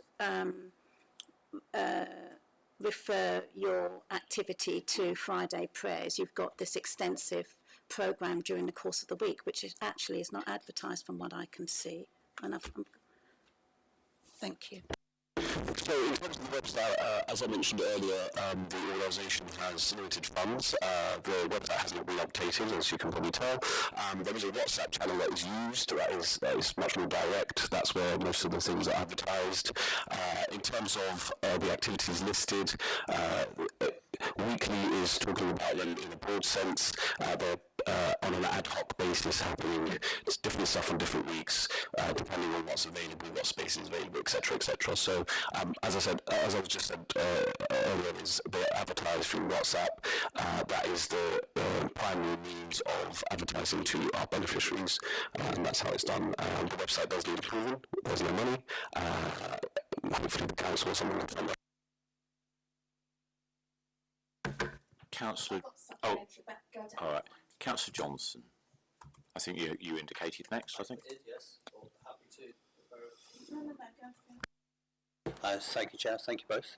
I don't know if you have the answer to this question, but roughly, how large would you say the building is the space that you operate in? And if you don't know it in meters, say, in comparison to, say, this space? I would say this space would be sufficient. Okay. The reason I ask is because I'm wondering, a space of this size, free of charge, within 200 to 300 metres of Southwark Bridge, is quite a challenging brief. Does it need to be 200 to 300 metres? What happens if it was, I don't know, 400 metres? Yes, I appreciate that it is a challenge, massively, because obviously the rents are very expensive in the area.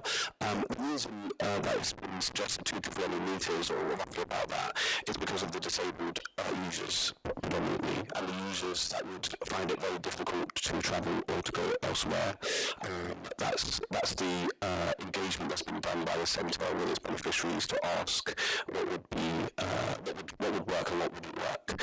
Also, I hope that answers the question. I didn't answer your second question, but I want to come back. Did we know that there was going to be an application that something was going to happen when the new owners assumed ownership of the building, which was in August last year? Yes. Previous to that, no. I hope that answers the question. May I ask a supplemental? Yes, of course. Just checking, because Councillor Sands has one too, I know. How practical would it be if a site was found and it was 200 to 300 metres radius, but it was half the size? I'm just trying to understand the nature of your ask and the nature of what could possibly come back, and whether that's going to be a useful thing, or whether it has to be this size and it has to be in that radius, otherwise nothing works. I think if you were to say half of the size, that could work as well. It just means, I mean, the thing that with the centre, what's happened is that there's been exponential growth. Like I said, we don't need to have funds, but somehow word of mouth, spread, and people that were housebound, for example, or never coming out, they're now coming and using and meeting other people. So I think half the size would still work for the short term or medium term, I would say, but it would be most appreciated.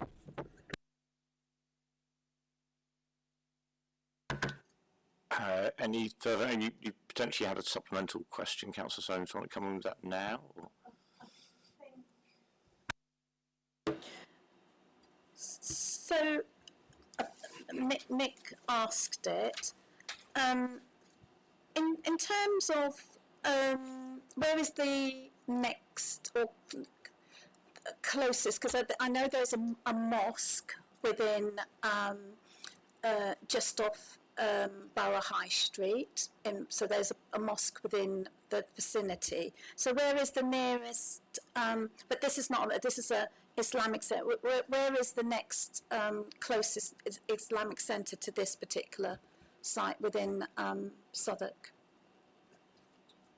In terms of, yeah, you're right, the closest mosque will be Harper Road, and in terms of our beneficiaries, the whole reason why this was set up, one of the predominant reasons was, as I said, to save residents and residents who find it extremely difficult to go to Harper Road, and it causes them misery. So that's in terms of the mosque. In terms of the centre, I don't really know. I don't really do need like a mosque. It's probably a centre in terms of different activities other than prayer facilities. The mosque is not that far. Which one? The mosque at Harper Road is not that far. It's within. Anyway, okay. Thank you. I'm just letting you know that disabled beneficiaries are telling us and what their lived experience is. No, that's very helpful. And just to understand, how many users of the centre or worshippers do you have? Roughly at the moment we're about 200, just over 200 beneficiaries. 200. And I mean, you talked about how near it needs to be. So where are they coming from? What's the area that your sort of parish would be the wrong word, but to get the idea of what journeys are people making to the centre? I'd say most of them are from the Brown Bankside area. Maybe some from London Bridge or West Bermondsey kind of area. That's about it. I think mostly Brown Bankside in the immediate area. Thank you. And the other question that I have, I'll turn to Councillor Dalton in a second, but the other question I had is, is just to understand the timing of all of this. You talked about the ownership of this site transferring around August last time. We'd heard, I think, Emily, you said this has been, the centre had been operating for just a period over 12 months, and I think Abdul had said it was around 18 months. The previous application for demolishing the building and building officers that was referenced, was an application back in 2024, which sounds as if it was, that application was at least submitted to this council before the centre established itself here.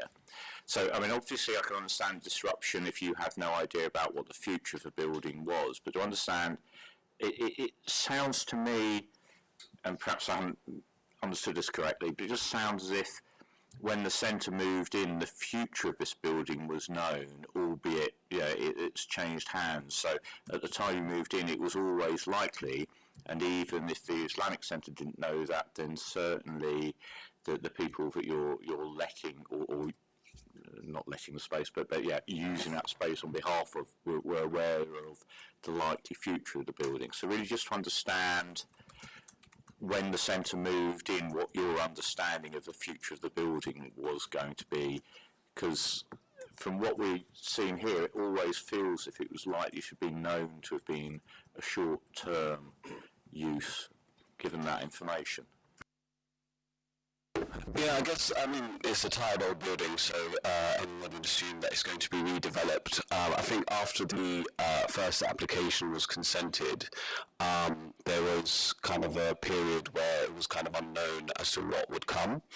It could be another office scheme, and if such, there would have been conversations about potentially looking at space within the building.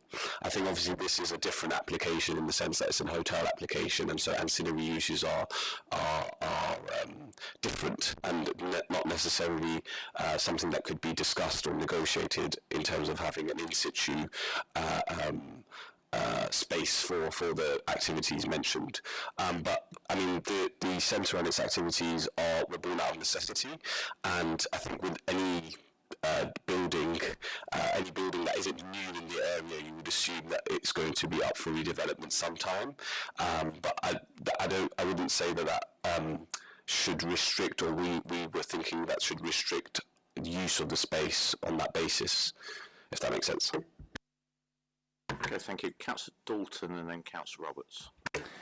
I think, as well as the specific points you're making about the Islamic Centre, I think I'm right that in your initial speech you're also making a more general point about community input into the scheme if it was to get approval, and I wondered if you had anything more specific to say on what you would want that to look like. Is it just a kind of general commitment that you would recommend towards us specifying more clearly the community input that should go towards the community spaces in that new scheme, or is there any more specifics that you would want to be included? Is it kind of amount of time per week that community groups should be able to use this community spaces or anything like that? So there's a number of different things. If the committee were minded to approve the application that we've kind of referenced, so in them, I think Depeche mentioned, which was the obscure windows, I think that might already be in the conditions. If it is, that's great.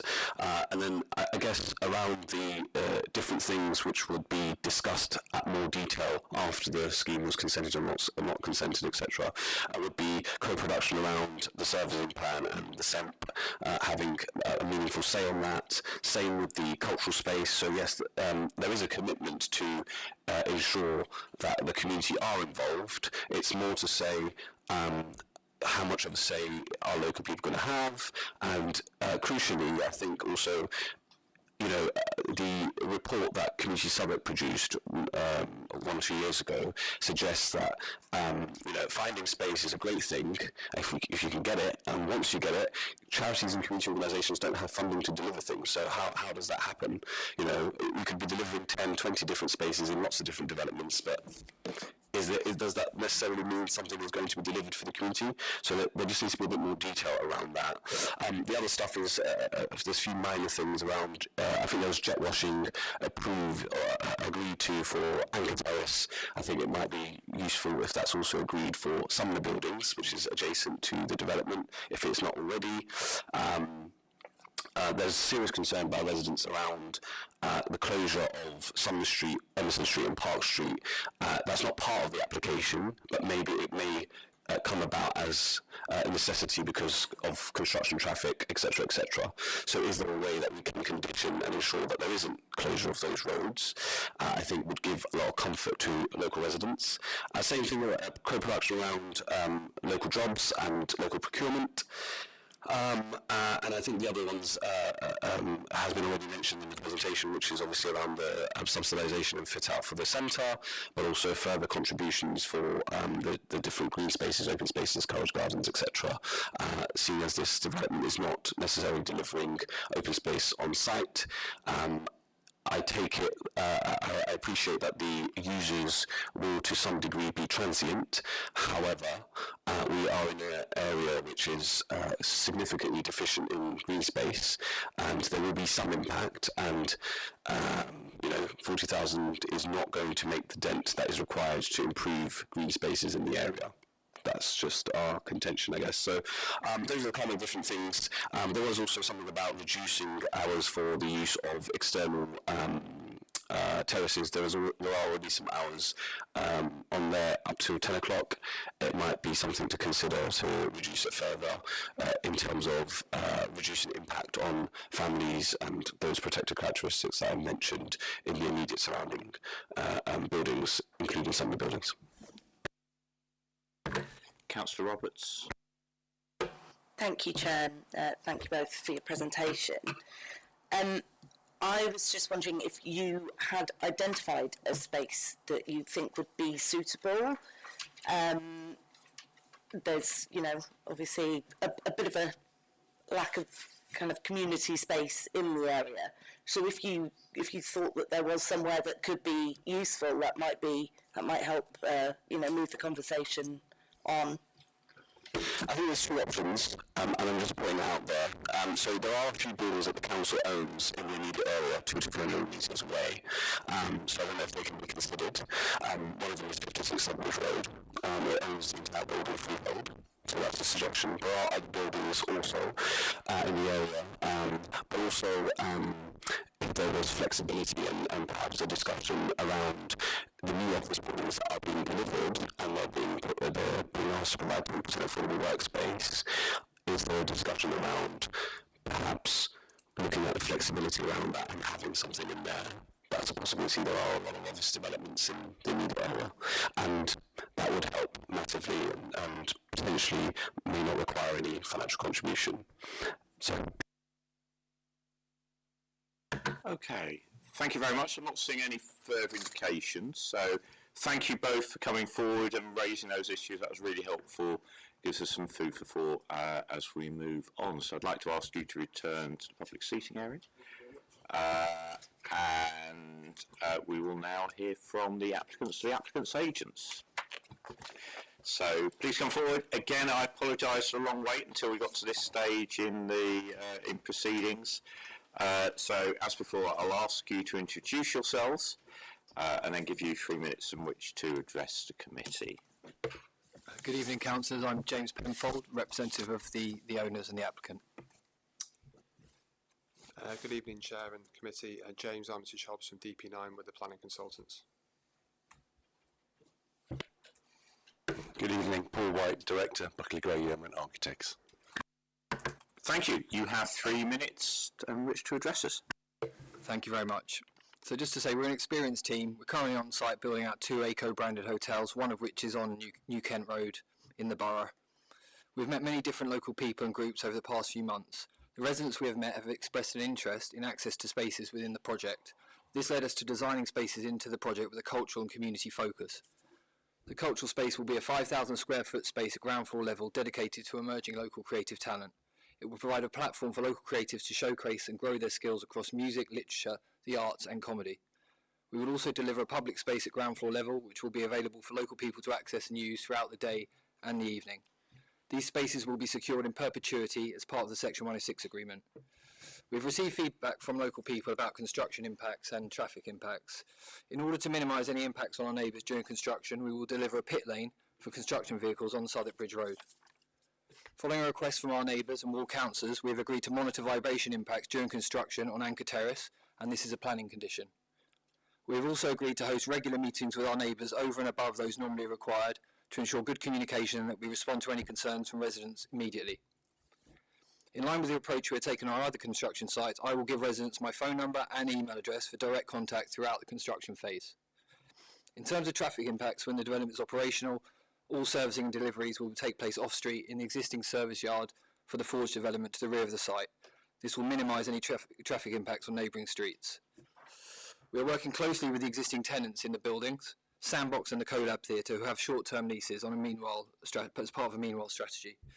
We are in discussions with Sandbox about occupying the ground floor space in our New Kent Road hotel development. We've also agreed to a relocation strategy for them and the CoLab Theatre, through which we will help them both to find a permanent space. We understand the London Bridge Islamic Centre has been using the CoLab Theatre on a temporary basis for a Friday meeting over the past few months, and whilst they are not tenants, we have also agreed to include them in the business relocation strategy alongside our tenants. We are paying the business rates for the space the CoLab Theatre is currently occupying and the London Bridge Islamic Centre is using, which is a total cost for us of £160,000.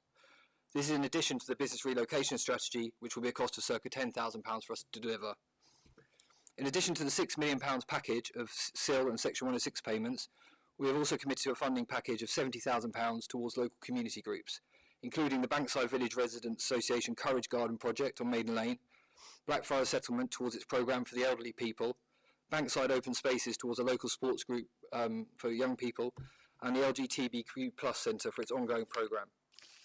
We are pleased with the letter of support from the Peabody Estate, TRA, Blackfriars Settlement, the LGBTQ+ Centre and our tenants. Hopefully you will see by our actions to date that we are committed to working with and investing in the local community in the long term. Thank you very much. Thank you. Pretty much spot on to 3 minutes, so thank you for that. Committee members, questions to the applicants? Councillor Johnson. Thank you, Chair. Thank you for your presentation. As you've heard, the Islamic Centre has a challenging brief or challenging request. How confident would you say that you are that you would be able to find them somewhere which works for them and is credibly deliverable? I think it's something we've committed to. We've got expert local agents who are going to help us work on this strategy. It's a legal obligation, and we'll do our very best to find a permanent new space for them. We have also been in touch with Southwark Council's regeneration team, Neil Kirby, who's going to assist us with the search. So it's quite it's a bespoke use, I would say, in terms of their function and hours of operation, etc. I don't know whether they're going to need a permanent 7-day-a-week space, and that perhaps there's a more kind of interim, flexible space that they could use. But that's something that we need to look at with our commercial agents and with the council's regeneration team. Is there a possibility or possible outcome from this that despite your best efforts, it's just not possible to find a space which is free of charge within 200 to 300 metres and, well, we tried, but sorry? I don't know the answer to that question at this point. We'd have to go through the process. It's the same with our current tenants in the building. It's a process we've got to go through. We've got the best agents in the market to help. We've got the assistance of the council to help. So I'd say we're in a pretty good place to find them a new space. Thank you. Councillor Roberts. Thank you, Chair, and thank you for your presentation. I'm not sure if you have seen it, but there have been representations from Living Bankside on some of the things that they would like to see as part of the Section 106. And I was just wondering if you had any thoughts, immediate thoughts, or on any of those about kind of like things like, you know, the Courage Gardens, jet washing, things like that. Well, we've already committed a £40,000 contribution to the Courage Gardens initiative, working with Sue at Bankside Village Residents Association. That's something we've already committed to. In terms of the other requests, we're working with Living Bankside. They were part of our community investment programme, which is going to be in the Section 106 agreement, and they are going to be helping us to curate the cultural programme. We've been working with Amir since November, I think, last year, where he helped us with our public consultation.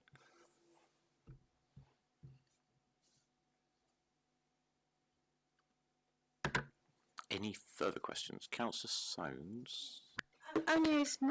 I'm sort of interested in this sort of culture. It sounds potentially quite exciting, the different genres that you sort of outlined. I'm just concerned that is what you will ultimately produce, and that it's not dominated by one genre or another, and that it is truly a cultural space for the whole community, a diverse community, and that you do produce those range of programs. How will you ensure that? Yeah, so that all groups have access. Yeah, absolutely. It's at the heart of the strategy for the space is inclusivity, and we tried to go to different groups, or we have engaged with different groups to form partnerships with, including Living Bankside, the LGBTQ+ Centre, Bankside Open Spaces, Blackfriars Settlement, and they're going to help us curate the cultural programme. The idea is this cultural space will be a platform for local creative talent. So it's like a grassroots space that creates an incubator for local creative talent to hone their skills, grow their profiles, and then we hope in the future they'll be able to exhibit artworks at the Tate or perform at the Globe Theatre. But we are very mindful of the fact we're coming into a community and a neighbourhood with a great cultural history and identity, and we want to help support that. So at the heart of this is inclusivity. The community investment programme is a legal obligation. It will be a Section 106 obligation, and we will need to submit a strategy to the council for approval before we commence development. And within that strategy, we're going to propose to set up a steering group that meets once every 6 months, and that will effectively be in charge of the governance of all these initiatives we're going to deliver, including the curation of the cultural space. So that's how it's going to be tied in is through this community investment programme, Section 106 obligation, and through the partnerships that we've formed. Thank you. And we heard that one of the other points that was made, I think Councillor Roberts made it as well, was about commitment to help with, you've already made a commitment to help with managing dust and jet washing the Anchor Terrace across the road from the site, but you've also heard the request about some of the buildings, I think it was, whether that's something you might consider as part of the construction management plan. What was the request? It was about the sort of so it was a request that Living Bankside produced about in terms of dust management, the jet washing of some of the buildings. I think was the proposal that we heard. Yeah, just your views on that. No, I think we've agreed to a bespoke construction strategy for this project that goes over and above what would normally agreed, because we've had a lot of feedback about construction impacts, and we're going to be having more regular liaison with local community groups than other developments would normally do. We're going to, as I've said, we're going to be in touch with residents directly. So I will be in touch with residents directly. We've agreed to kind of monitoring impacts. So there's a range of a package that we're looking to deliver. We're trying to take all the construction vehicles off the surrounding residential streets and keep them on Southwark Bridge Road. Delivering a pit lane on Southwark Bridge Road is not straightforward. It's expensive to do, but we know we can do it. We've had our contractors reviewing it, and we've literally designed the dimensions to ensure it's deliverable. The council's highways team and TfL all seem happy with it. But committing to jet washing properties that we don't own, we're very cautious about, because we don't have any ownership interests of them. Arranging how you do that is a real logistical challenge. So I wouldn't want to commit to something that I'm not sure we could deliver. Okay, that's helpful to understand. Okay, thank you. Any further questions from members of committee? Okay, thank you. Thank you. We might have further questions for you later, so yeah, please do sit closer to the front of the meeting if you can. Do we have any supporters of the scheme that live within 100 metres of the site? I do not see anybody meeting that description within the room or indicating. Do we have a ward councillor who wishes to speak on this? Would you like to come forward? So, David, you again are familiar with how we run these things, so I will allow you to briefly introduce yourself, and then obviously you'll have 3 minutes in which to address the committee. Councillor David Watson, Ward Councillor for Borough and Bankside. You have 3 minutes.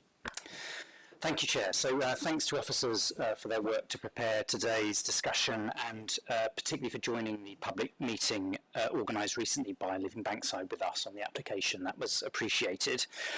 I'm grateful to the developers. I think they've already referenced they've taken on board some of the concerns that we had raised during the discussion process in the run-up to the application, including ensuring that the construction doesn't damage the foundations of the neighbouring heritage buildings on Anchor Terrace, and introducing that space for regular dialogue with neighbours during the construction phase. Also for seeking to limit the use of those outdoor terraces to manage overlooking noise and disruption. However, this committee will note there's virtually no local support for this scheme. Over 100 people have registered objections and only 4 have supported it. I mean, bluntly, Chair, you won't be surprised to hear me say this, but we need homes, not hotels, in Borough and Bankside. I mean, there are now over 22,000 people on the housing waiting list in Southwark, and fewer council homes in Borough and Bankside than there were in 2010. And this will be the biggest luxury hotel in the area by some margin, with over 500 rooms being provided. So you've heard from residents directly about their concerns, and I think Living Bankside have done a good job of summarising the concerns in their submission, and those are also reflective of the comments that were shared with us as ward councillors in the Living Bankside submission. Yeah, I think you've already referenced that the Southwark Conservation Areas Advisory Group has objected to the application due to its height and massing and the impact on the conservation areas and open spaces around it. And they similarly lament another lost opportunity for badly needed housing in Southwark. I think committee members will have seen some of the images on the heritage statement which make clear the scale of this development. So I guess I'll just, bearing in mind time is limited, I'll just mention, I think, sort of three things that are particularly concerning from my perspective. One is how traffic will be managed along Southwark Bridge Road, which is a TfL red route. The developers have talked about the arrangements they'll make during the construction phase, but as an ongoing concern, I think this is something that strikes me as warranting more attention. The nearest, much smaller hotel along Southwark Bridge Road has a dedicated inlet and drop-off bay for hotel traffic, as do large developments elsewhere in the ward. The impact of traffic during and after construction on Sumner Street and Park Street has also been raised as concerns by residents, and longer term by CAG as well, who've questioned, as you heard, whether some of the streets which are medieval can handle these ongoing servicing requirements.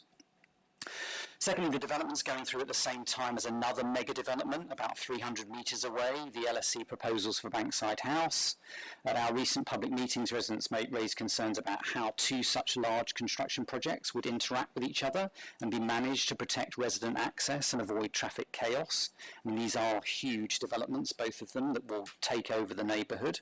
So I'd urge the committee to ensure that there is due coordination between these overlapping schemes if they're approved. And then, as we've heard, I think it's disappointing that no solution has been found at this stage to house the London Bridge Islamic Centre during the construction phase. This is a volunteer-led community group that now faces homelessness. I mean, considering the scale of this venture, it seems particularly strange that developers wouldn't be willing to step up and make a firm commitment here. And then finally, construction management, which has been raised before as a major concern for residents, some of whom have endured significant disruption from nearby developments, where developers have flouted construction times and brought roads to a standstill. Thank you. Are there any questions from members of the committee? Councillor Roberts. Councillor Watson has actually touched on what I was going to ask about the cumulative effect of development on residents in this area. And notwithstanding, it is, right there on the River Thames in one of the greatest cities in the world, if not the greatest. Sorry, I was downplaying it. We do welcome the investment into Burren Bankside, but I just wanted to kind of get a bit more background on how residents feel about always being the ones subject to this development. Well, I think bluntly, residents are completely overwhelmed. I mean, they live in a construction site. It's through the conversations we're having with TRAs or through planning open public meetings that we're holding with community groups or on and around particular developments.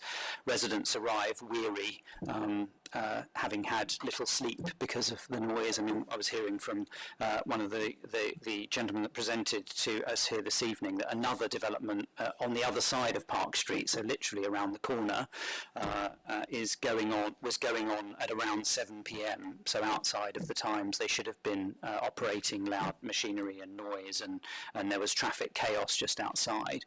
I think the experiences that residents have endured of some of these mega development projects have been really challenging, which is partly one of the reason why we suggested this sort of open dialogue with the developers to try and protect a space to talk about how development was proceeding, and officers have been working closely with them and us on trying to make sure that the construction management plan does deal with that in a forceful and robust way.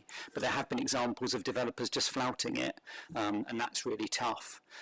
So Better Bankside, the Business Improvement District, recently did a piece of research that revealed that there were about 28 major developments that had either just been built in Burren Bankside or were in planning or in consent or were about to come on stream.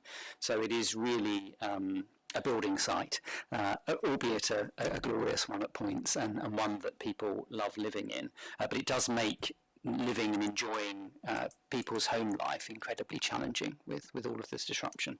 So thank you for asking the question. Thank you. Councillor Soames. Thank you, Chair. Thank you, Councillor Watson. From what I've heard from the applicant this evening, they seem to me to be fully committed to finding alternative premises for the Islamic Centre. And you said in your presentation that you would hope that there would be a firm commitment. Well, you know, there was a follow-up question from members on this side in terms of, you know, their commitment, and you know, we sought to seek reassurance on that. What else can they do from over and above what you've actually heard this evening and what they've shared with us? So, I mean, I think I've heard that they will do their best to try and find them somewhere else. So that, to me, is not a firm commitment to rehouse the Islamic Centre. I mean, I think we've heard quite powerfully from the representations about the value that this, albeit relatively new, organisation is bringing to the local area, and some of the losses that the area would endure if it weren't able to continue throughout the construction phase. And this is a volunteer-led community group made up of people with protected characteristics who really should have been a consideration from the start. I mean, I understand that there are, I mean, I didn't quite follow the conversation about whether or not there was a contract in place or what the particular nature of the establishment was there. But I think, I mean, they are in situ. They've asked for help. And I think probably what I would ask is that they're given help on the same basis that the other tenants are being supported to find other places to situate themselves. I mean, I thought Councillor Johnson's probing around the size and the scale of what was on offer would seem to be a constructive and productive route to go down. I mean, notwithstanding not my position to take any view on these things at all, but some sort of offer in the direction of an alternative facility, I think, would be welcomed by the London Bridge Islamic Centre as a gesture of good faith and as an investment in trying to ensure that is a relationship that can be re-established once the hotel is eventually built, assuming that it's been given approval today. Councillor Johnson. Thank you, Chair. Thank you, David. Sorry it took a while for us to get to you. I wonder if we could talk a little bit about the business relocation strategy in a broader sense, because it's not just the Islamic Centre, there's also the Collab Theatre and Sandbox, all of which have been described as living in meanwhile leases, which effectively means you're here until the building is gone. A lot of charity shops do this, I believe. And I suspect that a legalistic interpretation of that would be, well, that was the deal, tough luck. And if the committee was to decide that they wanted to do something else, then they would need to take a view as to what weight should be placed on making sure that these meanwhile uses continue. How important are they to the local community that the Collab Theatre, Sandbox and the Islamic Centre continue in some shape or form in the area? I wonder if you could give us some feel for what impact do they have on the community, how rooted are they in the community? There's three organisations, and to what extent the committee should be fighting to find a way to get something for them. Yeah, I think that's a perfectly reasonable question. And I think what we get through meanwhile uses and colleagues who've been involved in this far longer than I have will have a better sense of this than me, is insights into what could be, with community groups setting themselves up on the basis of, albeit perhaps more fragile arrangements in areas where they wouldn't usually be able to afford to situate themselves. And that contributes immensely to the diversity and the offer that's available to local people, to people from different groups, and the cultural offer. Councillor Soames talked about the cultural offer, and I mean clearly the CoLab Theatre has played a really important part in that locally, and Sandbox is a sort of an affordable space provider.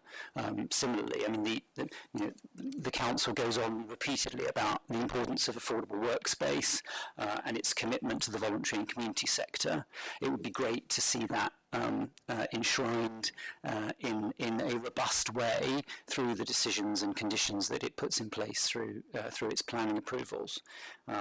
I mean, one of the other applicants referenced Community Southwark and the research that they'd done recently about the challenges of charities being able to set themselves up in some of these spaces. And I do think that is an area that it would be useful for the council to review, as I mean these affordable workspace and other provisions are often found in planning applications. Do we know whether or not they're actually being taken advantage of? Do they even still exist anymore? How well utilised are some of these things? Community Southwark has done some work on this. There may be other work that exists out there, but I do think charities and community groups do find these things very difficult to access, including for the reasons that were mentioned around being able to afford things like rent or ongoing costs. Councillor Dalton. Thank you. I know as a ward councillor you're weighing up a lot of different things in kind of coming to a judgment on an application like this, but one of the potential benefits of this scheme with a hotel use identified in the report anyway would be around jobs and economic growth, and you're bringing in tourism into your ward potentially, and it's on page 283 of the big pack. There's a paragraph that goes into the hotel needs assessment that was provided, and according to these figures at least, Southwark is actually behind the rest of London in terms of its hotel developments, and it says this indicates that despite its prime location, Southwark has not been benefiting to the same extent from hotel development as other geographies, which represents lost economic potential. In your kind of overall assessment of this application and you know your ward, where does that economic potential and jobs and tourism kind of sit for you? And you know, if we weren't to have this application, the lost potential, what would you kind of say in response to that? Well, I mean, I would say for us, the need for more homes outweighs the need for a hotel quite clearly, and that's what I'm told on the doorsteps on a weekly basis. It's what I hear from the meetings I'm having with my constituents. I think it's really, some of these discussions are, I mean, they're all fascinating, right? We're tremendously privileged to be in the roles that we are and be involved in these conversations. But one of the things I've found really interesting about some of these meetings is, I mean, I've sat in these meetings before and been told categorically that the business case is clear for a massive office building to be built. So now to sit here today and be told that the business case does not exist for an office building here, but one does for a hotel. I mean, lies, damn lies, and statistics, right? But I mean, data sets can be found for almost anything, it would appear. I mean, I wish the developers and the business every success, but from my perspective, we need homes, and that's the priority for my ward. I'm going to come back on that point because you made a powerful point there about the need for homes. I mean, obviously this was always a commercial site before. This was not somewhere where there were homes before, and given its location, in central business district of the capital, it was never likely this was ever going to come forward as a residential development, was it? So it just really it is a question really no, absolutely, to understand how realistic that aspiration would be, given that we've got to make a decision on it that has to be reasonable. So really to understand, if you're asking us to refuse this application on the basis this ought to be housing rather than hotel development, just to understand the basis on which you think that would be a reasonable decision. Well, it wouldn't be under the Southwark plan that was set forth by this administration, but my party takes a different view on that, and I think we would prioritise homes rather than hotels and office blocks. But also, it's not my role here is to present the views that have been set out to me by my constituents and residents that they raise in discussions with me, and take a view on some of those things in terms of the priorities that have been set out here. So, I mean, I've told you the things that, from my perspective, are the most challenging aspects of this development, and I've made suggestions as to what conditions might mitigate some of those. And one of the other things that one of the other presenters mentioned was about the access to terraces, and residents have also asked me whether or not that terrace access could be limited to 8 p.m, for example. They've also talked about the contribution to Courage Gardens, bearing in mind that the greening, what is being added by this development in terms of greening is negligible on the site itself. So, I mean, in that case, what actual contribution is this making to the local neighbourhood to improve the area from either a community or a greening perspective? And that would be something I think that would be particularly welcome. So, as I say, I'm giving you my perspectives.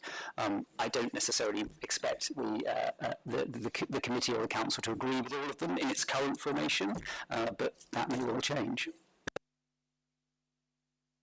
I'm not going to get involved in the political side of things because we are a committee that does not make decisions on party political basis. We base things on the basis of a policy that has been agreed by the whole council and that has also been through the process of being looked at by the planning inspector. And obviously anything that we put forward has to be in a fit position for the planning inspector to agree, and of course also be compliant with the London plan as well. But I won't go any further into the politics of all this. I did want to come back to you on what I thought was actually a point that's maybe worth us going back to the developer about, which is about I thought you made actually quite an interesting point about taxi drop-offs and why there wasn't a sort of taxi bay. Is that a conversation that you've had with the developer, just to understand that point?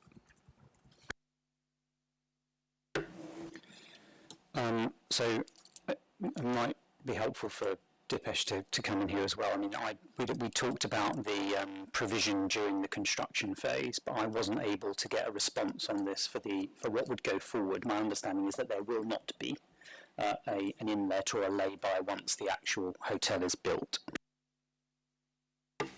Yes, that's correct. So the taxis would use the existing road network, so to drop off on single yellow lines, principally.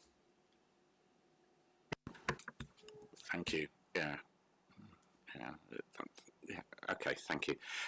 And I guess the other question is, we heard a lot about, and you raised about the London Bridge Islamic Centre, and again, so my understanding is that they obviously weren't consulted initially, or part of the business relocation package initially, because the owners of the building probably weren't aware that they were using this space which one of the tenants had on a part-time basis. So it did sound as if they were aware that this was a meanwhile use when they went in there, and obviously weren't the tenant as well.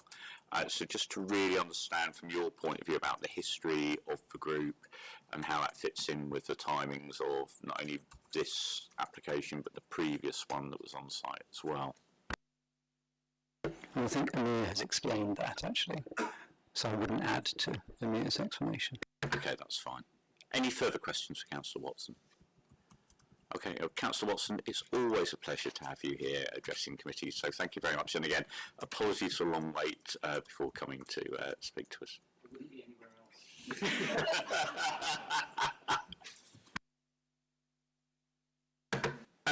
Okay.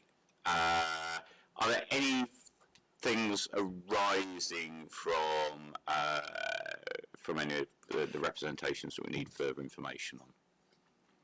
I've seen 3 hands, so I'm going to run up the table from Councillor Roberts. Thank you, Chair. You just touched on it with Councillor Watson. I do think that we should be asking the developers why they haven't chosen to do the kind of little lay-by inlet. There are obviously other hotels, there's another hotel on the on that same road that has that, and I just think that that could be, you know, that would assuage some of the problems that the local residents foresee with drop-offs on their roads. Okay, I think with that, what I'm going to do, rather than follow up the rest of the questions, could the applicants come forward just to talk that one through, just so we can understand that a little bit more?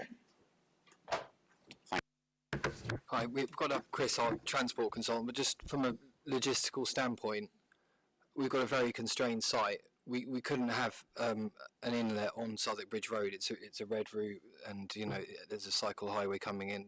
We're not going to be able to do that. The only other access point for the site is the servicing yard, which also is the servicing yard for the Forge development, which is owned by Land Securities.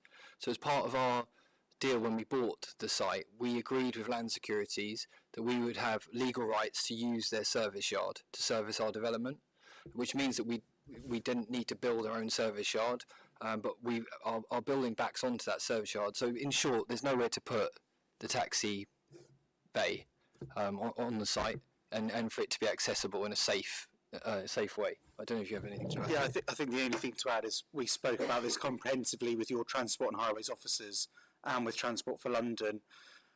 Your officers were very keen for us not to have any taxi drop-offs whatsoever on Southwark Bridge Road. We've committed to significant financial contributions to making improvements to Southwark Bridge Road and the missing cycle links along there. By allowing taxis to come in off the highway on and off creates conflicting movements, which undermines the great things that you're already doing along the road, activating the site frontage. It turns its back on things. I think you'll receive far more significant negative impacts by having taxis coming off onto the site from Southwark Bridge Road, when in fact you're delivering excellent active frontage. You're vastly improving the cycling and pedestrian environment on Southwark Bridge Road, which would only be to the detriment of taxis, which I think would only be a negative matter from our perspective. Thank you. Okay. Any further questions on that point to the applicants? No, thank you very much for coming forward, and I'll ask you to return. Sorry. Oh, sorry. If I may, Chair, as the applicant is here, I do want to just go over the issue of the Islamic Centre, just so we all are very clear on the status in your planning. You said earlier on that you will expend as much resources as you were with the sandbox and the other occupants as you will with the Islamic Centre.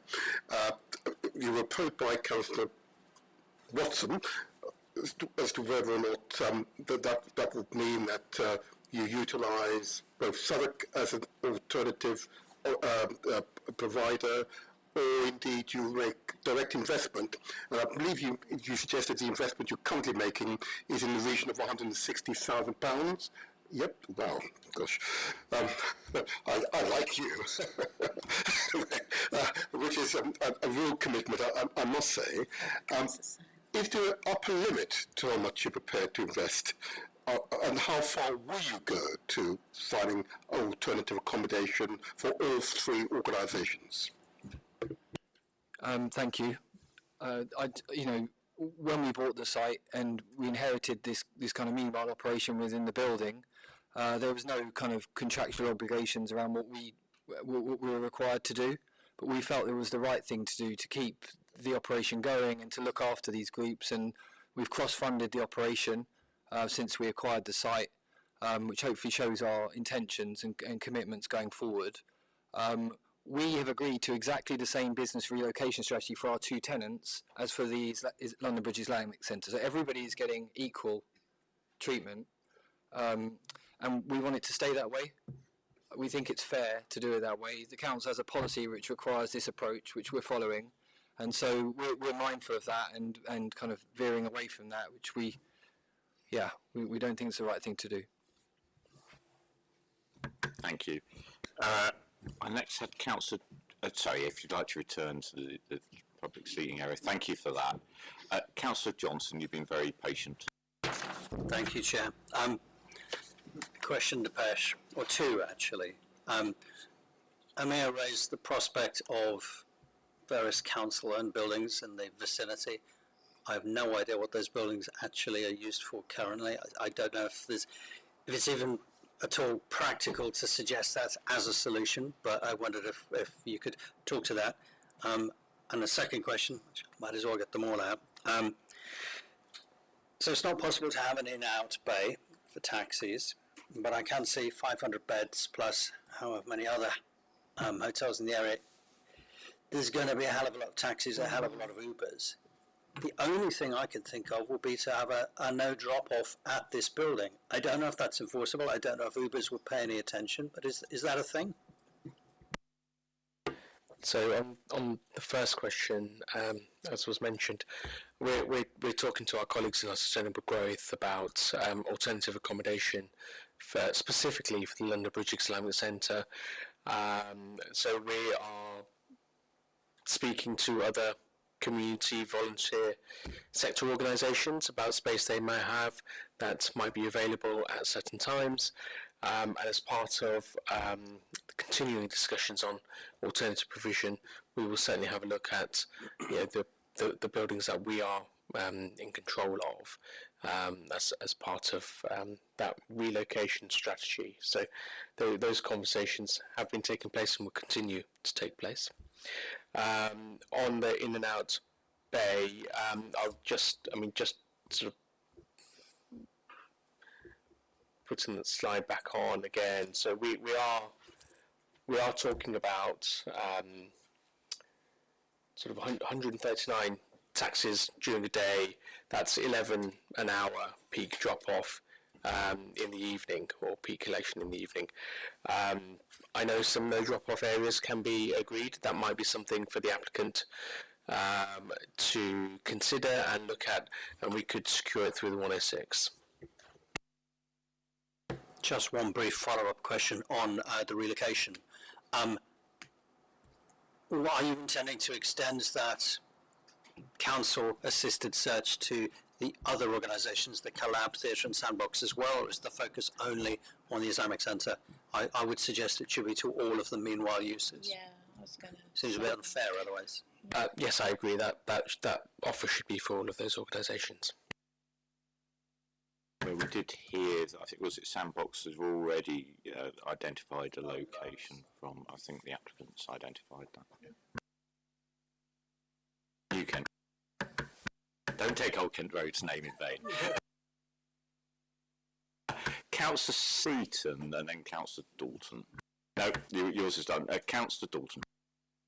Just on that business relocation strategy, what in terms of, can you just clarify the steps that would come ahead with that being confirmed, and what the objectives we're kind of looking for is as much certainty as possible to be provided that the new space will be found, whereas at the moment it's a bit of a, the best efforts will be provided. Is there any more room for that certainty? Is it intended that basically a business relocation strategy is put together that then gets officer agreement and the application can't go forward without that being provided in a satisfactory way, or is there any other accountability mechanism for ensuring it's done in the right way and that space is found for those organisations? I know, in some other applications, things end up coming back to planning committee. I guess that's a kind of a bit more of an extreme step, but just be good to hear what the options are. So, just to reiterate, part of the business relocation strategy is for all of the organisations to stay on site until the building works start.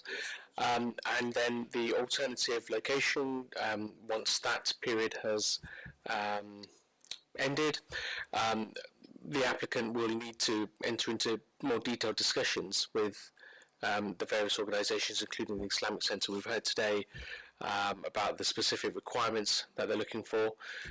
There will need to be a search conducted with those specific requirements, and then a discussion about maybe some compromise on what those might be.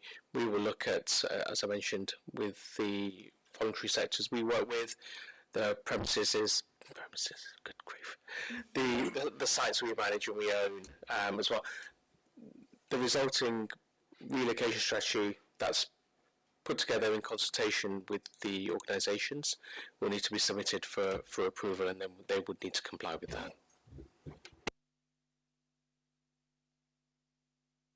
Councillor Roberts. At the risk of sounding like a broken record, I do worry about the increase in taxi trips. It is going to, if we do put a no stopping or no drop off outside the front of the hotel, that is just going to push it onto the residential streets, which is, I think, what some of the objections that we heard. I mean, the fact that we think that there's only going to be 18 extra taxis a day is probably for the birds, but I just think that it needs an actual solution. We can't just keep, we've said a no drop off to stop them from going on Park Street, but actually that doesn't help those residents. So I do think that we need to perhaps find a different solution, and obviously understand the developers' concerns on that. But I think so. There are 139 additional taxis, or taxis that would service this site. I mean, there is the location near the. Let me see if I can find. I might not have a slide here.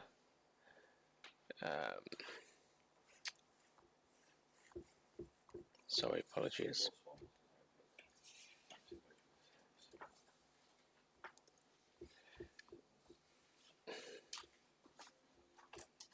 Sorry, I just go back to that.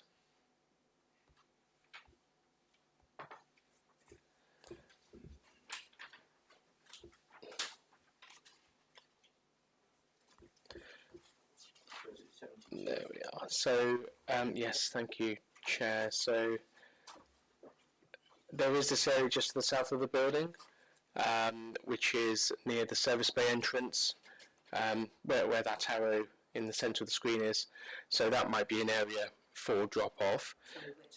Sorry, the one to the left of the red outline. So that might be an area for drop-off. I don't think we're going to resolve it today. One thing that the committee might want to do is ask for add a condition detailing, okay, where will those taxis service from, how many, so there's some more control over that, and again, that can be done by the applicant with consultation with local residents and ward members as well.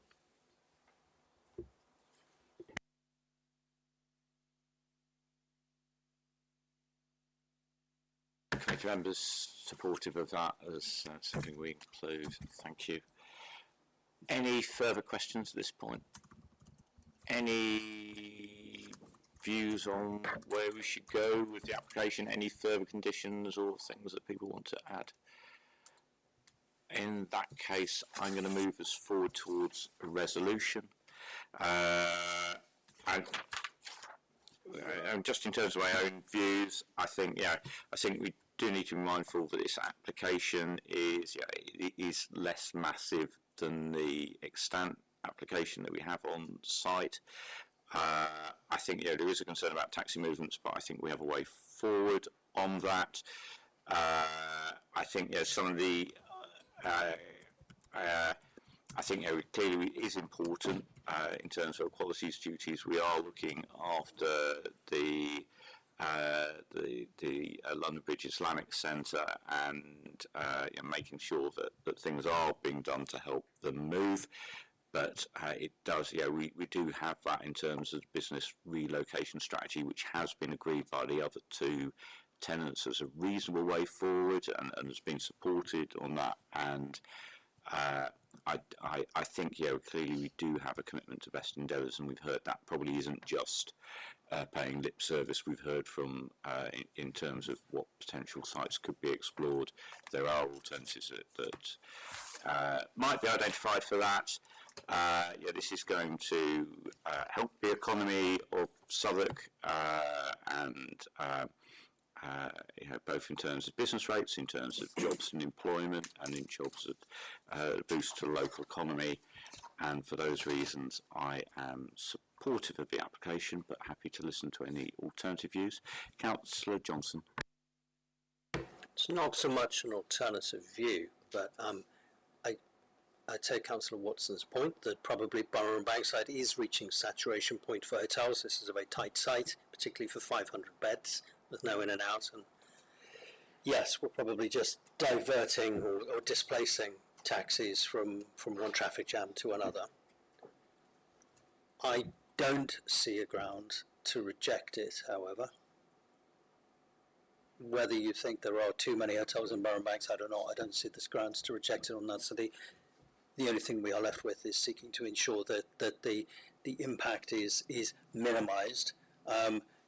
I would be interested to know, Dipesh, the arrow that you pointed to there, I wonder what that road is.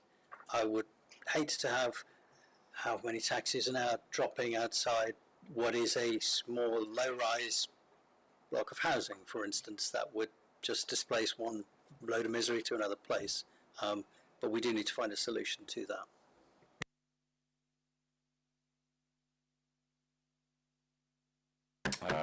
Dipesh?